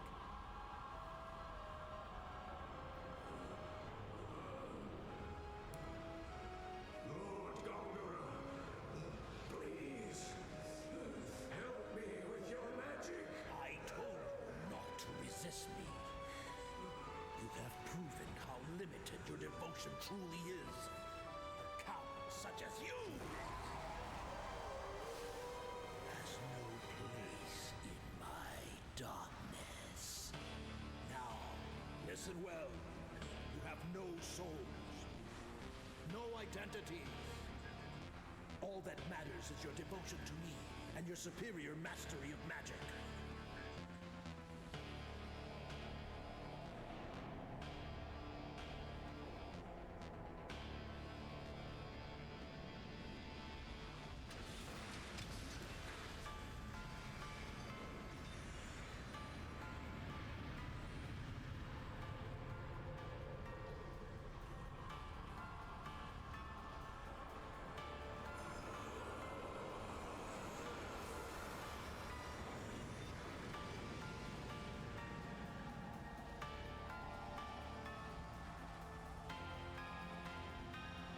So I guess he's just supercharged them. And hear my orders. These are your targets. So I guess he just made 6 liches? Presently in Kent. Seems the like castle it. of Gohtza, the royal carriage, 40 kilometers west of the castle, and another train, 100 kilometers east of the castle. Are we then to attack the immortals, my lord? Yes. But they Why, cannot though? die. I have all the time in the world. You didn't answer the question. What do you hope to accomplish by attacking the immortals? Just to keep them busy? Oh, he's about to play a rhythm game.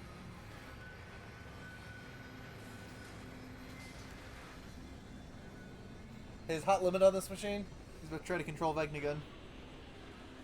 Do, do, do, do, do, do, do, do, do, do, do, do.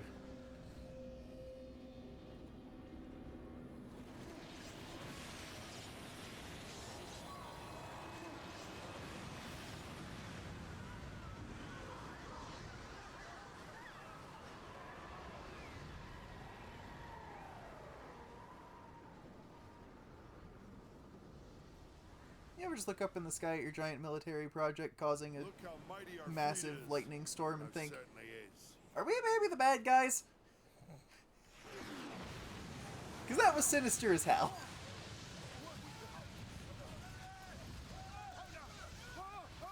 Oh, Gongora got the black materia. No, those are meteors. Yeah, those are meteors.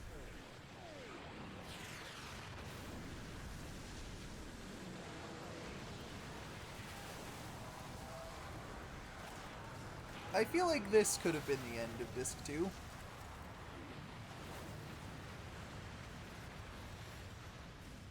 Instead of presumably halfway through Disc 3? Yeah. No, it's the end of Disc 3. Put in Disc 4 now. Disc 4 is just really long. And Disc 3 was really, really short.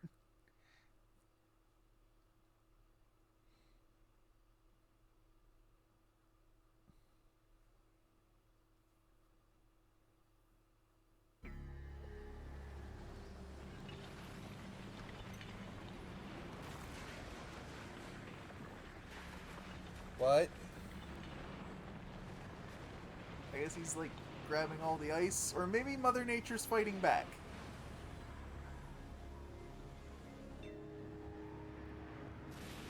No, yeah, he's gonna use the ice to blow up Gohtza.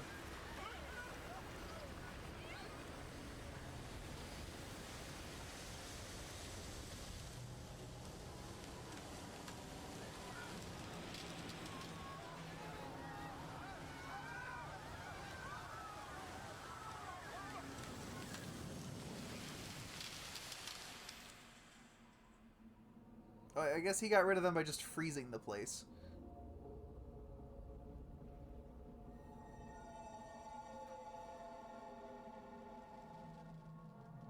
That's not good.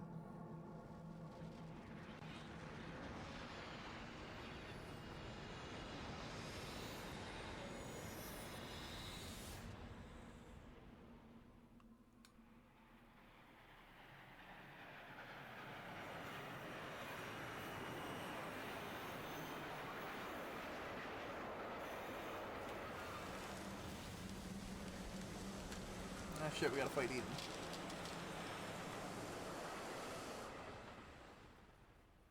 Damn, I didn't know we were playing Final Fantasy XIV.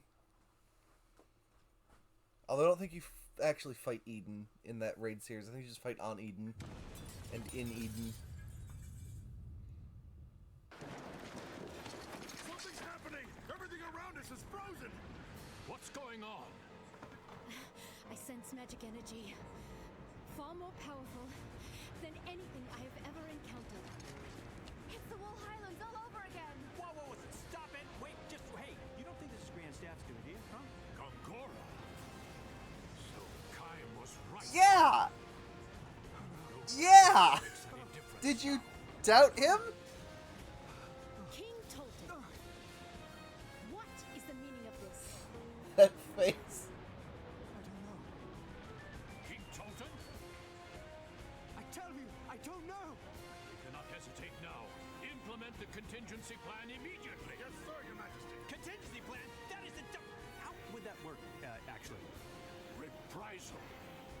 It's the only response to aggression such as this. No! That's the worst thing you could do. As a fellow head of state, you too should understand that military action is sometimes the best option for defending one's people. That's ridiculous! I see he has a stick. You have no idea what you're dealing with! Like, yeah, he just kind of flash froze your city. I don't know what you're planning to do against it. What has happened? What is he doing? Flee, Your Majesty. Not escape.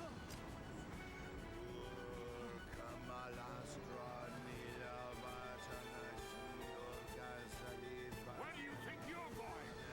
King Tolton!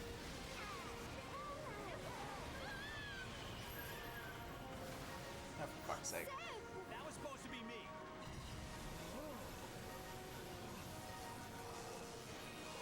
That was a weird and dumb thing to say, Jansen.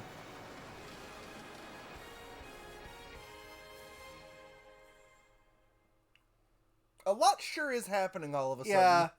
This game has a real pacing issue. Let's hurry.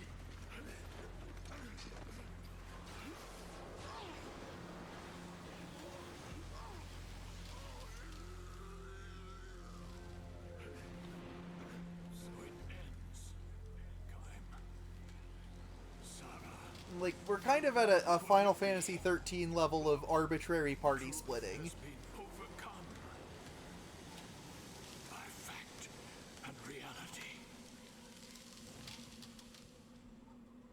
This whole philosophical idea also that the truth is not fact or reality is dumb. It probably sounded better in Japanese, I'm sure. Special. Yeah. What? Ming! I don't know how long I can hold out. But at least I can keep you safe for a while. Well, don't play hero for my sake. If we're doomed, I'd rather we freeze together. Maybe even sealed with a kiss. Oh, really? Well, everybody, needs sense of humor. Jensen, I hate to tell you this, but she would still live through that. She'd have a much tougher time of it, I suppose, because she'd still be alive. But she is still immortal.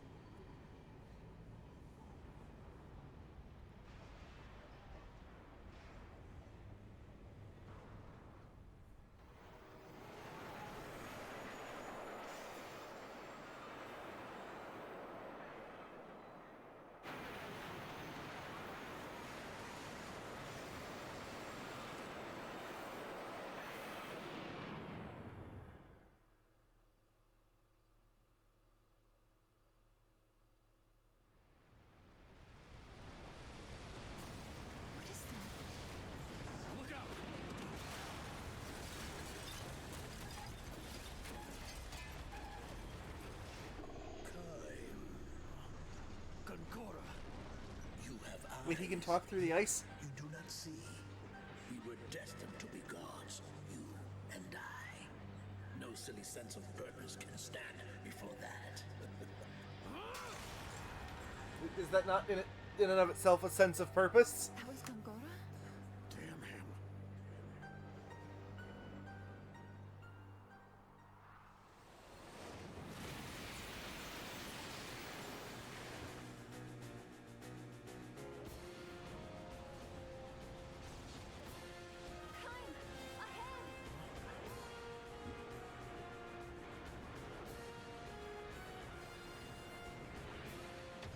Well, then we're gonna get the stock.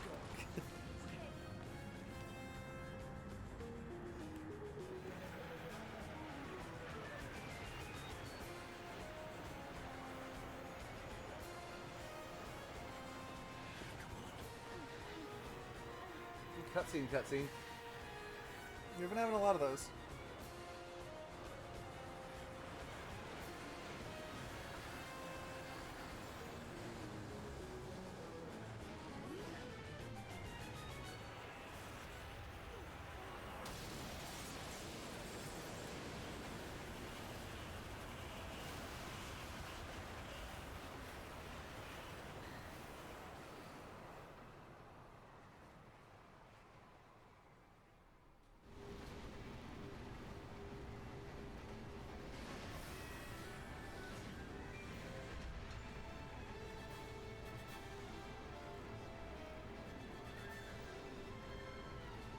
Hey, save point. Okay, so I think we're gonna pick this up Thursday and keep going with whatever the hell is happening right now. Everything.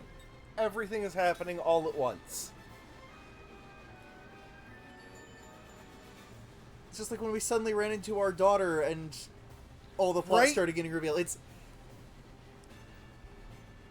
It's just like they just realized, oh shit, we needed to get to the next plot point, but we haven't actually gotten there, but I guess we're doing it now. And then, I feel like nothing happened on disc 2 till we got to the second attempt at making a grand staff. Or whatever that was the first supposed attempt. to be. It was a prototype grand staff. I'm trying to think. Well, there was all the stuff with, like, we met Ming, and Ming joined the party, and we found Sarah back in our old house. Like, little things happened that did move the plot forward, but didn't, like... Didn't Ming join the party on disc 1? No. We met her disc 1 when we got captured. She didn't join the party. She didn't join the party till well after, because we didn't leave Numara till disc 2.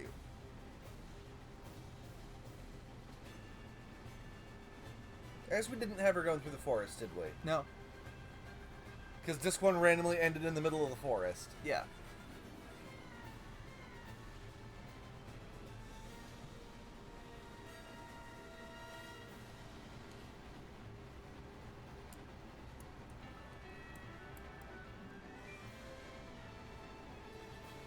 So yeah, we'll see how this shakes out. So allegedly it's supposed to be a 50-hour game. Allegedly we're only halfway through.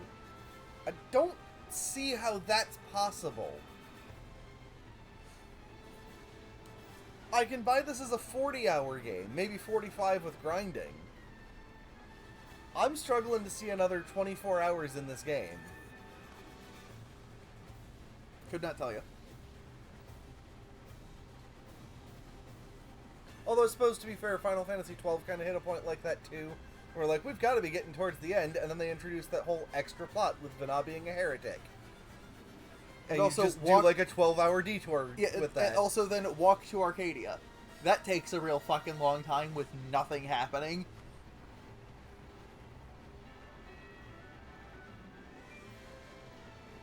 And then remember, oh yeah, there's like the main plot to wrap up. Here's Vayne.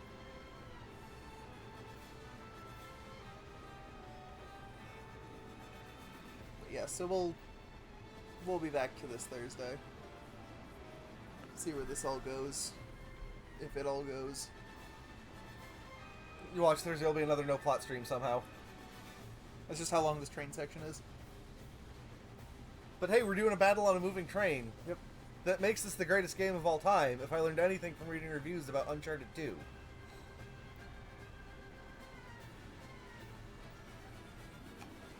Alright, well everybody have yourselves a good night, and we will be back on Thursday.